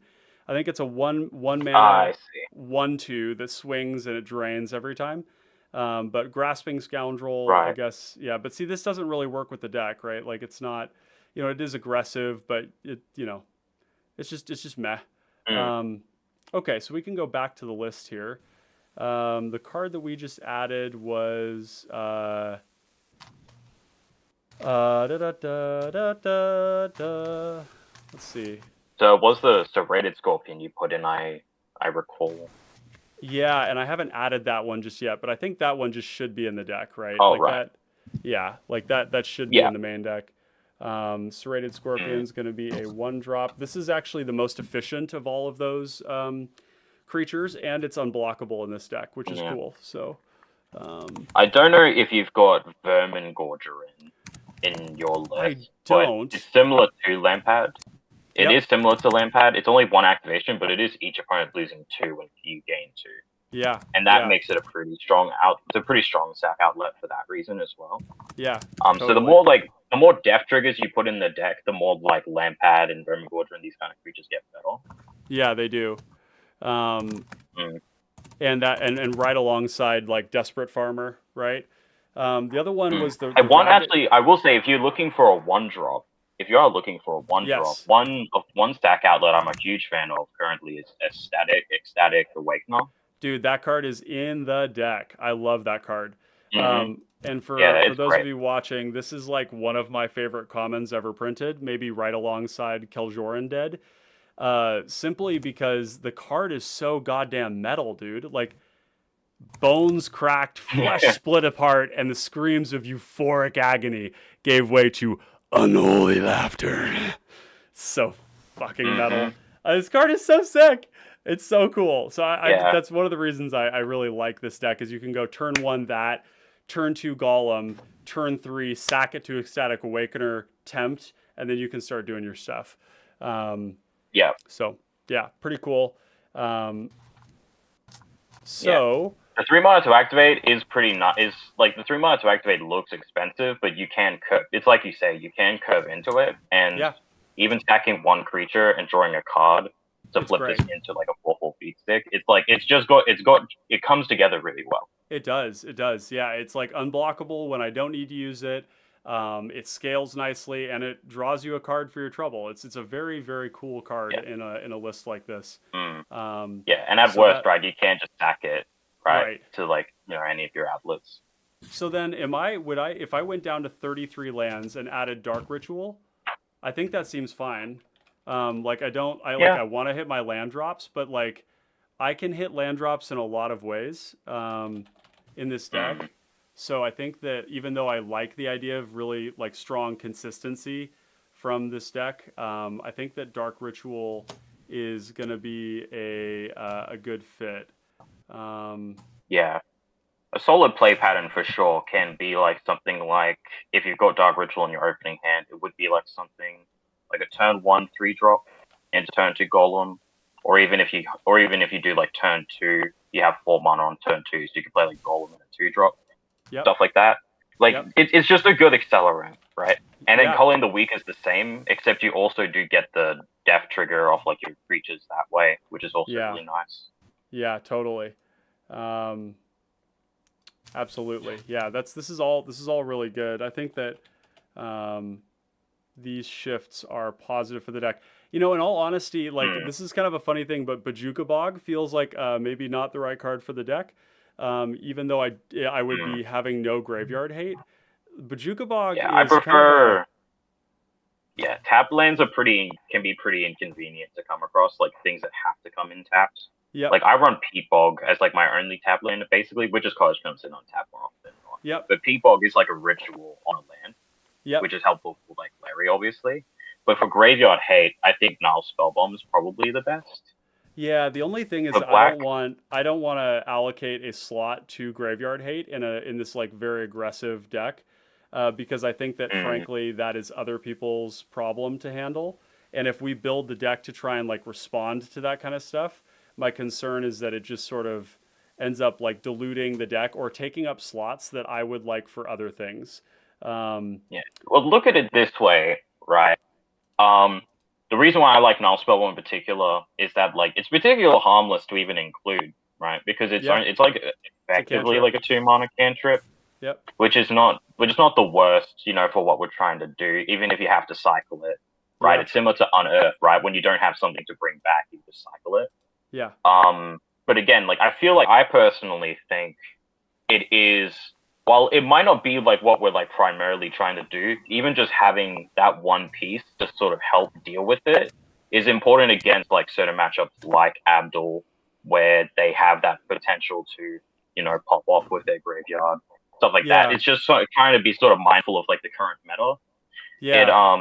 It helps a lot in that regard, I think. I can see Bojuka Bog that is harder there. to include. I will agree with that. Well, Bojuka Bog feels easier to include because it's, but the problem is that like graveyard hate is only tends to be useful at instant speed, and so if I can't do it at instant speed and it's going to be a tap land, then it feels kind of the wrong, like barking up the wrong tree. And I think that then if I'm like there, cost. Like the convenience cost of Bojuka Bog is definitely something I appreciate. But in terms of like what we're trying to do as sort of like aggro, right? It like having a tapped land is like losing, that tempo. Like especially sort of like with how aggressive like I'm trying to be with loyal subordinate. It's sort of like Yeah. having a tap land can really throw a wrench into things. Yeah. So if I want a land to come in tapped, like it needs to be like impactful, right? Yeah. Or at totally. the very least, like again with Witch's Cottage is so easy to include in our land bases. Right, It's because just, it's like, free. untapped. It is literally just free recursion. Yeah, exactly. And I'm fine to include Mortuary Mire because the power of being able to get back some of the creatures in this deck is still worth it to me. And so like I currently have 1, 2, 3, 4 tap lands. Only 4 tap lands in a deck with 35 mana sources is like totally reasonable. I will play as many as 6 in an aggressive deck of tap lands. So the question that's sort of where is, it comes down to like preference and stuff. Like I could totally see that, you know. Yeah. So I have one more slot here, having made room for Dark Ritual and Culling the Weak. And so the question is, so we have Creeping Bloodsucker. This can come out of the sideboard. We have Bloodseeker, both great cards. And now the question is, what is next? And we could play something, I was actually looking at Accursed Centaur is another one that's pretty interesting. It's a 1 mana 2/2 sack a creature. So it's a cheap way to get that golem trigger. But we have a lot of ways to do that. So I don't want to overload on things as sacrifice. I just want to have a sacrifice when I want to sack golem, but I don't necessarily want that to be overloaded on. So the question is, like, Desperate Farmer is starting to look really good. My list to kind of see Desperate Farmer. I need to see what that. Oh, it's 3 mana. Oh shoot, it's 3 mana. So I think that actually swings it. If it was a 2 mana 2/2 lifelink that flipped into that would be a different story. But Ragged Recluse is the other option, which would be a 2 mana 2/1 at the beginning of your end step. If you discarded a card this turn, transform it, and then it becomes a 3/3 that whenever it attacks, defending player loses 1 and we gain 1. So it's essentially swinging for 4. So it's just a good threat. I see what you meant. Yeah, I see what I said. So this was what you were saying about talking about earlier, like the 2/2 becomes a 4/3. Yeah, it's pretty good. Especially because it's like it seems like a decent beat stick for sure. Right. Like again though, like 3 mana is a bit for this. It's 2 for this one. Oh no, I'm talking about Desperate Farmer. Sorry, like the Recluse. The Recluse is interesting. Yeah. I'm sorry. Yeah, Yeah, you're good. Yeah, we can focus on the Recluse now. So, but in terms of the Recluse, right? So, my response to that would kind of need to be like how I did definitely see in like the game that you had today with Golem. Like I did see you were able to like get a couple triggers off Golem to get that loot effect. Yes. Part of me kind of still wants to. I mean, also, and to be fair, you also do have like other spells in the 99 that can tempt now, because like that can also be convenient to get the loot effect. I am just thinking about how consistent we're going to be able to transform this, because otherwise, it is just kind of like a vanilla creature. Yeah, totally. Yeah. Interesting. I do think if we're looking at other 2-drops to put in as well, I guess this Tattered Mummy as like another death trigger you could put in. Yep. That's certainly an option as well. Yeah. One sec. I need to get my. Sorry, I need to get my. I've had my inputs a little wonky here. Is everybody seeing this clearly? It looks like my screen is your screen's kind of like having kind of like Inception. yeah. It's kind of looking at a. One sec here. I need to essentially bring. So I need to go. Let me switch this up, and then this is going to be Discord. I need to have. Why is it not picking up? The Moxfield screen capture is going to be, or no, let's see, the display capture. So we'll. Oh, that's the display capture. So if I flicker that, oh, interesting. I'm sorry, chat. You haven't been able to see exactly what I was talking about this whole time, and that is not helpful for you. Shoot, that'd be that way. So what we'll do is we'll bring this over here, so that people can see what it is we're looking at. There we go. and we'll just do display capture like that. You won't be able to see my faces for now, but that's fine. Okay, so we've got one more card to add here, and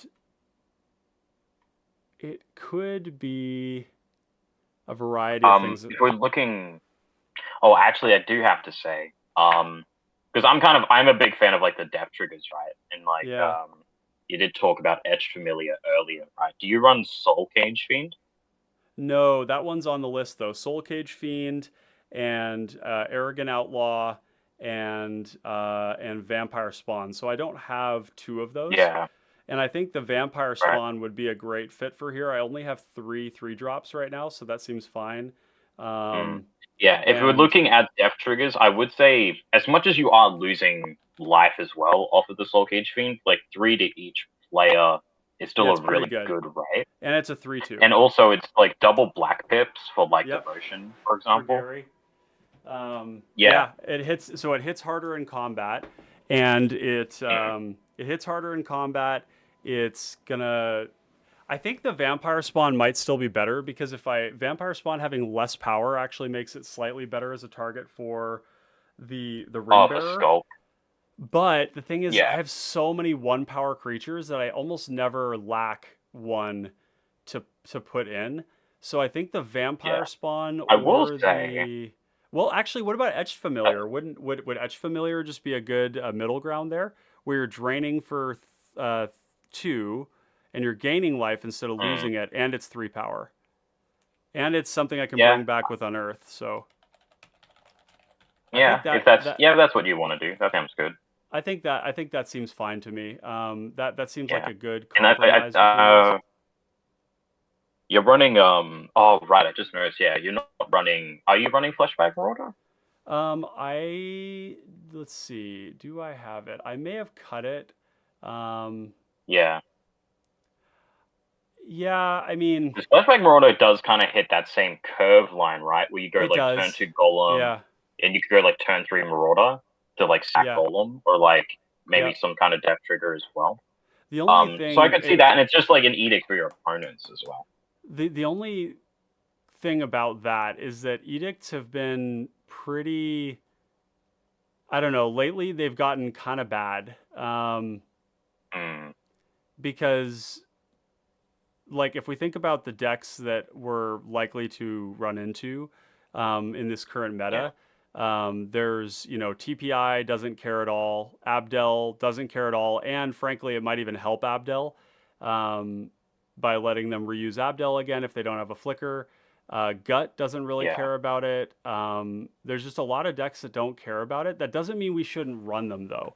Like, I think that it just means that, like, you don't run as many. Like, maybe you just run one. Like, Fleshback Marauder is the best one that I could run.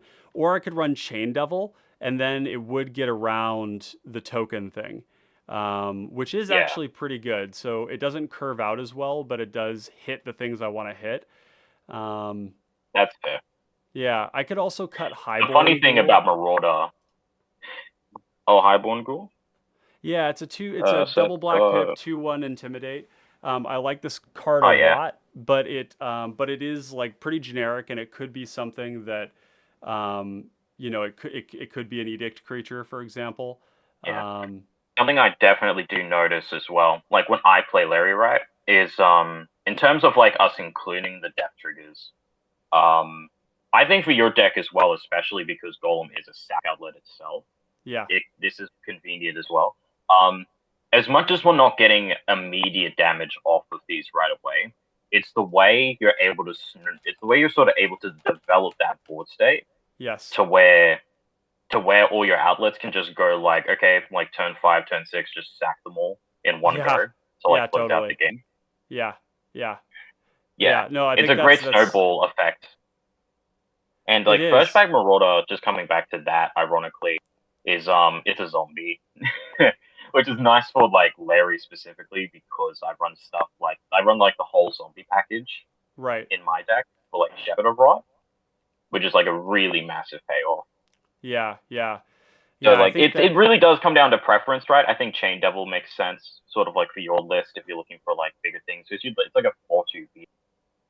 Yeah, and the question's gonna be, do I actually need an edict? Is it my job? I think like my attitude around aggro decks is that I tend to lean out of like niche interaction and into the game plan, and then I will still run like instant speed removal and things of that nature. But generally speaking, I'm going to be kind of pushing that responsibility onto people who have more slots to allocate for that kind of tech. Um, Mm. so so I think that like the edict might not be the right fit, because if I wanted to run one, it would be Chain Devil, and it doesn't really fit into the curve like Fleshbag does. But I don't want to be playing Fleshbag and not really getting, it's sacrificing my Golem, which is good. But again, like that, you know, that kind of effect is best when it's cheap, because then I can go Undying Yeah, Evil on it and then I can do it. And this is a 4 mana interaction to go I will Undying Evil. agree. Yeah, like I will agree. Like things like Carrion Feeder and like Lampad, like these outlets are kind of better for that for sure. Yeah. Just like attacking in general, because there's only one. This is only like on ETB. Right, Right. exactly. So it's like sort of a mix between like interaction and sacking something and being a zombie. Yeah. that kind of brings it together for my list personally. Yeah. But yeah, it's sort of more so for your ideas. Like I definitely see wanting to sort of like those cheaper effects more. Right. Now, actually, I just had a thought though too, and this might be swinging me a little towards Chain Devil, is that it's an ETB that I can abuse with like the 10 Grave Flicker spells that I have. Mm-hmm. Yeah. Oh yeah, And these that- are definitely like these ETBs are definitely good for with those. They're like even better in this list because I play so many more of those. Yeah. So I think that actually kind of swings me on it. If I've got one and I can reuse it a bunch of times, then that's going to be a good fit. So let's cut Highborn Ghoul. It's the only one here that really doesn't. That it's just a vanilla. It's basically the same thing as Dothy Horror and Dothy Slayer. So maybe I could cut something Yeah. else, because those creatures are good. Basically, I have a balance of things that are unblockable, and then things that can be made unblockable. So I could cut something else. And just looking at your stream, I see you've got a Bone Splitter in there. Like, could I get a little bit of your like insight on that conclusion? So Bone Splitter, it's a great question. Bone Splitter is amazing on any of the creatures that naturally have evasion. So Basilica Screecher, Dothy Horror, Dothy Slayer, Highborn Ghoul, Gluttonous Slug, on the Vault Scourge, the Tormented Soul, the Okiba Reckoner Raid, the Changeling Outcast, the Bone Picker, or the Dross Golem. It's a very good card in these aggressive decks, because we're going to be able to constantly amplify a threat by a lot. So this is kind of like it's like a 1-drop. It's like a 1 mana 2/1 in a sense.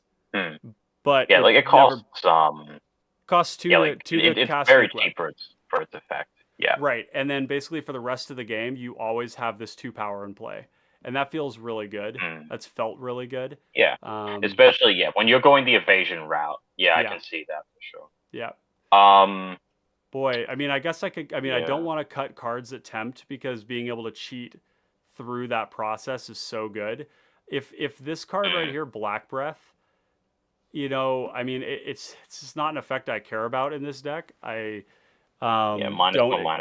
Yeah. I mean, it's just not that. I would prefer something like I would prefer a card like Suffocating Fumes over this, as much as you are tempting, because at least you can cycle it if you don't need it. Turboing through the tempt is so strong. I mean, the faster we get to stage 4, the better. And I guess it's just like a piece of tech that I have that I can do stuff with. There's just not a whole lot of great cuts from here. Something like Viscera Seer. It's just these onboard sack outlets that are free are really strong. There's always the ninjas, but the ninjas are also a way to tempt. They're a cheap way to tempt that don't involve me having to recast my commander with command tax. So I think those ones need to stay. I've cut the expensive ones, the 4 mana ones, and I've kept these ones. Skull Snatcher just being like a 2 power 1-drop basically. My my concern with the ninjutsu creatures are as much as they are kind of like you can't afford to put them in, right? But they're not very convenient because the thing is with ninjutsu, right, is like you got to like bounce your creature back to hand for it, and so like if you've got evasion creatures for that, like that obviously makes sense, right? Yep. But And it makes sense with Golem it too, is because still- Golem never gets blocked. Right. So that's part of it, and we can reuse Gary still- these things. Yeah. Yeah. Oh, yeah. I can see that. It's just I would prefer, right, something that kind of has a little bit less. It's a little less restrictive on like your board state, right? Because if you because you don't really want to be like in terms of like developing your board state, they are still like, at least reasonably costed, but like they still cost a fair bit, right?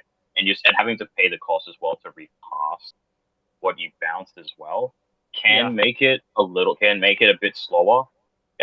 So I would prefer something with like more like immediate impact, you could say. Like that kind of just like that can stand on its own and sort of still be flexible in that you can like even pitch it to things like Golem.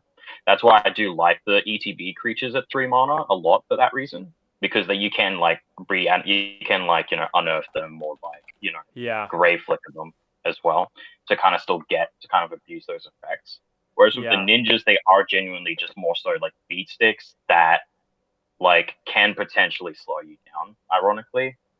Yeah, they've I think in my experience so far, they've proven to be really strong because they're such a cheap way to reuse Golem, and Golem secretly reads like "Don't attack me," because like the interaction here, for example, if you go turn 1 drop, turn 2 Golem, turn 3 you attack with Golem, doesn't get blocked because people don't want to tempt, and then you ninjutsu Golem back and you replay it. He has vigilance, and you're tempting once, and if somebody attacks you again, you're going to tempt again because you're going to block.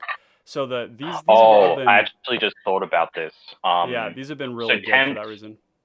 So Golem is I've been thinking of Golem as like a dice trigger. Like I think it's a leave the battlefield. Yeah. That's the big difference here. That's why ninjutsu is so good. Yeah. No, I see why you would have been confused about ninjutsu based on the fact that it's essentially like, why would you play that, right? But it's a leaves the battlefield. Yeah. I understand now. That makes more sense. Yeah, like any way to sort of abuse that. I guess that helps a lot.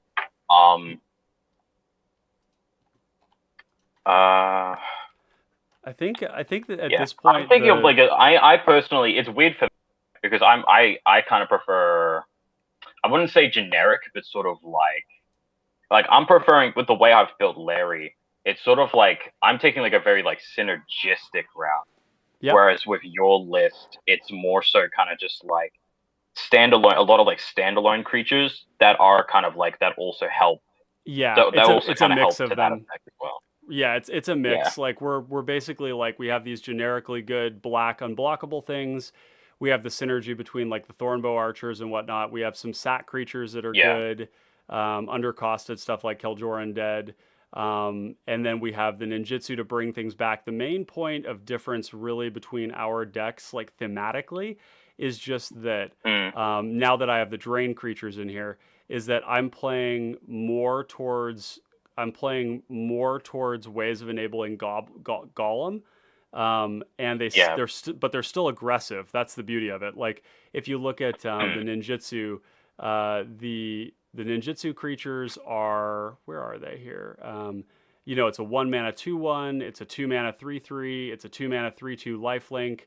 All of these still work with that. So it's playing more towards like the grave flicker type stuff. But they're ultimately the more like things you can similar fit attitude. To Golem, the less. Yeah, the more things you can sack to Golem, the less you are kind of like punished for sacking. Yeah.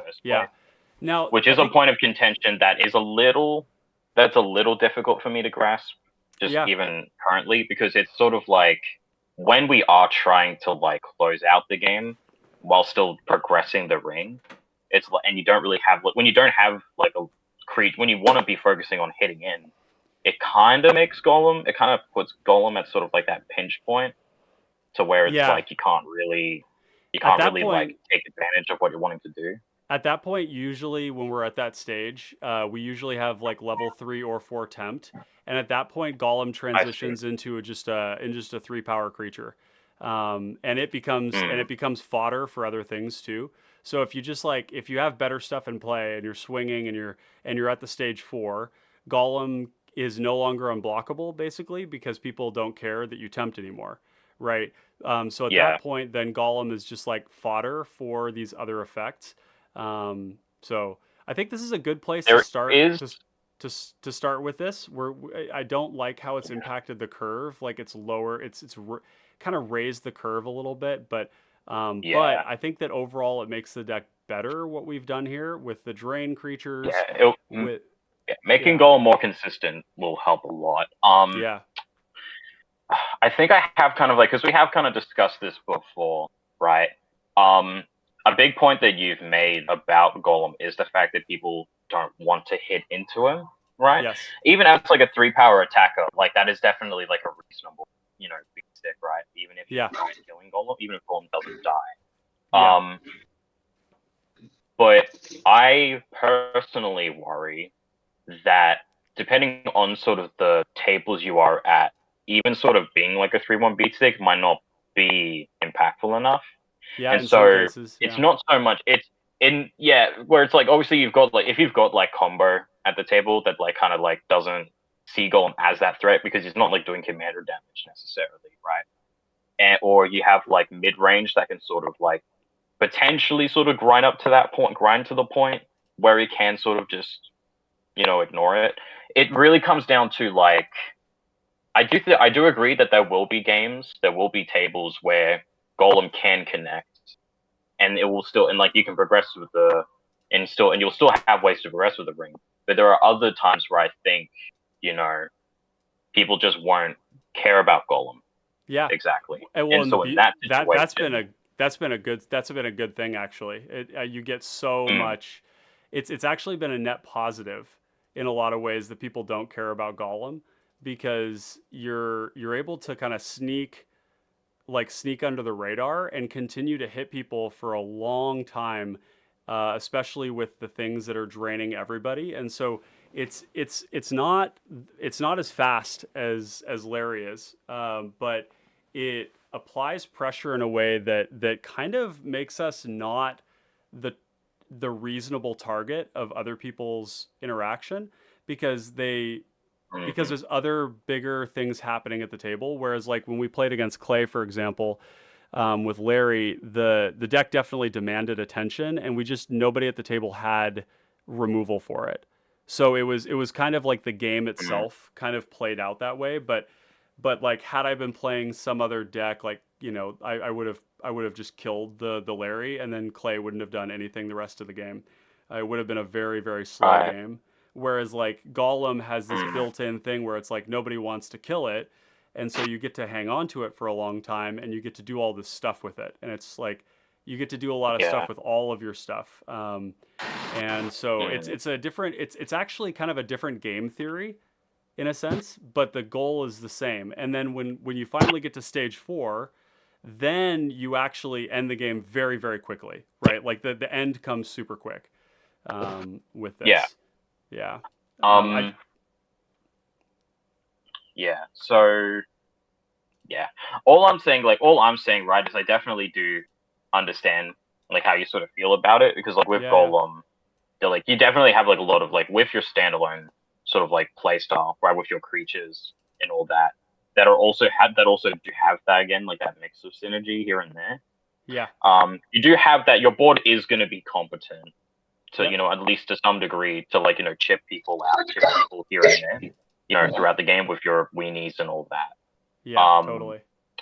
I think the biggest questions I would have to ask for Golem specifically are going to be how consistent it's going to get to the 4th stage of the ring to sort of kind of to close out the game that way. And how it can adapt to those matchups where people are just letting Golem connect because they're going to be faster. Yeah.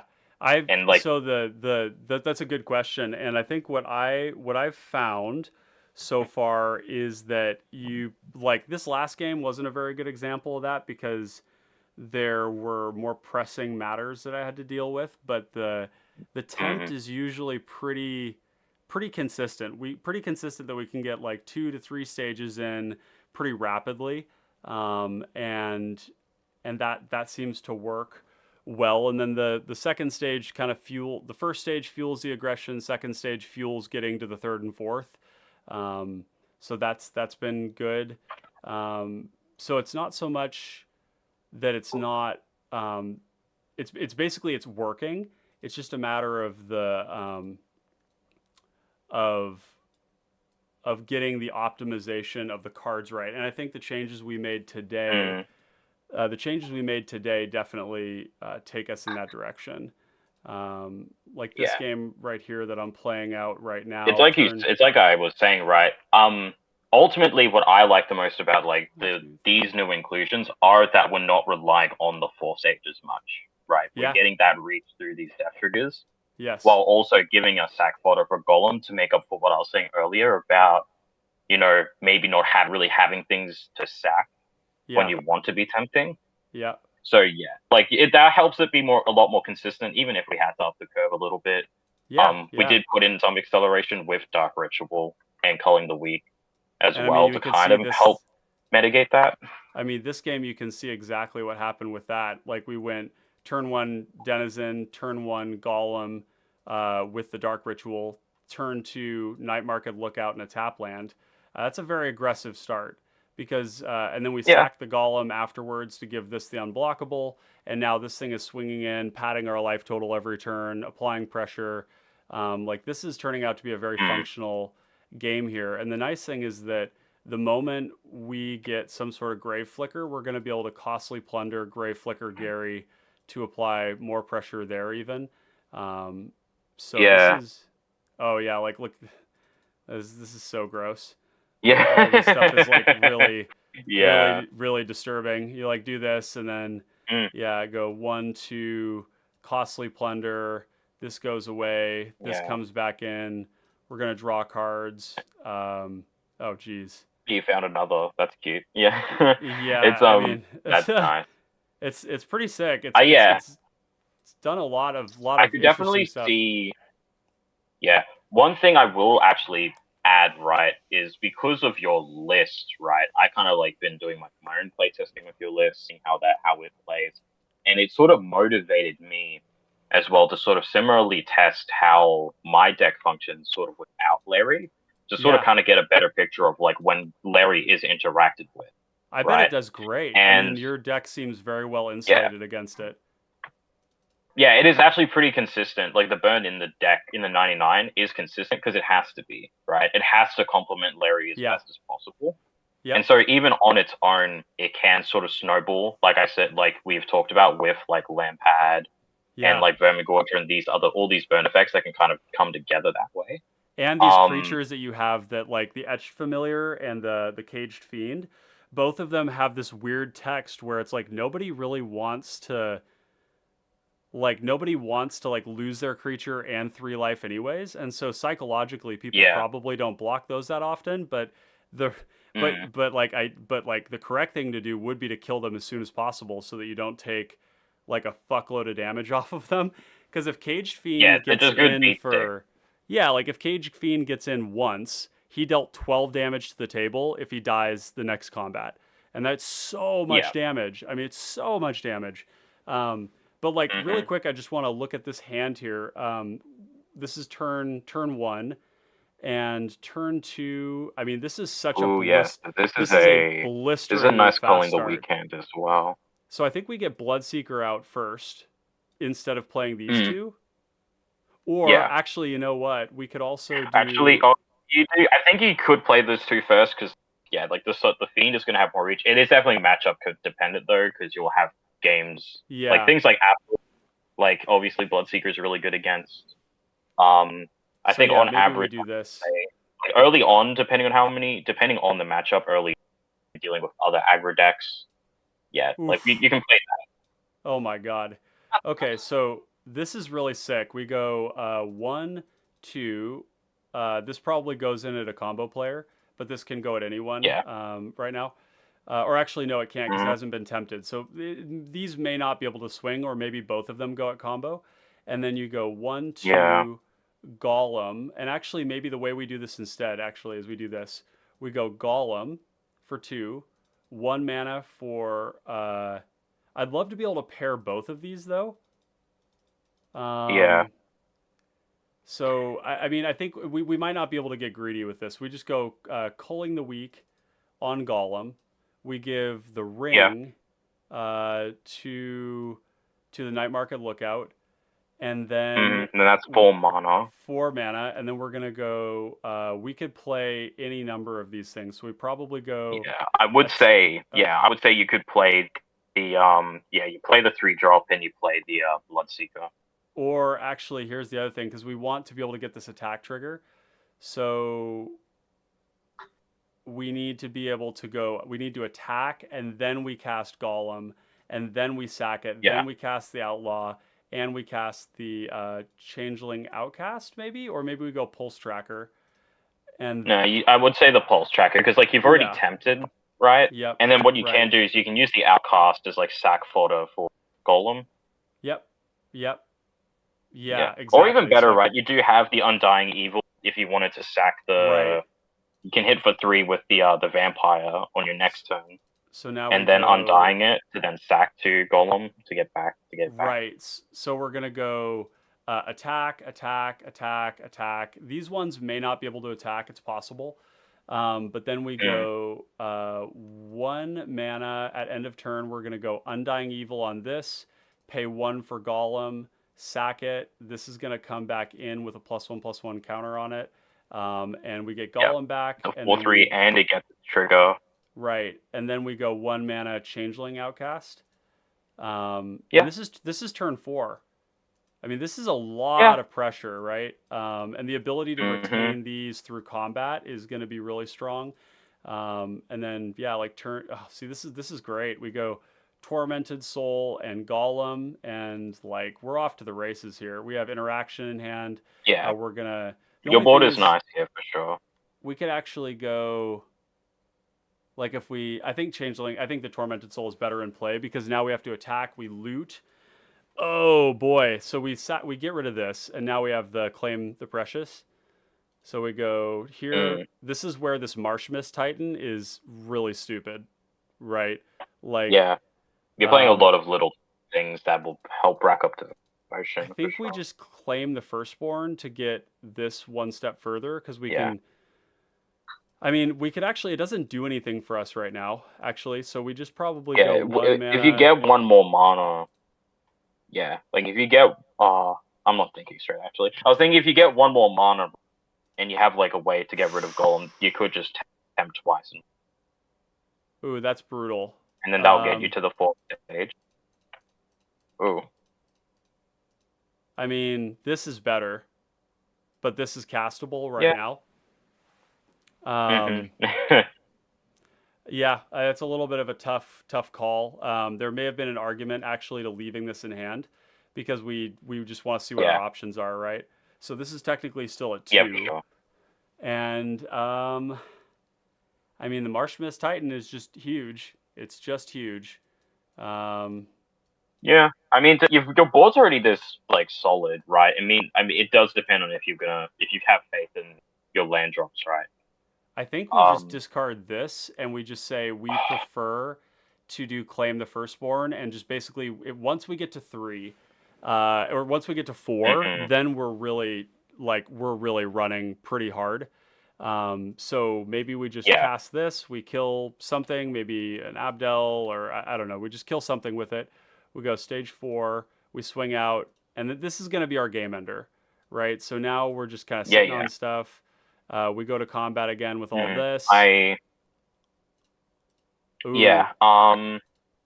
This is helping. This is making me think, right? Oh yeah, you do have the sack effect for so now we do Golem. this. So now you have the 4th stage online. And we sack this thing, and we put it into the graveyard this time. So this is going to go to 4, and then when it connects, it's going to do the drain trigger. We're going to get these 2, and then we can go swamp. Those are your land drops. That's nice. We want to go Barrenmoor, like that. Yeah, Barrenmoor. Yeah, Barrenmoor.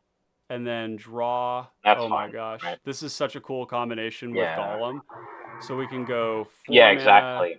I mean, this right here, that's game over. I think this is game over if this doesn't get countered, because we're hitting for so much damage with these cards.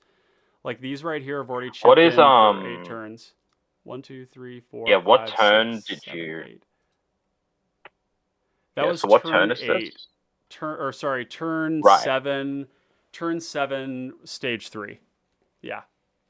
Yeah, that's nice. Yeah, I Yeah. will say, like, this is definitely very similar to me, right? To when I did test without Larry, right? Yeah. Because it definitely is. You do that. Like, you play your weenies, you get your depth triggers, right? Yep. And you have like your sack outlets. It's gonna be.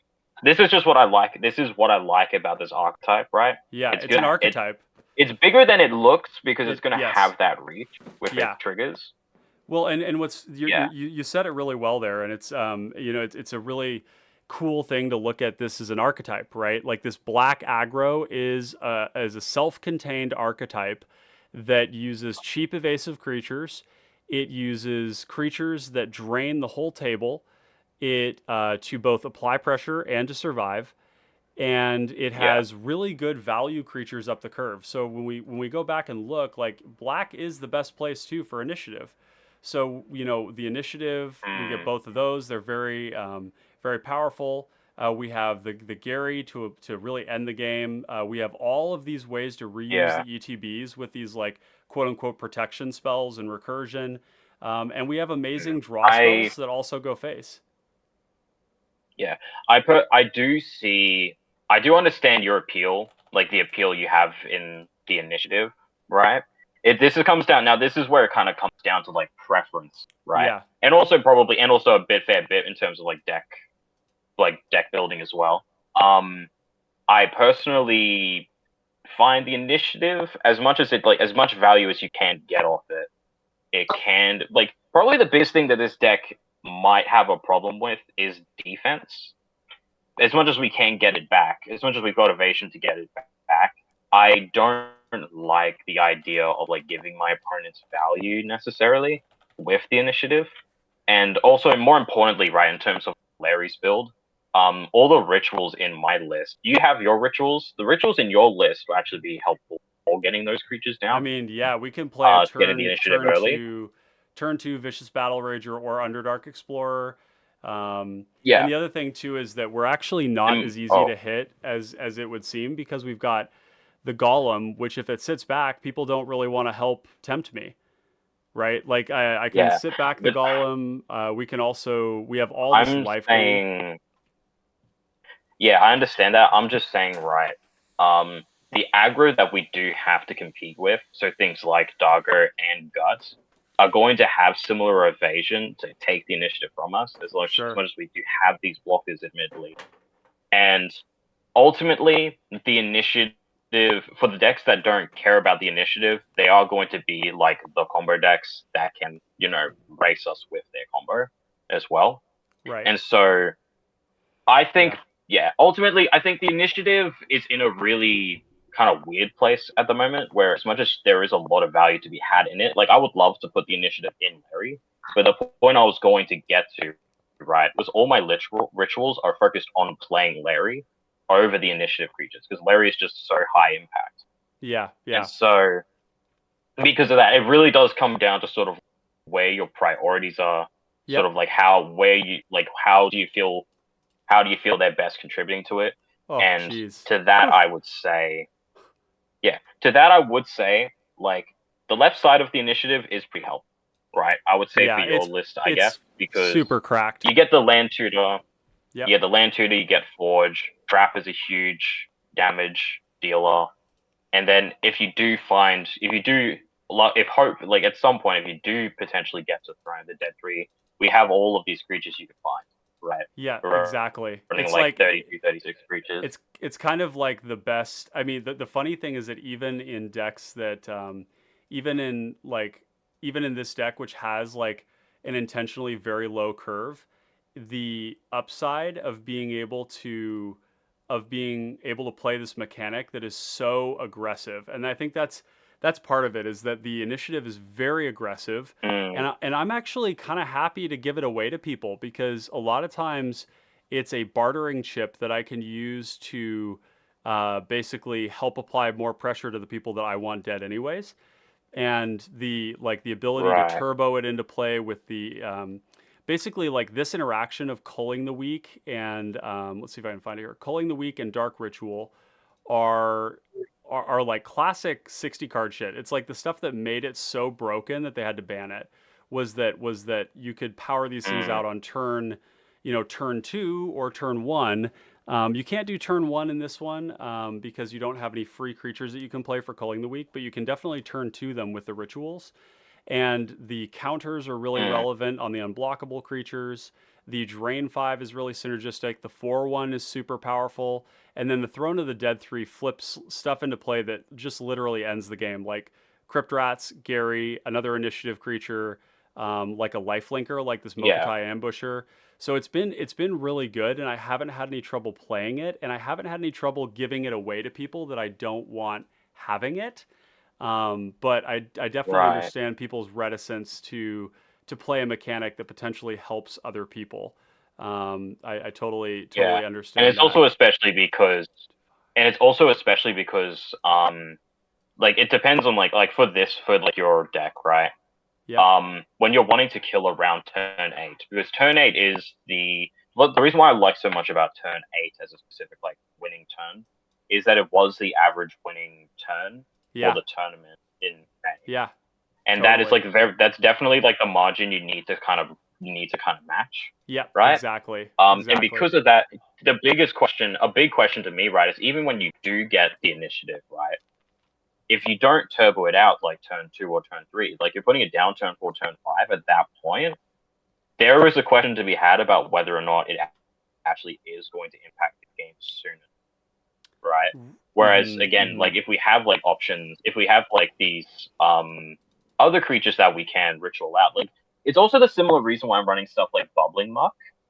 Yep. Whereas while it's not actually like a ritual on its own, it's a great tempo play to just put, multiple creatures that have like these burn effects into play. Yes. And that is going to be, I think, a lot quicker than like what, having to wait until like your upkeep for the initiative would deliver. Yeah. No, I totally understand that. I think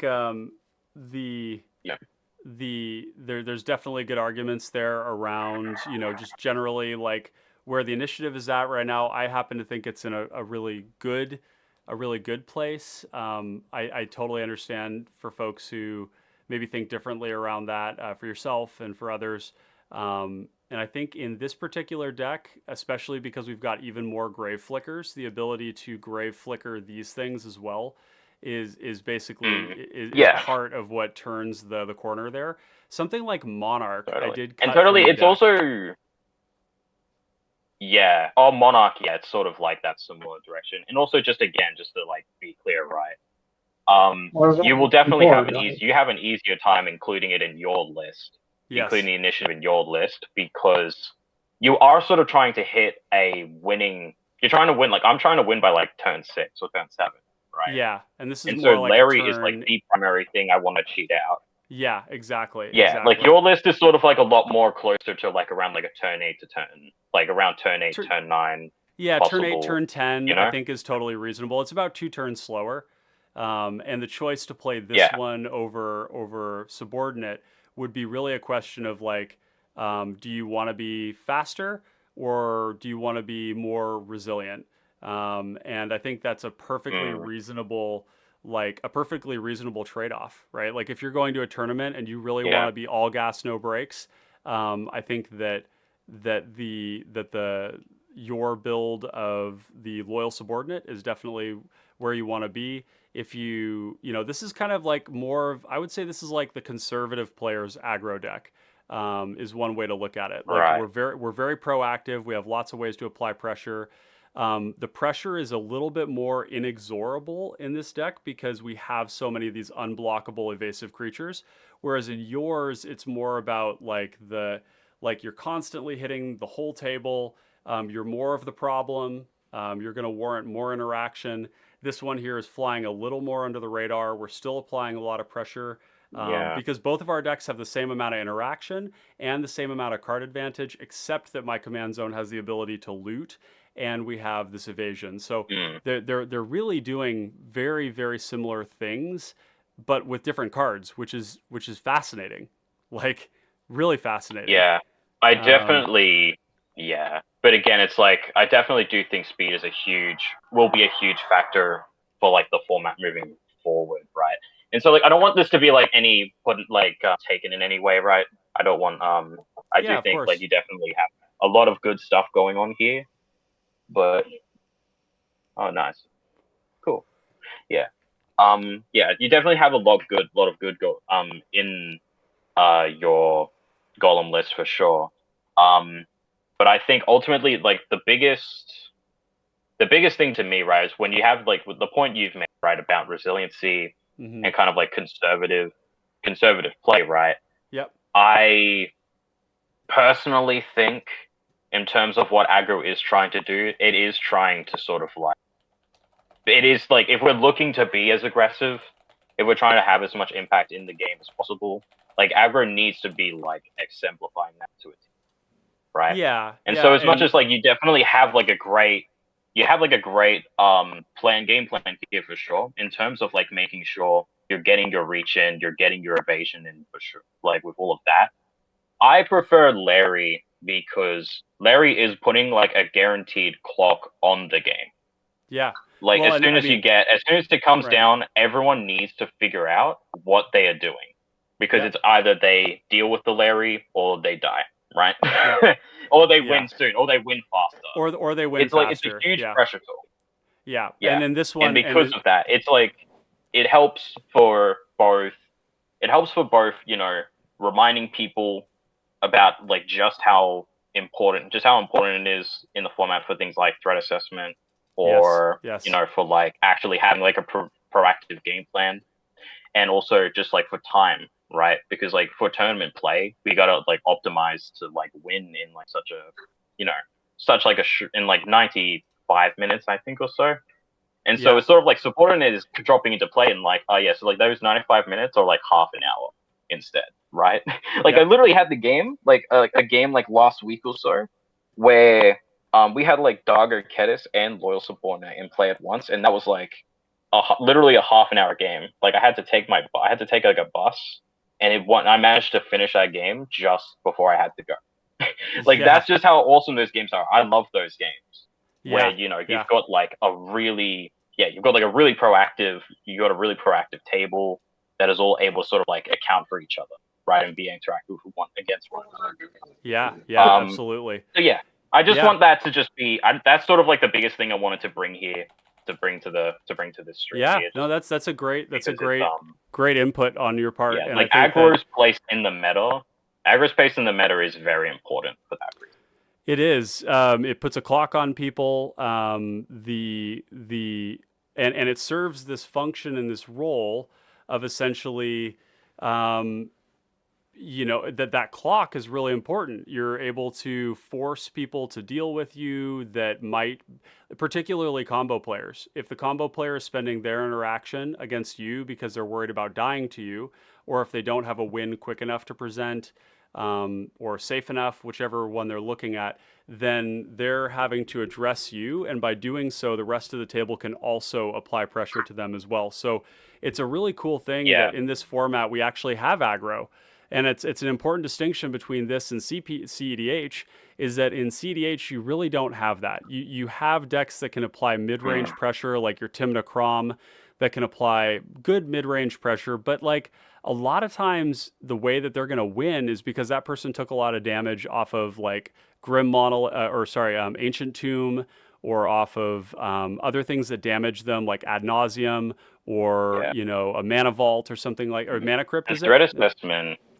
Yeah. Oh yeah, Mana Crypt and stuff. And threat assessment is like, you know, totally different in cEDH because it is. Yeah.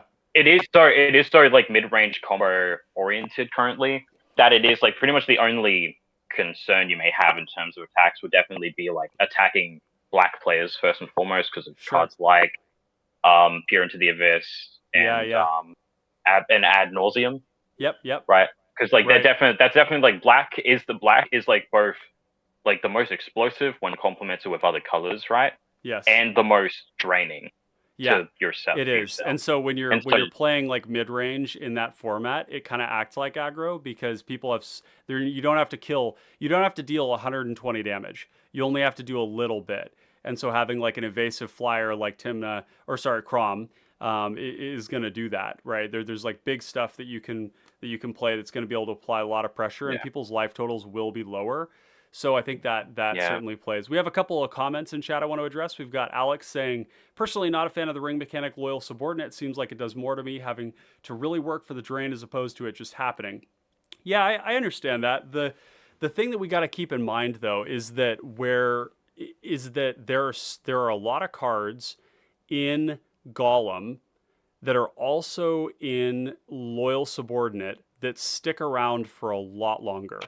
So with these cards that are draining 1 every time you swing, every time you hit somebody, every time you attack, tap, whatever it is, those cards are, if we play one of those on turn 1 and we're tempting on turn 3, those cards are applying that pressure for the rest of the game.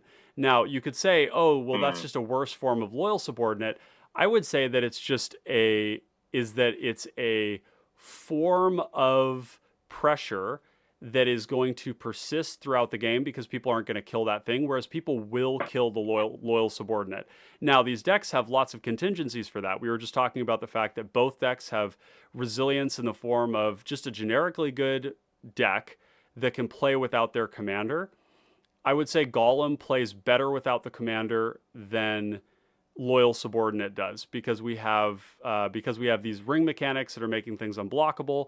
We also have chosen to play more unblockable creatures in general in the deck as just part of what's going on. So again, I think the big differentiator being like Golem is like is a 2 turns slower aggro deck, which is still probably on par with a gut deck.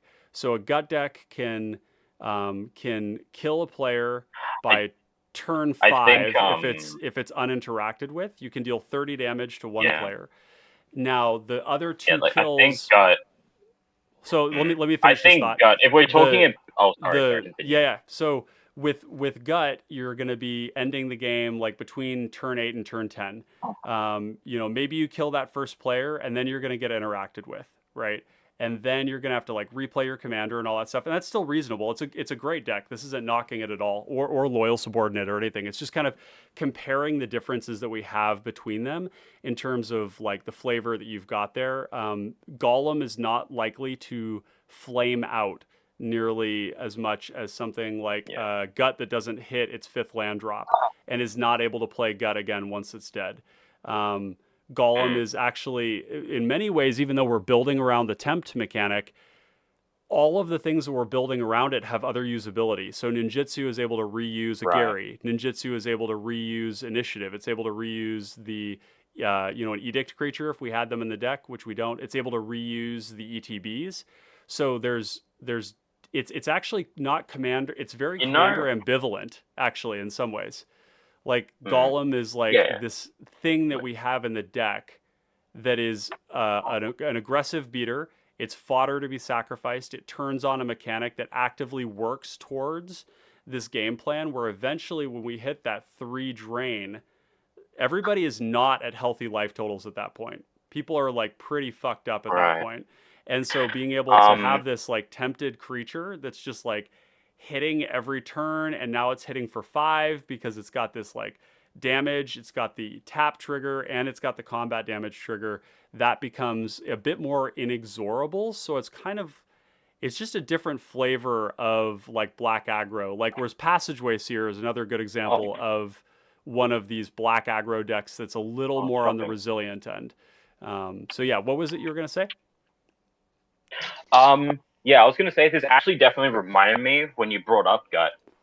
I may be being a little too ambitious with this point, right? And yeah, you can correct me if I'm wrong, but to me, the funny thing is, right, is that the way we're describing Golem here, kind of, and like the whole like conservative aggro statement, right? Yeah. To me, the funny thing is, like, I feel like Gut is probably the best example of like a conservative aggro deck we've got in the format. Yeah.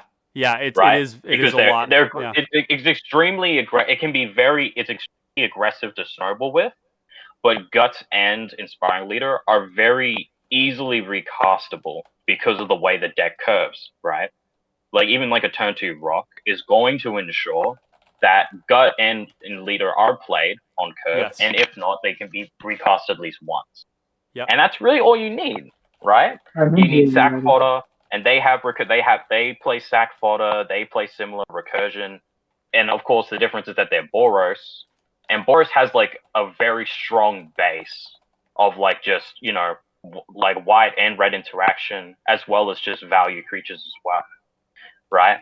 Like I would personally say the value of sort of what is in Boros can be compared if not be slightly better than what is just in mono black, right? Yeah. Well, they're doing. That is why they're doing different things, right? Oh, like your Gut deck is applying a lot more pressure to one player, and it's almost all through the combat step, whereas these black decks are actually doing this drain thing. There's so much of these black decks where like, and you and I have talked about this a ton. Black, I will say, I mean, Lampad. I will say, like, it's not that it doesn't.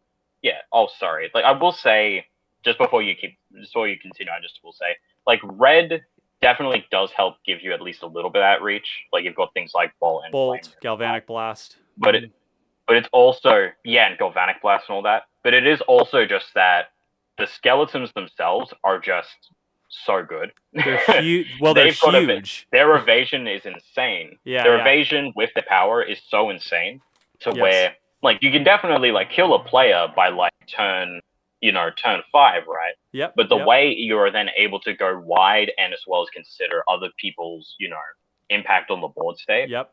That is where Gut really kicks people in the shins. It does, yeah. And it's not that you don't have the kind of pressure I was talking about, by hitting everybody, because you still have Impact Tremors and Witty Roastmaster. But I think what you get with black is you're getting a little more resilience, because a lot of these cards are draining and they're gaining you life. So there is that, and they're also it helps too their with Larry, curve right? is a lot lower. The curve is like in these black decks, you have the ability to yeet 3 1-drops into play on turn 1 with a Dark Ritual. It's very explosive. The other thing too is that these black decks, like, when in the world is somebody going to counter Gut on turn 2? It's just not going to happen. And so a lot of my philosophy is fed into this deck. And my philosophy is that the Spouting Whale will get speared. And this is something I talk about a lot. I'm probably going to write an article about this at some point soon, but it's something that my dad told me when I was young. And it's actually game theory in Magic. Like, the way he was talking to me about it was kind of this idea of like, if you're really, if you put yourself out there in this way that is, in life, that is, opening up opportunities for you to get clapped, you're going to get clapped. If you're not clappable, or if you're not the target for that because you're not the biggest whale, if you're not the Spouting Whale, if you're not Moby Dick, then you don't get interacted with as much. So with Golem, and particularly with Golem, even Passageway Seer to a degree, your pressure is like the second scariest thing at the table, maybe third. Yeah. And that affords you this ability to just continue to play your game irrespective, and where you're ignoring a lot of the interaction. If people have, one removal spell, are they going to use it on the multitude of 1-drops that are just like so bad to kill? Are they going to use it on Golem? Golem is not a good kill target. They don't want to progress you through the tempt. And say there's a combo player, which we can expect because combo is about 30 to 40% of the meta. They're keeping that removal spell for somebody else. They're keeping that counter spell for somebody else. Even the aggro deck, even the combo deck, which might counter a loyal subordinate or a gut on turn 3 because of the amount of time it buys them. You're never going to see that in gut. You're never going to see people do that. And so what that means is that we're able to do our thing irrespective Would you kind of say, I was going to say, like, would you say in that respect that, like, sort of the advantage that we're ultimately sort of describing here is that, like, loyal, like, sorry, I needed to sort this out. Yeah. I needed to sort something out here. Yeah. I was going to say, so basically Golem is less impactful early on. And because of that, it gives people's threat assessment of you a bit more leniency early on. Sorry, say that again. I was typing. I wanted to hear. So you said it gives what gives the something more leniency? It kind of gives you more leniency early on, less impactful than say like loyal subordinate or like Dogger. Yeah, more leniency, and it's a game theory thing because people have limited resources and there are things that actually end the game right now. And so people are going to hold those resources for the things that are existential threats. Yeah. So a lot of the decks that I build are built around this idea that if you are the combo deck, you need to, like the combo deck has to face so much more interaction because they are the spouting whale. They are a Moby Dick. They're out there and they have ways to fight that. It's not that they're this, and this isn't a criticism of combo or people playing it. It's just to say that like when I build decks, almost every deck that I play is not going to be the number one threat for a long time. And by the time that happens, I've been afforded more leniency because the thing that I'm doing is just not the scariest thing at the table. It doesn't mean that we aren't pushing a ton of damage. Like Golem is clearly, it's pressuring everybody. It has threats that you don't want to kill. You have a hard time killing. They're kind of hitting everybody. You have card advantage to back it up and some amount of removal. And then by the time that people are spent out of resources and and I've killed the combo player, then we have a game where I'm essentially playing from an advantage because my stuff hasn't been killed all game. This game theory actually has really, really been successful for me.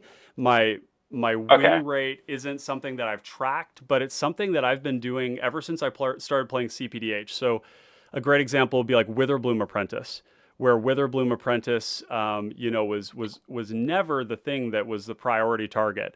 And so you're just sitting there, you're gaining life, you're, ticking people away. You have a ton of interaction in the deck to pick things off that are a problem that might kill us. And over the course of the game, we're just going to be snowballing, slowly, quietly snowballing until you win. And TPI is the same way. TPI is not an aggressive deck. It's very reactive. You build up this board, you're applying pressure where people want it. With your 1/1s, you're swinging at the combo player.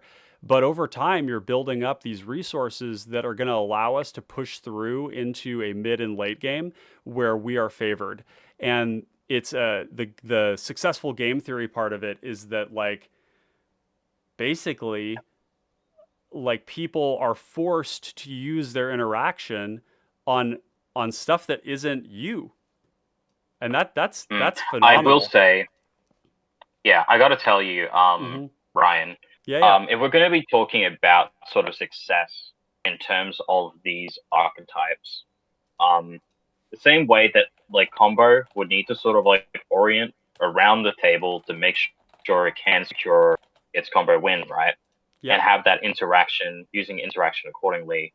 I think the bottom line for aggro is in a similar extent, right? In terms of impacting the game, is that it needs to be the deck at the table that's asking the question. Yes. It needs to be it needs to be securing, it needs to be developing a board state, which is going to impact as soon as possible and is going to force interaction Yes. Admittedly, as much as you don't want to see interaction, that's like, magical Christmas land, right? You are going to see your deck be, have things Yeah. be removed and stuff, and that's Yep. just how Magic goes, right? Well, I yeah. think, Yeah. like, and because of that, like, and because the reason why Larry has been so successful, I've managed to get Larry to where he is now with like a 53%, win rate, is because Larry ultimately is a 12-1. Yes. A 12-1 with menace. Yep. That Yep. impact is so incredible to the table, Yep. to the point where it may be an argument for whether or not your opponents want each other to lose the life, or there is that Yeah. pressure to take out the combo player with the 6 damage Totally. that Yeah. Larry can hit with, because they like- often won't have blockers because of the menace. Well, and So there's a the lot of reason- decks that so want that pressure on the in other players, so they'll allow you to terms be of- around. They'll Yeah, allow and so you to be around ultimately, and right, do damage to I to think people. it is more so, yeah. So I think with your point, right, because I know you've definitely, like, you and like a lot of people at the Comic Connoisseurs, right, are very, you guys are really big like advocates of mid range, and I'm not against that at all. I've played mid range. I've developed like decks like Great Desert Prospector to Yeah, be where sure. they are now, with Yeah. wholeheartedly loving, what mid range can do for the format. And I would say specifically But I Clay. think- I'm the definitely advocate for think- mid range. Clay tends to be more on the aggro and combo.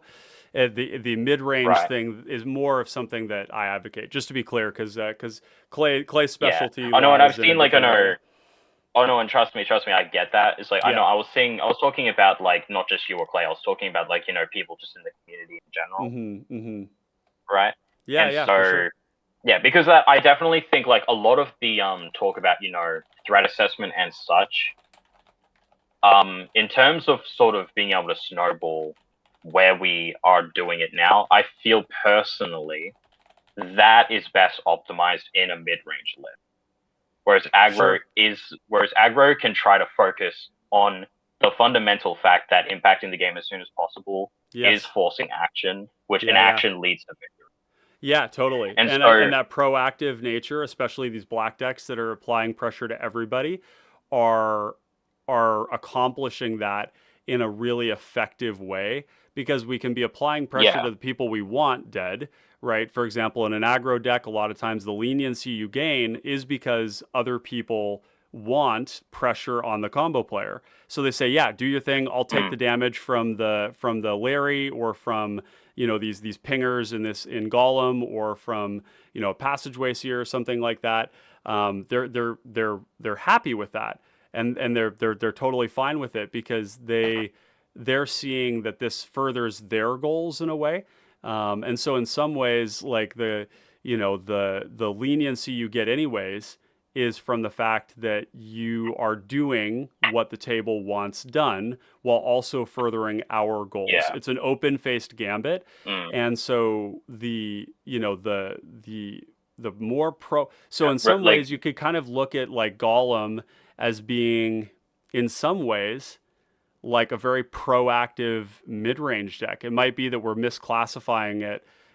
It's very aggressive, but Yeah, that's basically what I think that is ultimately what I wanted to get and to. yeah, it's You're a right. funny Right. thing. It's so, and I've waffled around with this, because really, like, mid-range and aggro sometimes can be really hard to differentiate. I've been seeing this with my lists, and Yeah. it's why I started listing my decks as proactive or reactive mid-range, because like TPI, very reactive mid-range. Although it's dynamic, you can attack with the 1/1s into a player that doesn't have a lot of creatures, and you can help there. But you tend to be more of a sit back, build up, and then explode. Whereas a Rilsa is a very aggressive mid-range deck.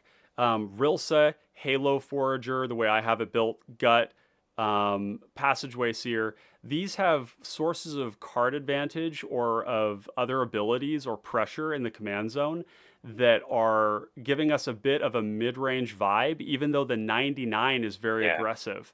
And so, like, I this would is say a- Gut is like. I would Gut- say Gut's clock is respectable enough to still call it aggro, It as much as is. it does have like a really strong grind. It's grind. It's funny. Its grind doesn't come from card advantage. It comes from a retained board state. So if it can It's like retain the board resource state, it can advantage, grind. ultimately. Yeah, if it can retain if it can retain its board state, which is a big question because there are cards that completely end the game for gut, like Arms of Hadar and Eyeblight Massacre, and just any sweeper that deals 2 damage, kills the gut. You know, they lose the buff, then the things all die. It's still definitely like a very aggressive deck that is looking to apply a ton of pressure early on. It's looking to really try and kill people quickly. And I think that sort of plays a role. But I guess what we're talking about here really is like I've been calling Golem an aggro deck, and it's possible that in fact it's actually just a very aggressive mid-range deck, which is where that hypothesis Right. about the spouting whale is more applicable, and where the apprentice is an actual aggro deck, and the lines there are blurry because I've had starts with Golem where I've ended the game on turn 6 with Golem, and that was off of the back of a flickered Gary. I came out early with pingers.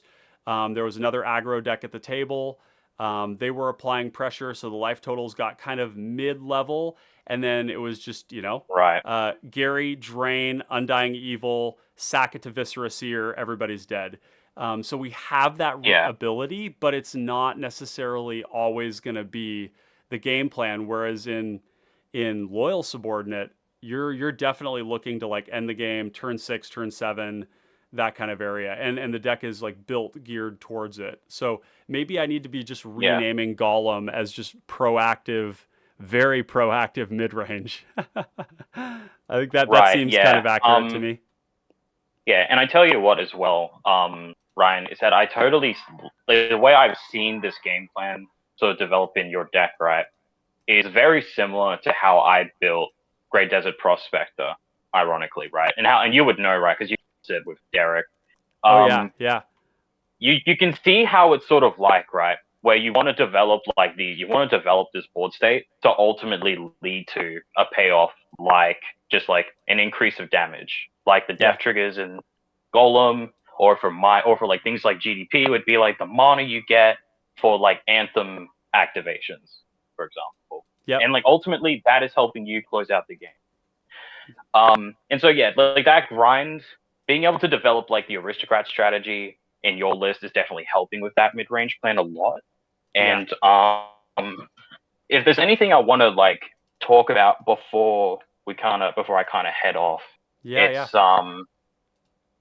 I'm just gonna ask, right, there are a couple like bomb burn effects that I don't know if you're running or not. I need to Blood Tithe and Siphon Soul, and basically being small Garys. And I will say probably one of the best. Ironically, probably the best burn effects in the 99, besides like Gary, for example, are things that are like Gary. So for example, Lampowder Death's Vigil, when you sack your board, is pretty much like Gary, if you think about it. Yeah, it is. Yeah, right? You eat the board at the table. Yeah. Crip Rat similarly is going to do that much as a mana sink, you know. And then there's also like a couple spells that I really like. I don't know if you're running like Tyrant's Choice, but Tyrant's Choice, very often you're going to vote, the tie is going to be voted, so it's basically a Flame Rift in black, which is very helpful. And then there's Gruesome Fate, which I think would be perfect for your list. Yes. I don't know if you have it in there or not. So Gruesome Fate is not, and none of those cards are. I really like those cards, and I'd like to continue to explore looking at ways to put them in, because Gary, there's so many other things going on with Gary that make it an insane card. So having a spell version of it is pretty impressive. It's basically like a Devotion 3 on the Blood Tithe, Devotion 3 Gary that you're playing out. And those burn spells, the other thing about them is like if somebody sweeps your board but you've done a ton of damage, those cards allow you to just end the game without combat. Like that's really, really strong. And they're giving you so much life. It gives you time to rebuild, right? Like there's a lot to be said for that. even in this deck too. So I'll definitely be continuing to look at ways to include those as well. Really quick, I want to answer a couple of questions here from the chat. We've got Alex says, I like pushing for a win with some interaction of my own. Going for combo win with counterspell up is really hard to beat, but I can be stopped. I think preferring to wait until the interaction is out. But that can also lead to the combo with the counterspell to win first. It's really up to the table if it wins or not. I agree. And this isn't so much about the topic that we're on. It's more about just like combo as a place, and its threat assessment. I'm pretty firm in my actions and my beliefs around target priority around combo. And I think that the game theory around that is very, very clear. But yeah, like the I'm question sorry, of, I was kind of busy.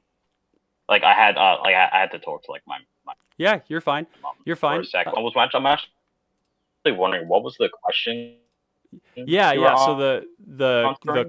the comment that we had was Alex saying it's not really a question. It's just more of and my comment was more just reflecting on theirs, which Alex said, I like pushing for a win with some interaction of my own. Going for a combo win with counterspell up is really hard to beat for them personally. They like to do that, but I can be stopped. I think he prefers to wait until the interaction is out, but that can also lead to the combo with the counterspell win to win first. It's really up to the table if it wins or not. So it's up to the table whether combo wins or not.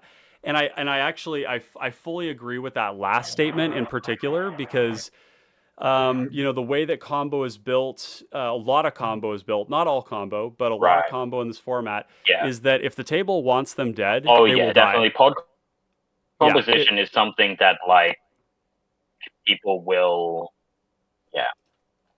Yeah, where it's basically, and I think that because the combo players present a deterministic victory once they do their thing. We could say that for like any deck, though. Basically, it's actually like, so. This it is really where comes. It is different. Like I would argue that when people say that every deck is a deterministic victory if it's not interacted with is not accurate. It's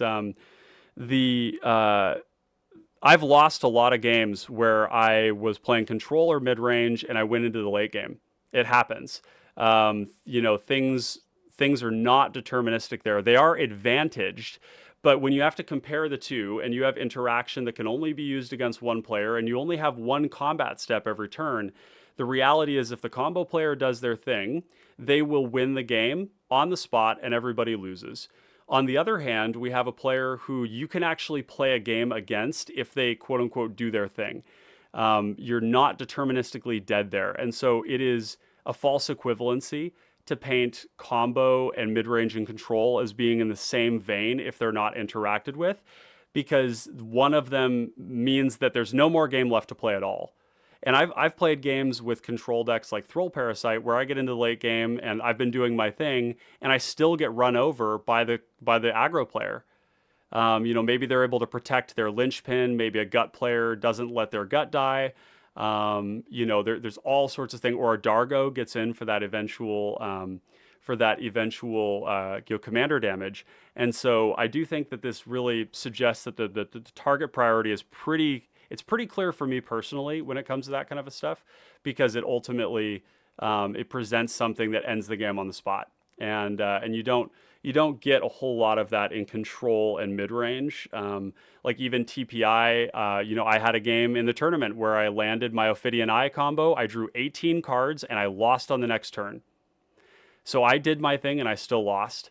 If the combo player had done their thing, it was game over right then and there, right? I've played with Thrall Parasite or even Rilsa Rail where I was like, 8 creatures in play, interaction in hand, full control of the initiative, and I still died to the gut player for some reason, or a Dargo maybe. And so I think that's something I talk about quite a bit, is just being clear about exactly what it means when people quote unquote do their thing. So Alex says here. I got booted. I got booted from Discord. My Wi-Fi was weird. I did come back though, so like I guess you were just talking more about like that point, right? While I was gone. Yeah, for Okay. sure. Just talking about Alex's comment. So Alex also says combo Okay. equals a ticking time bomb. Yeah, it's a ticking nuclear time bomb. It's not like a I think ticking the dynamite, point, right? Like if a if yeah, a I think ultimately the point I it's was going to get to, like after like Ryan was done with that, was exactly that, right? I mean, I think optimally, like every deck should be, like that. Everyone should be having like that game plan to where, obviously it might not be as obvious to others because like especially with combo where everything can possibly be in hand, there might be like maybe one or two combo pieces in play, but ultimately, it as obvious as it looks or distinct as it may look, everyone is a bomb. Everyone's playing the bomb. it's a different kind of bomb It's though, and this is the main point, is that while you said it should be a certain way, it isn't that way, and it won't be that way, because the game theory here is that is that whenever you have people playing the rules of a game in a certain way, there are people who are going to take advantage of the way those rules are written as they oscillate. So we see this in cDH, right? Is that as people go faster, people respond by switching to stacks. And as stacks comes back, yeah. then people say, right, yeah, Alex says it great. It's just a theory. It's just a theory. So the theory that some people are operating off of is everybody should be going as fast as they can. Everybody is the threat. Everybody is worth respecting and addressing. And that just isn't the way games play out. And so when we go to the reality of how these games play out, that's how I got Witherbloom Apprentice to some stupid, I think I was like well above 50% win rate with that deck. Murmuring Mystic, same thing. Crazy high win rate. So much that I would sit down at tables in my local LGS and people would be like really struggling on whether they were going to pressure me or the combo player because they knew that the late game was so good. But the reality is like you can't prioritize that late game when somebody is presenting an infinite combo. You simply can't. Like there's like Yeah. you I could, think, but you throw the game, and this is what actually happened with a lot of I aggro feel like decks. I feel like my Let me finish my yeah. thought here I real feel like quick. my So sorry. yeah. So like what we saw was when aggro started coming in, aggro was pressuring combo and mid-range players and throwing the game to the combo player. And that is a pattern that is super, super predictable. It is like extraordinarily like on pace. Like there's a ton of videos on my channel of people doing this where they're experimenting with target priority. And what we found, or what I've seen played out over and over again, is that when the aggro player isn't doing their role to apply that rapid pressure to the player that is going to try and win on turn, anything from turn 3 to turn 5. Alex just won a game with Tatiova recently in a turbo pod where he won super, super fast. Then you end up throwing the game to the combo player because the mid-range and the control player, if they can't take that damage, their interaction for the combo player goes towards the aggro player, and then that interaction isn't there for the combo player. So the way that these games have to play out, if you're trying to play at this competitive level, is that it's an open-faced gambit. As an aggro player, you are allowed to develop by the control and the mid-range player so that you can apply pressure where the table needs it, which is to not die to the combo player. And then the mid-range and the control decks, the mid-range player is applying pressure to the control deck or the aggro deck, depending on which ones they are, and depending on the flavor of the deck. And then the aggro player is trying to carry that momentum into finishing the game. And so a gut player, like you were talking about, man, their board gets so big, it's so wide, it's so resilient in a lot of ways that they're often able to push through. Because look, like as a control deck, I might cast Siphon Mind in the late game and draw 3 lands. There's nothing deterministic about that late game advantage. There's nothing deterministic about even an Ophidian Eye. I mean, I was shocked when I did the Ophidian Eye thing and I just didn't win on the spot. It's not a guaranteed victory. Whereas Tatiova does Tidal Bore, it's over. Clean up the cards, we're done. Go home. And that's where people don't want people. It feels bad as an aggro deck to lose to the mid range and control deck because it feels like this looming threat. It feels like this thing that's creeping up on you, and it's like, oh god, it's like, when are they gonna wipe my board, reset me, send me back to the Stone Age, land a pestilence, control the board for the rest of the game, and that is the game plan. That is the open face game plan though. But there's no game to be played against a combo player if they do their thing, where there is a game to be played against that. And that's just the risk you accept as an aggro player. But, and this is the point I want to make, the coolest thing about your deck and about these black aggro decks is that you don't have to start from 30 life. That control player is going to be at, if they're TPI, there's no life gain in that deck. If you're TPI, you're going to be at like 10, 12 life when you quote unquote turn the corner and the control player and the combo player is dead. That's not guaranteed victory. That is, there's still a game to be played there. In fact, if your hand isn't that good, yeah, I mean, you could just get run over, right? And so I think that's, and I know this is this is just my thoughts on it, but I think that there's a very compelling argument to be made that every player has a role at the table that is baked in based on who else is in the game, what they're playing, how they're and essentially like what you're doing. Now, the only time this changes is when there is no combo player at the table. Then the aggro player has a completely different set of heuristics. If you have two combo players, then the aggro player is like throwing the game if they don't attack the combo players, basically. Yeah, so there are a couple things I need to say, sort of like in response to that, right? I think just the one that comes to my mind first of all is sort of like I used to sort of think that way in terms of like archetypes and such, like their role at the table versus other archetypes. To me now, I feel like the format has been developed to the point where it's not necessarily now about archetypes, but it's just about like deck versus deck matchups, right? I can, like, for example, when it comes to like aggro versus aggro, like I can, like, Larry could very well like race the table, like it can race decks like Guts, but Dargo just murders it. No, but Dargo just murders it because it gets around the whole, parity you have from like Larry by doing commander damage. And so it's pretty much going to, like, Voltron decks like that have a pretty good matchup against Larry for sure. Yeah, it could be. Yeah. And in that respect, because it is so matchup dependent, the focus, which kind of leads back to what I was saying before, is to me that, like, when people are as impactful as possible, I feel like that definitely shines a lot in tournament play. Yeah, right? Where that's where I'm trying to kind of emphasize it. It can definitely, like, there are like time, especially when we have like a time limit, right? You need to be wary of like your game plan first and foremost. Yeah. Right? And as well, and obviously in pod composition, of course. Yeah. But in terms of like, go ahead. And like ultimately what it comes down to, is exactly what we've seen in the tournament with, Gators. Abdul list going 4-0 because people are like tapping out against it. Well, and that like people were generally like people were tapping out against it. There was no like graveyard hate at the tournament. Really, no people respect. were just not under. Yeah, and I would say too. I mean, like my experience in the tournament, understanding it, people just weren't willing to understand it, right? Yeah, and because they helped it a lot. No, and I think that, like, for one, so the funny thing is that Abdel is not the most proactive of the combo decks.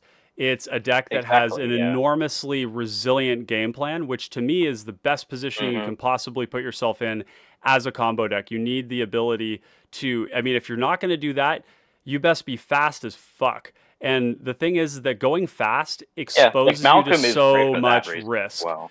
There's so much risk involved with that. And I think that for me personally, that's not where I like to be, because my win rate over the life of my experience in cPDH is very much influenced by essentially the fact that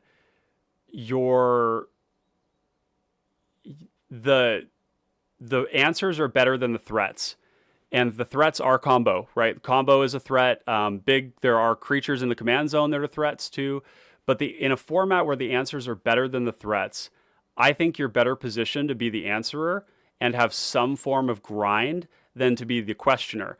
There's an attitude right now that you should be playing extremely fast or combo in tournaments. And I just don't think that holds true. We saw that there was a lot of combo in this tournament, but we don't have a lot of information on that. And I think that the attitude that people brought to it, a lot of people coming from cEDH want to be the fastest thing at the table, but cEDH and cPDH are just different formats. In cEDH, your combos are 2 cards. They're oftentimes not involving creatures. The interaction is different, and they are done at instant speed on the stack. So somebody else can go for the win and you just end the game instead. And so in cEDH, I would never want to be the control deck, because you're constantly going to be spending resources stopping people who are presenting wins over and over and over and over again. It's like, okay, if you play some mono blue control deck, like Talra and Sky Summoner, where you're like, okay, I'm just going to grind the game out with like Drakes. Dude, you're gonna have to have like four pieces of interaction to stop the table on like turn 2, turn 3, so that you don't lose. In cPDH, not every deck is doing that. There's a lot of really slow decks that are perfectly capable of grinding that out. And so in this format where we have a 30 to 40% representation of combo, it opens up the space for all of these other archetypes that can still end the game really quickly. Like even Thrall Parasite, for example, which is like the heir to Witherbloom. That deck has like 8 or 9 creatures in it that just are like 5 power, 6 power, 7 power creatures that you cycled away early to get a land. You Reaping the Graves, bring them back, and you're going to end the game very quickly on the back of that. Or if you're drawing a lot of cards and draining people, so it's like if you're a deck that just doesn't have a win condition, that might be a problem. But every deck in cPDH has a win condition that can win in a tournament space or in a tournament time zone, time frame. I do need to say, I do have I don't have that. I've got like a few more minutes to talk, but I've got to go in a minute. I do want to say, just to that point, right? I do think mid-range has a home in the meta, right? I think it's like, it doesn't have to, not everything has to be entirely around speed. Like, I'm not denying that, of course. Like, it's again, like I've developed like GDP for that reason. Yeah, right. As well. There's over time, as I've built it, to like optimize it to like what I like about it. But ultimately, the point with mid-range, and it sort of comes, and we can tie this back now to Golem, right, is that we are building against the meta, right? Yep. Mid-range has to have, as much as we are, it's exactly what you say, right? It's like, it's good to have the answers in a deck that is able to, develop its board status at the same time. And that is exactly sort of whether that is like just hard interaction or that is sort of like, evasion. And so ultimately, just to kind of like, finish things off with what I was all talking about, it's just, overall, it's just like, if I'm happy that you've sort of like developed Golem to this extent, and I'm glad you've come to the conclusion that it is sort of like mid-range to that degree, because it very much is developed now to sort of be like, not necessarily like as fast as a deck like Larry, but at the same time can develop itself in a way that can still be consistent and can still, maybe etch some wins out here and there, to make sure that it's like able to still, progress with its plan, and have like, and again, ultimately interaction as a blanket statement is, like it's pretty prevalent in like every color. Well, actually, I always say blue. I won't say green. I mean, yeah, green a little bit harder, especially in cDH. Although green does have the fight and bite spells, which are, I think, they've gotten increasingly better as time has gone on. Well, actually, and green does have fogs as well. Like green does have fogs and all that stuff, right? So I'm not going to hop on. I'm not going to like disrespect it that much. But it's like, ultimately, right? I feel like it is good for people. Like it's one thing as well for people to be like interactive as soon as possible, but it is good to remind ourselves as well to be responsible players. Yeah. Absolutely. For sure. That's everything I've got to say. I gotta head off now and have some lunch or brunch, I guess. I'm for sure. Well, Lotat, it's been great chatting with you, and I think we've covered some really interesting areas of this not just the meta, but like I'm really excited that we got to work on Gollum there because, and it was really convenient that you hopped in because, Gollum was performing well before. Gollum is going to perform Mm, even better now. And yeah, even getting clear about kind of what the deck is doing. And, the archetypical thing is a semantic thing, but I think the semantics do inform, like the semantics are there because they describe something that is real. We're describing how, it's what helping is this? articulate things for What it, people coming into the format. Then Sure, yeah, I sure. understand. Yeah, yeah. What is this deck trying to do? What's the point? Like, what is our goal? What is our plan? Because our whole deck is going to shift and meld around that attitude that we bring to it. So I'm really grateful that you came in and talked about this. For those of you watching this later, this has been a super valuable discussion. We've improved a deck, and I think we've also had a chance to talk about some of these things that I've been describing, I think, in Discord, but it's helpful to be able to talk about it in a more fluid format like this, where we can come up with some good thoughts there. So I hope you have a good rest of your day, Lotad, and we'll catch you on the flip side.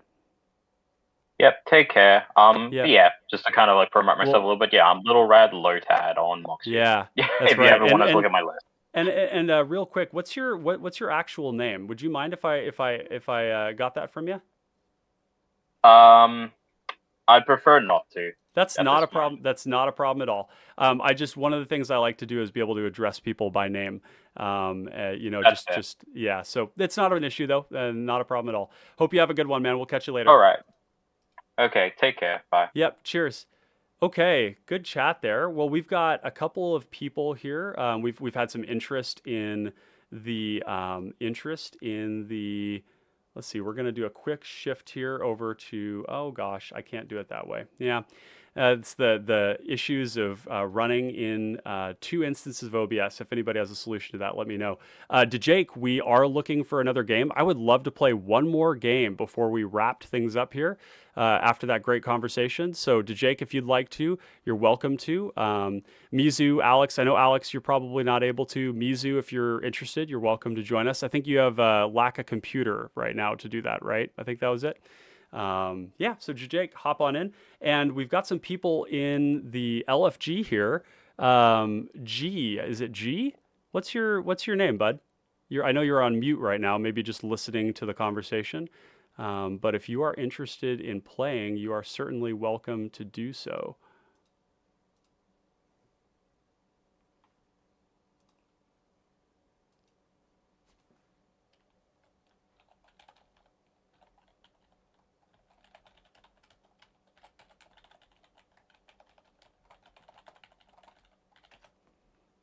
I'm going to take a moment here, take a quick pause. Sound quality is way better in Discord. Oh, yes. Yeah, I imagine so. Mizu's not set up just yet. We've got Jake, who looks like they may be joining us here. Jake is in. Jake, can you talk for me? I can talk for you. Awesome. This is that moment where I go, Baxter, bark twice if you're in Milwaukee. How you doing, buddy? I'm good. How are you? Good. It's good to hear your voice. I don't know that we've actually gotten to play a game before, but you've been in like a giga number of the live streams. So I appreciate your consistency in showing up. Yeah, I love the live streams. I'm glad someone is out there on YouTube doing it. So it's good to support. Oh, that's wonderful. Awesome. And where do you hail from? Australia, Sydney. Oh, hell yeah. Yeah. A lot of people may not know this, but I actually lived in Australia for about 2.5 months when I was 6 years old. Oh, nice. And I was actually really close to where you are. I was in Wollongong. Oh yeah, that's not too far. Yeah. Yeah, super, just south of Sydney there. It was actually, we'll do a little story time here because we're here and we're waiting for maybe 2 more players. And actually, Jake, if you have anybody that you think would want to join us for this one, you're welcome to hit them up. This is a community game, so yeah, we're still looking for 2 more players, and you can hop in the lobby at any time if you'd like. It's over in community games. Let's see, where is it? Is it under LFG? Maybe it's under cPDH LFG. Actually, I'll just give you the link here. Is it just this? If I send you this link, let me know if this works. send you this over DMs, but I'm also going to post it in the LFG3 here. Now, for those of you in the LFG3 who aren't planning on playing, I ask that you leave this this right here and just watch the live stream because we're going to be opening this up for a game. If you do want to stick around, G, I can't see your full name. View profile here. It just says G ... But if you'd like to play, you're welcome to stick around. If not, we're going to make this open to other players who might want to join up. So here, I'm going to open the chat there for LFG. There we go. Where's the live stream? Let's see. The live stream is going to be, let me open it up for you. It's on our channel. So it's under youtube.com/common connoisseurs. And there it is. There's the link to the live stream. But yeah, for story time, basically, oh, actually, we'll answer a question here. Mizu said, actually, I do have a question card for you. How has command performance performed for you? Well, there's a little alliteration. Command performance, I've not gotten to use it a ton of times.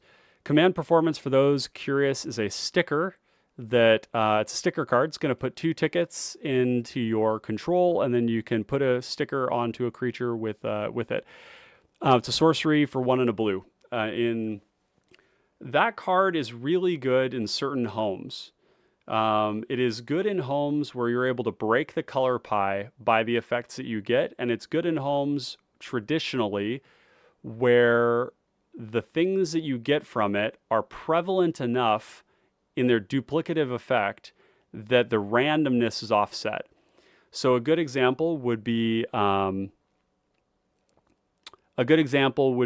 in Sailor's Bane. Command performance is phenomenal because Sailor's Bane, it's going to give Sailor's Bane a ton of different ways to get more power permanently. It has a ton of ways to grant unblockability or hard to block.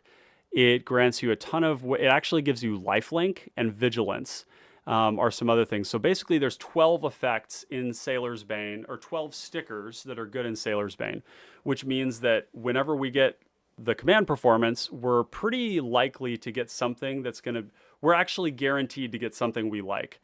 We also can get lifelink, which is huge because it breaks the mono blue color pie to be hitting for 9 or 11 and gaining life every turn in a deck like that. Crackling Drake's another good example. But command performance is the best sticker card of all of them by a pretty good margin.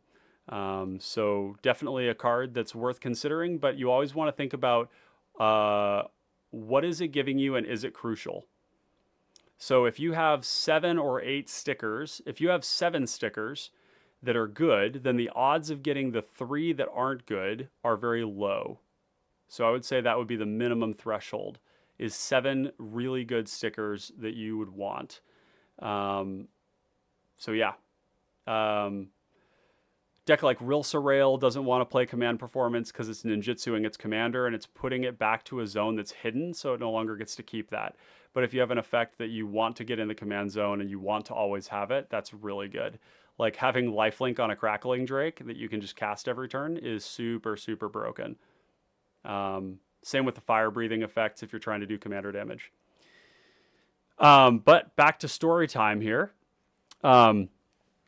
So, Jake, my dad worked for the government, for the Department of Ecology, so they did environmental work, and basically there was an exchange program between the 2 environmental departments of the Australian government and the government of the United States, but probably the state of Washington, actually, which is where I live, to exchange 2 employees.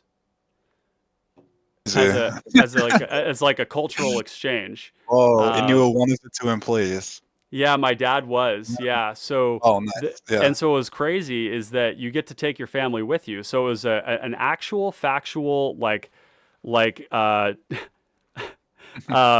mean, it's almost memeable because it's like it was a life swap, almost like you would see on television, where people swap. We swapped cars, we swapped houses, we swapped public schools. Yeah, That's everything. Crazy. We That's didn't. They didn't swap wives or anything like that. But Yeah, That's and then crazy. basically I got to go to public school when I was 6 in Wollongong, and then my dad worked for the government there in Australia as a to trade trade learning, trade information, that kind of stuff. And then we traveled a bunch during the meantime. So I traveled all over Australia and got to see incredible stuff when I was living there. Got to go to Dubbo Zoo, yeah. got to go to the Three Sisters. Yeah, it was a profoundly Yeah. impactful experience. So I really That's enjoyed really cool. Australia. Oh, nice. Yeah. Yeah, yeah. And Alex says, why would they do that? Well, there's a lot of value in cultural exchanges like that. For one thing, my dad was probably a pretty high value person to trade for. If if you're thinking about like trading players on a team, because my dad helped write. Well, he wrote the rules for what are called like forest practice rules. And in the United States, when he was doing this stuff, there was a lot of fights over conservation of old growth forests. And so my dad was right in the middle of that, basically writing rules that restricted what loggers could cut. And one of the proxy fights that happened over that was at the federal level with the Endangered Species Act, which prevented the cutting of old growth rainforest in places where certain animals lived. And one of them was a spotted owl, and the spotted owl was a really big part of that. And so basically, one of the things that the loggers had to do is to work with the state to come up with new practices that didn't obliterate the ecosystem every time they wanted to harvest. So my dad wrote rules that that basically restricted harvest from certain areas, but allowed them to harvest with certain practices where you couldn't harvest next to a salmon-bearing stream, or you had to have buffers, or to use selective harvesting instead of clear cutting. And so those things probably weren't hyper relevant in Australia, given that you don't have like a massive timber industry like we do in Washington. But he was in the thick of that stuff and was really knowledgeable and experienced. So that's why we ended up doing it. But it was pretty funny. I had to wear like a uniform, when I went to school, which was new. And both my That's true. That's something Yeah. weird that we do. Yeah, it is. Yeah, it's very British. Oh, I wish we were like America in that way. Like honestly, it's yeah. It's Well, pretty I Asian. mean, I actually there's ways that I kind of like it though, because you can really tell who's poor and who's not in public school in the United States. Yeah, that's fair. That's fair. It does And kind of even kids out a bit. it Yeah, does, yeah, yeah, and I think that can create stigma. If somebody's yeah, coming to school every day and they don't have quality clothing, it's kind of equalizing in that sense, and I think it, yeah. Yeah, that's a good point. yeah, but again, I could also feel like I could see that being, going to school like that, would be kind of like constraining to your ability to like personally express yourself. So totally Yeah, understand that. that's Yeah. true. So Alex says, I work in the Missouri Department of Conservation. Pretty cool stuff. Oh yeah, yeah, totally. So that's really a similar category of work, and my dad still does this to this day. Okay, so we're looking for 2 more people to come and participate here. So yeah, bring your friends in if they want to play. I'm gonna message some people here and see if they're interested in joining us, and we'll give it another 10, maybe 15 minutes, and if nobody shows up, then we'll call it quits. That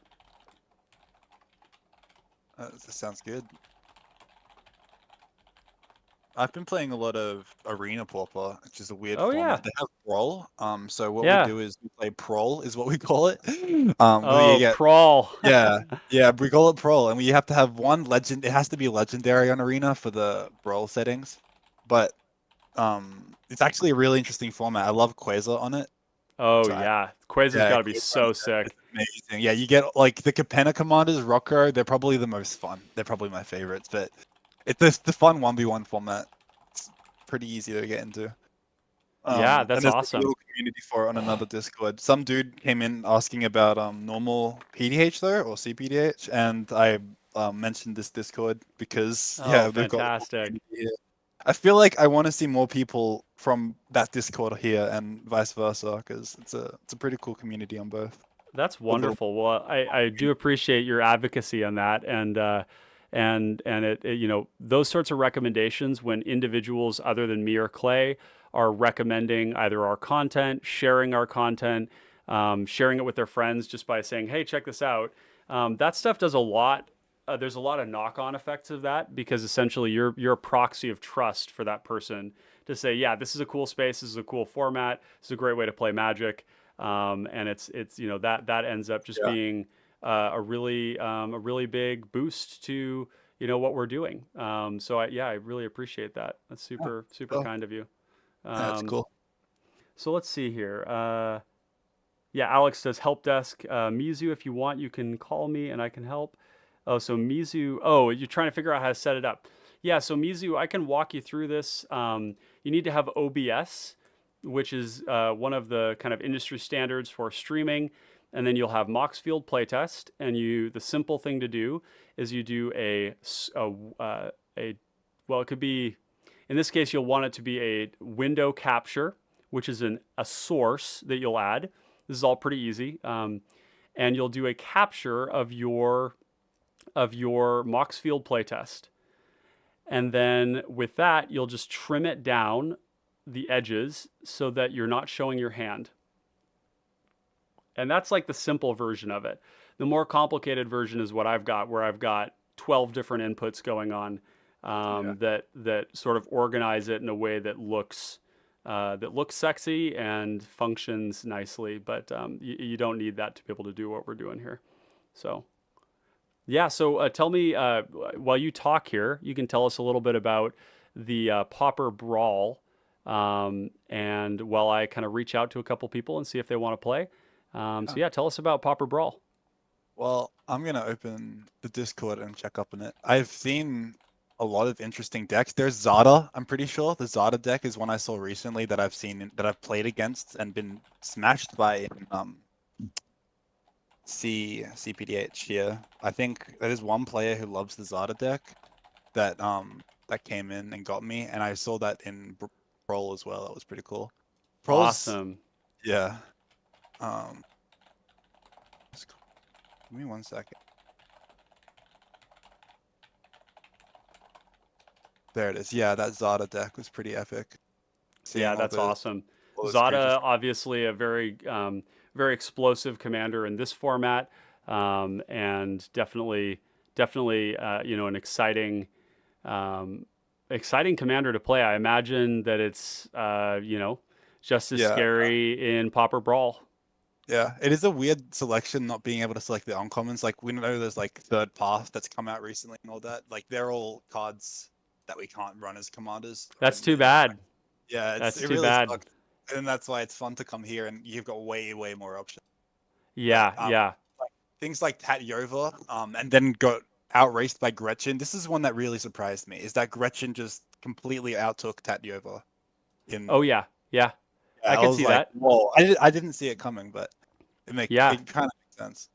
Yeah, I think like Gretchen, like one of the subtle and powerful things about Gretchen, and one of the reasons I really like it, is that Gretchen has a 2-mana 0/4 in the command zone.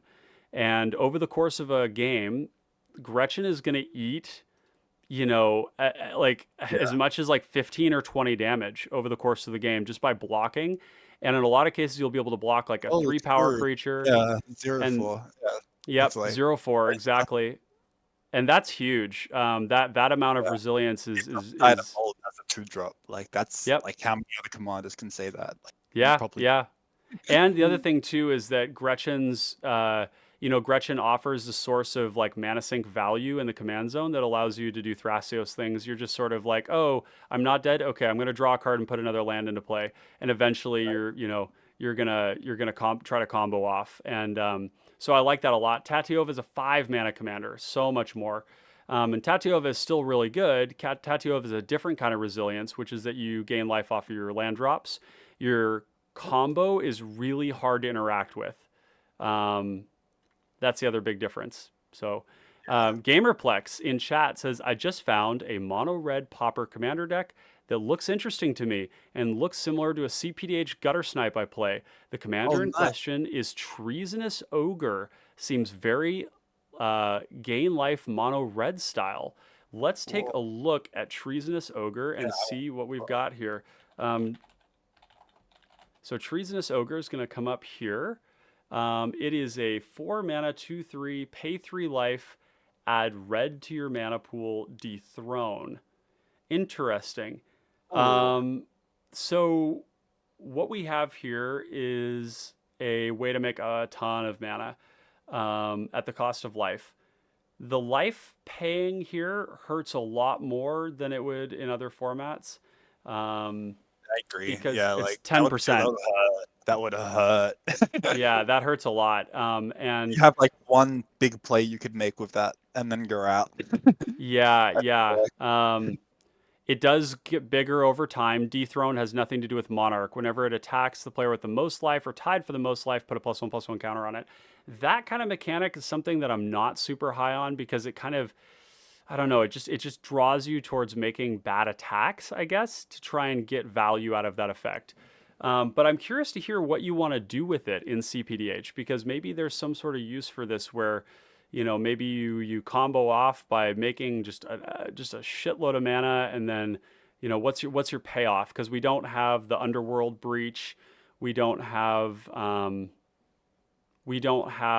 ways of making like Infinite Storm in mono red. So I'd be curious to hear. Yeah, let me know what you think in the chat below, and yeah, I'd be curious to hear that. Musa says, actually, Alex, I'd love some help. I got capturing my window, but I'm struggling to scale it. It won't let me go up or down diagonally.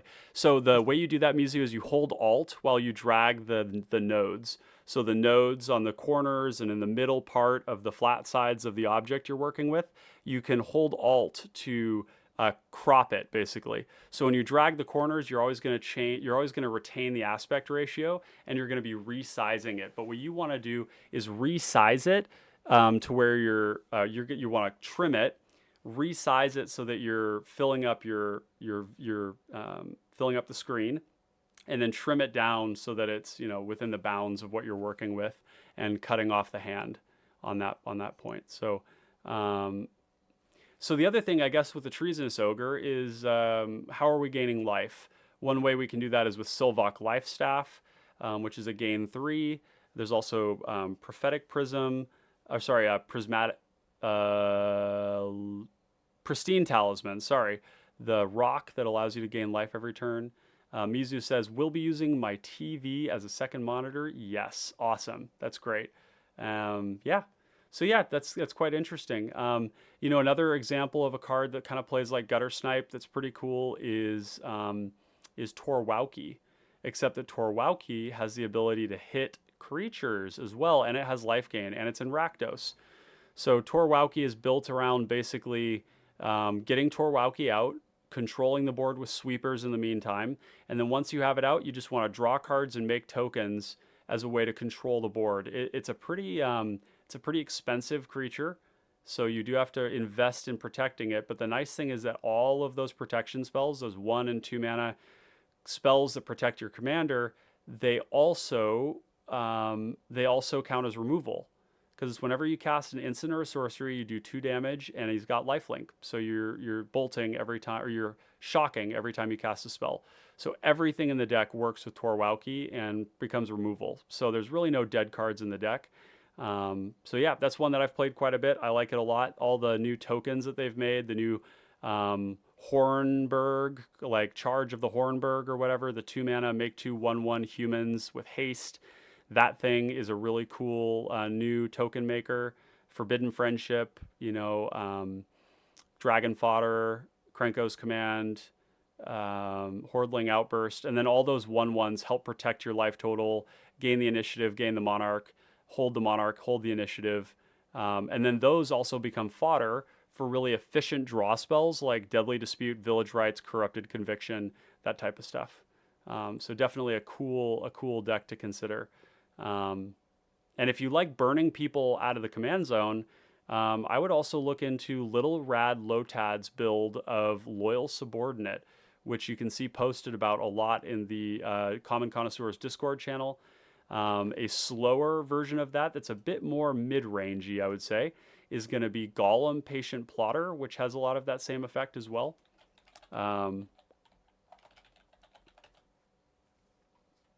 Yeah, lots of good options for that in the command zone. Another one too. If you want to be burning people in the command zone, is you can also play Mischievous Chimera, which is a 2-mana, 2/2 flying chimera that has basically whenever you cast a spell during your opponent's turn, I believe it is, or your first spell each turn, you ping everybody for 1. And it's an Izzet, so you can do Curiosity combo either on that as a backup, or you can put Tandem Lookout or Ophidium Eye on basically Firebrand Archer or any of the other pingers to draw a ton of cards every turn. And that one does quite a bit of burning as well. Yeah, those are all good ways to do that same sort of game plan there of Gutter Snipe. Although I think Gutter Snipe and cPDH or Oh, no, Gutter Snipe for cPDH. Oh, I see. So Gutter Snipe is an interesting one. Mono red struggles with card advantage. So you're going to have to build around other ways of maintaining parity, because otherwise your spell, you want to cast a lot of spells, but you don't have a way to draw a lot of cards. And that's a concerning dynamic. Cards like Galvanic Relay, Reckless Impulse, Ren's Resolve, Monarch cards, Reckless, Creature Token Makers are going to be an important part of that too, because you're going to want to be able to play around the Monarch. So Staunch Throne Guard, Crown Hunter Hireling, Crimson Fleet Commodore. Gameplex says, shall I give you my deck list to critique it? Absolutely. You're going to want to send it to me on Discord. That's the best way to do it, because unfortunately the chat restricts people from posting their links. And I don't have control over that, unfortunately. Okay. So it looks like we might be just short a player here. Even if we get Mizu, looks like we're going to be 1 short. So I think we might just call it and just be happy with the great conversations we've had so far, as well as the good gameplay that we've gotten. Yeah. And hopefully Mizu in the future, you'll have that set up there and we can get lots of games in with you. And the same thing with you, DeJake. Really looking forward to playing with you sometime soon. For those of you watching, just as another update, the schedule has changed. Traditionally, it was Monday and Friday Let's Builds. But now what we're going to do is we're going to do Let's Build on Monday, and then we're going to play the shit out of the deck on Friday, which is a cool way to tie the room together with the creation that we make collectively in the video. So whatever decks we build are kind of like ours, it's the community's resource. And so then we get to test that out, play it, see how it goes. And so there will be lots of opportunities for more gameplay on Friday at 4 o'clock in the future. One thing I want to do before we wrap up here too is I do want to give a huge shout out to our patrons. If you are interested in supporting this channel and this content and this mission that Clay and I are on to really expand awareness around cPDH and of Pauper Commander in general and get this great format in the hands of more people, Patreon is the place to do that. So you can go to patreon.com/common connoisseurs and you will see this page right. Oh, let's see. Where did it go? Right. Oh, there we go. That's a little catchy. Right here, where we have 3 different tiers of patronage. We have the connoisseur level at $2 a month, getting you access to the Discord channel, as well as, actually, this is the same thing here. Yeah, you get access to the Discord. You're also going to get shouted out. That's one thing I need to move down here, is that it's actually everybody gets shout outs when they're patrons. We also have the $5 a month, which gets you access to vote once a month on Let's Build Commanders, early access to the YouTube videos. We're going to have several gameplay videos coming up soon. You get them a couple days in advance.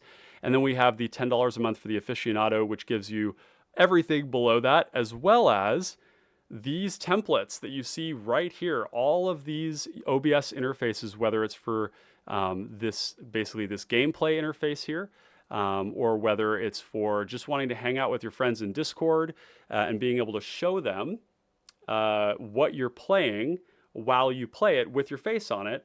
That's all things that I do, and I'll customize it with your name put in there as well. And of course, the other thing that the $10 a month people, the aficionados, get is that they get access to the Let's Build deck as we're building it before the video drops. So I don't go into these videos raw dog anymore. I work with my co-host to come up with a good selection of 100 to 200 cards that we think are good and a game plan, and you'll see that the whole week or two in advance of the video, which is really fun. You can participate in the Let's Build basically all throughout the week in advance to the Let's Build. So consider signing up if you're interested and if you're able to. We also have levels at $20 and $50 a month if you are financially able and you care a lot about what you're doing here.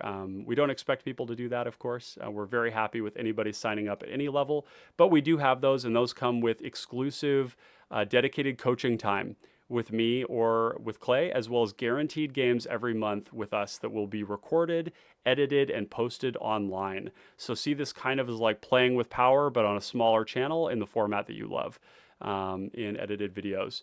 Now, I do want to take one moment here before we close up. I'm going to shout out our patrons, as we do every single time.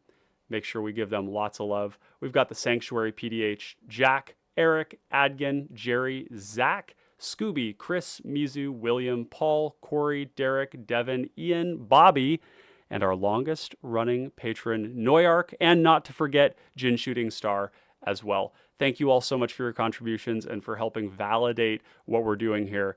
Every day I get to go live, I am eternally grateful for the fact that I have this like little side hustle that is fun and gives me a little something in return. We're not making buku bucks here. I think we're on something like $75 a month that we're doing, but from small beginnings grow great things.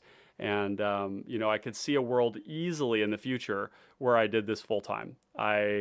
Imagine a world where we have 4 streams a week. We have 2 Let's Builds. We have 2 gameplay things. Maybe we do Let's Build on Monday, and then we play the deck on Tuesday, and then we Let's Build on, Wednesday, and we play the deck on Thursday, that kind of stuff, and maybe a podcast or something. So your contributions make that possible. So thank you everybody who's done that, and consider it if you haven't.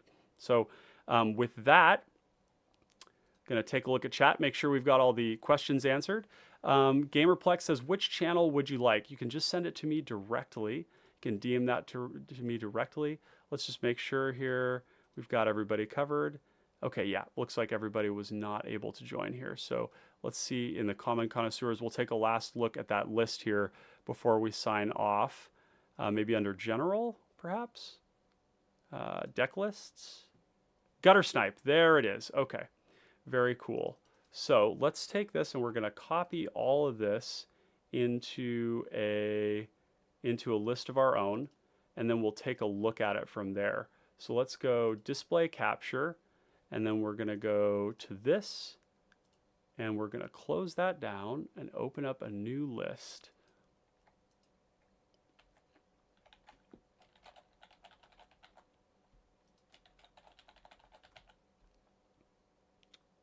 And for those of you interested in getting a full breakdown of basically what basically a full breakdown of, let's see, how do we do this? So how do I go to, because I want this to not do a display capture, I want this to do a window capture. Add existing, go here. There we go. That's what we were looking for. We're gonna corner to corner that, and then we'll bring this up to there. Yeah, we'll stick with that for now, and we'll do underneath everything is like that. This is going to go over the display capture. Okay, great. So we've got this here. Let's open this up. We're going to do a bulk edit. Let's add this into the main deck here, and we're going to save. And we can take a look. If you two are interested in having your deck reviewed, generally what we'll do is I will take a quick peek at it with the people who are in the chat. And myself, kind of a cursory look. And then if you want something more complete, we do super chats for $5 and above, where we'll go really deep into the list and we'll start providing you more recommendations. Basically, the more you donate, the longer I spend on it, just because I have to value my time with the number of lists that I get recommended to look at or questions that people have. And yeah, so Quick questions. We've got Mizu, Dang. I think I got it set up. Would you mind if I joined the game to see if I got everything right? Yep. Hop on in. Try it out. Gamerplex says I've been working on this list for about 4 months. Okay, cool. We'll take a look at it. Mizu says, anyone know how I changed the camera source for the laptop? You're gonna go to you're gonna go into properties, and that'll allow you to change it on OBS. Spell table, you're gonna go to this little cog over here and go configure inputs like this. And then you'll do OBS virtual camera is what you want. And then you'll do start virtual camera in OBS. And the other thing too, Mizu, is restart spell table. This is a common problem. Restart spell table and even restart OBS, and that'll get you plugged in. So, okay, so gutter snipe here. One thing you can do too, if you want these lists reviewed in a way that's like, even better, is organize them into meaningful categories. One thing is that creatures, instants, lands, sorceries, these things aren't super helpful for me to be able to analyze things. So I say like draw, removal, creatures, graveyard hate, counter spells or protection, things like that. Graveyard recursion. Just have some way of organizing it so that I can see it, because otherwise it's just a pile of cards and it can be hard. And no criticism to you, Gamerplex. This is just more of a request for folks in the future. So we've got Gutter Snipe. We've got a couple artifacts here. This is whenever you cast an instant or a sorcery, 2 mana or 2/2 for 3. We've got protection with Goblin Shuriken, a pinger, a pinger, a pinger, a pinger. We've got some turbo kills with the Kiln Fiend and the Immolating Soul Eater. Got some ways to loot in the commands in the creature base here. Way to get a card back. Sand Sprinter. And then we have a pile of spells here. You've got some interesting choices like Solf Tefara and Turf Wound, which are basically like weird like land tax effects. I'm not high on them. They're kind of a tempo play. They do draw you a card, which is good. That is card parity.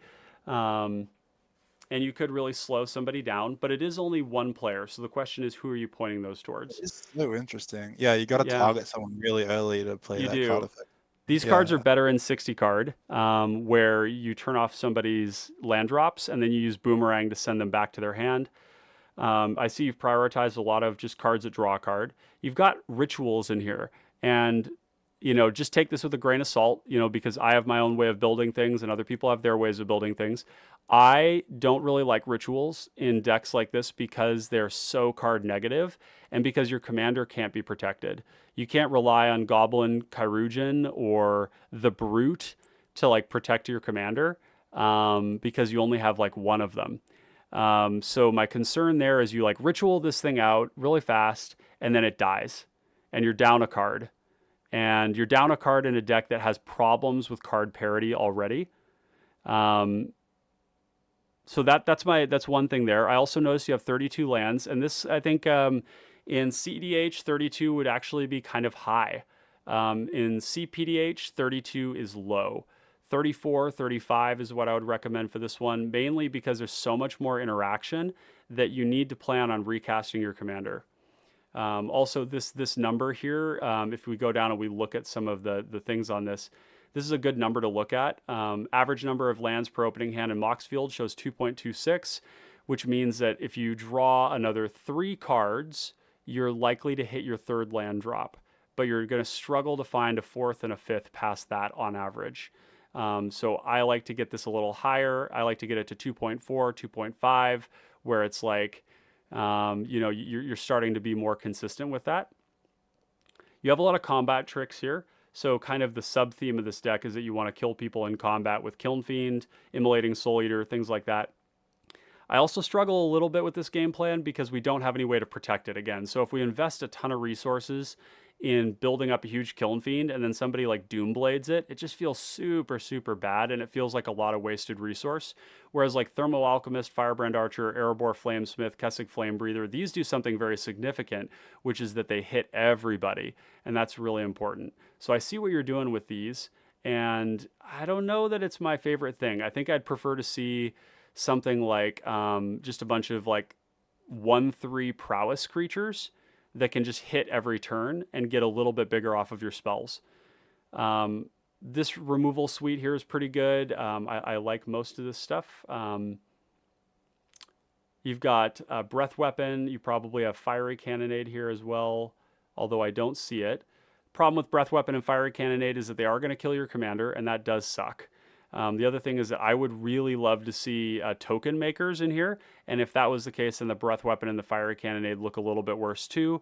But maybe you have ways to buff up your commander so that it doesn't die.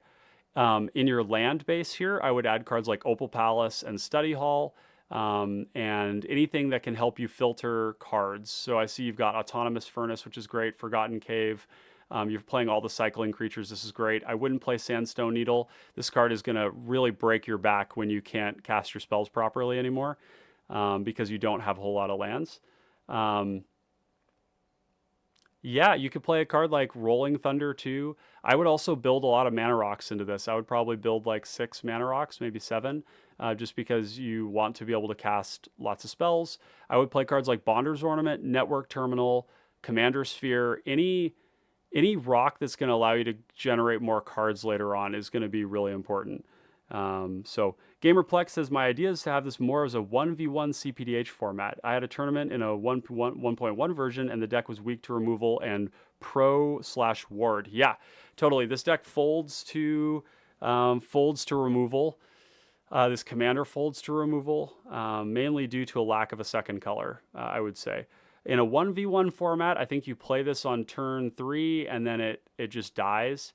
So it's not to say so much that you shouldn't play this this commander, because you should always play what you want to play, right? If you find something appealing, and there's always if there's a will, there's a way, right?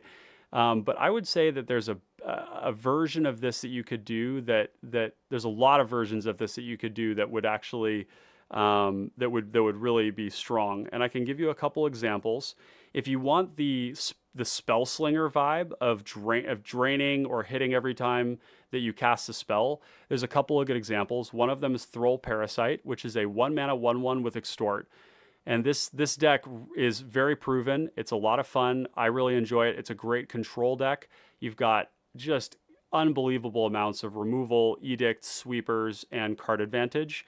And then your threats at the end, when you've softened everybody up and you're at 45 life or 50 life, is you have like, Tithe Bearer Giant, Injector Crocodile, Underdark Explorer, Gary. You've got the Initiative. You've got Twisted Abomination, Troll of Khazad-dûm, Gloomfang Mauler to end the game.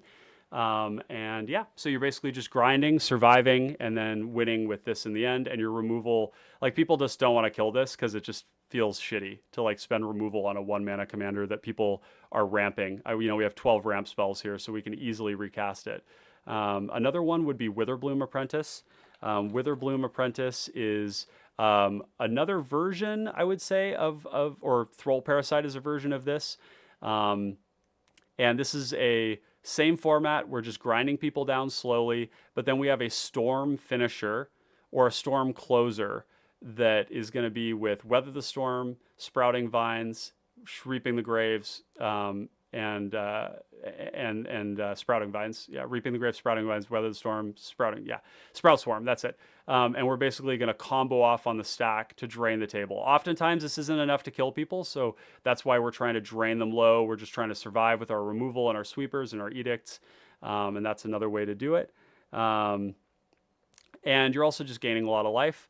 The other one is to look at Torwauki the Younger. And this is a 5-mana commander, quite a bit more expensive, but again, same core of like we have a ton of pingers. We have all these creatures that are putting tokens into play. Basically, Torwauki reads every instant and sorcery that we have is a kill spell and life gain. And every pinger that we have hits for 2 instead of 1. So this is a really cool deck, very dynamic, lots of good draw in it, lots of good sweepers. Pestilence absolutely destroys in this deck because you can pay 1 to do 2 damage to everything, and it doesn't kill the Torwauki because of the Torwauki trigger. So yeah, this is a cool one. This one needs a few updates, but it's a good core to look at. Very reasonable deck. Lots of good cards been printed into it lately. So it's that Spell Slinger vibe that you're looking for, I think. Okay, so what's that? Wow, I never saw Tawaki. That's so good. And the lifelink? Lifelink. Yeah. Tawaki is insane. Lifelink pinger? Like, what? Yeah. I never looked at that commander before. That's very Torwalki strong. is cracked. Yeah, it's Yeah. a very scary That's crazy, commander. dude. When you Yeah. like very high impact. So like you Yeah. have to anticipate that when you play Torwalki, everybody's going to groan and somebody's going to probably counterspell you, or Yeah. somebody's going to try and kill it. So you do have to be careful about how you deploy it. But That's true. it's it's a 3/3 lifelink reach that gains you life and shocks things every time you cast anything. So it's like Yeah. you have 32 instants and 32 instants, 14 sorceries. So approximately half of the deck is removal. And the funny thing is that then you also have 14 dedicated removal spells. So it's like you Yeah. have everything is removal. You kill absolutely everything, and you have a lot of really cool tech like Rancid Earth, which is a 3-mana land destruction spell for Gretchen decks, for Mystic Sanctuary decks. But the Threshold, which is very easy to get, deals 1 damage to each creature and each player, which is amplified by Torwalki to 2, doesn't kill Torwalki, and is basically a breath weapon. It's a fiery Yeah. cannonade. Same with Wail of the Nim, which is an instant speed, 1 damage to each creature, each player, but it also can be entwined to regenerate your entire board. So you can go Wail of the Nim, you have a bunch of stuff in play, a bunch of pingers, you hit everybody for 2, you wipe the board, and all of your stuff regenerates, so you lose Yeah. nothing. And you have Pestilence, of course, which just claps everybody super hard. You Are Already Dead and Mirrodin Avenged, where you can destroy things that have been hit by the 2. So you point 2 damage at a Dargo, they don't care, and then you Mirrodin Avenged and you draw a card and kill something. So this is a really cool one as well. So questions, we've got Gamerplex saying, I got outsped by Witherbloom. It was, let's see, I got to type in chat to get, they did just added this emoji thing. I got outsped by Witherbloom. It was 1 to 2 versus them. Yeah. Witherbloom, I think, would be a pretty hard counter to Gutter Snipe, especially because Witherbloom has so much removal. And looks like Mizu's working this out here. So yeah, that's kind of my impressions of the deck. I generally speaking don't like to point somebody to another deck when they have something. Because I think like people should ultimately play what they want, and if it doesn't win because it isn't competitive or just doesn't have the chops, that's like on you. You can choose to play a different deck if you want. But I would say in this particular case that there's better options out there that do a similar theme while giving you another color and just having a lot more game than what Gutter Snipe is doing. Like basically, all the good cards that you like in this, Flamesmith, Firebrand Archer, Kessig Flame Breather, Thermo Alchemist, all these pingers, it's the same thing. You get to play the same cards in Torwalki, and they fuck way harder because they're hitting for 2. Every spell you cast is hitting for 2. So you can close the game really, really quickly. So with that, I think we are going to wrap things up. Thanks for sending that in, Gamerplex, and hopefully we'll get to play you at some point now that you're in the server. And to Jake and Mizu, thanks for showing up for the little bit here. I know we didn't get to end up playing a game, but it was good hanging out with you, and I do look forward to playing with you in the future. All right. Yeah. Thanks. See ya. Yeah, we'll catch you on the flip side. Peace. Sure. And to the connoisseurs out there, thank you so much for showing up today. If you haven't yet, make sure to like the video, leave a comment if you have any feedback for us, constructive or otherwise. Hit the bell icon if you want to be informed of when we're doing any sort of live stream in the future that is unscheduled. And yeah, with that, thanks all for showing up. Connoisseurs of Fine Common Cardboard, I hope you have a great rest of your day wherever you are in the world, and we'll catch you on the battlefield. Peace.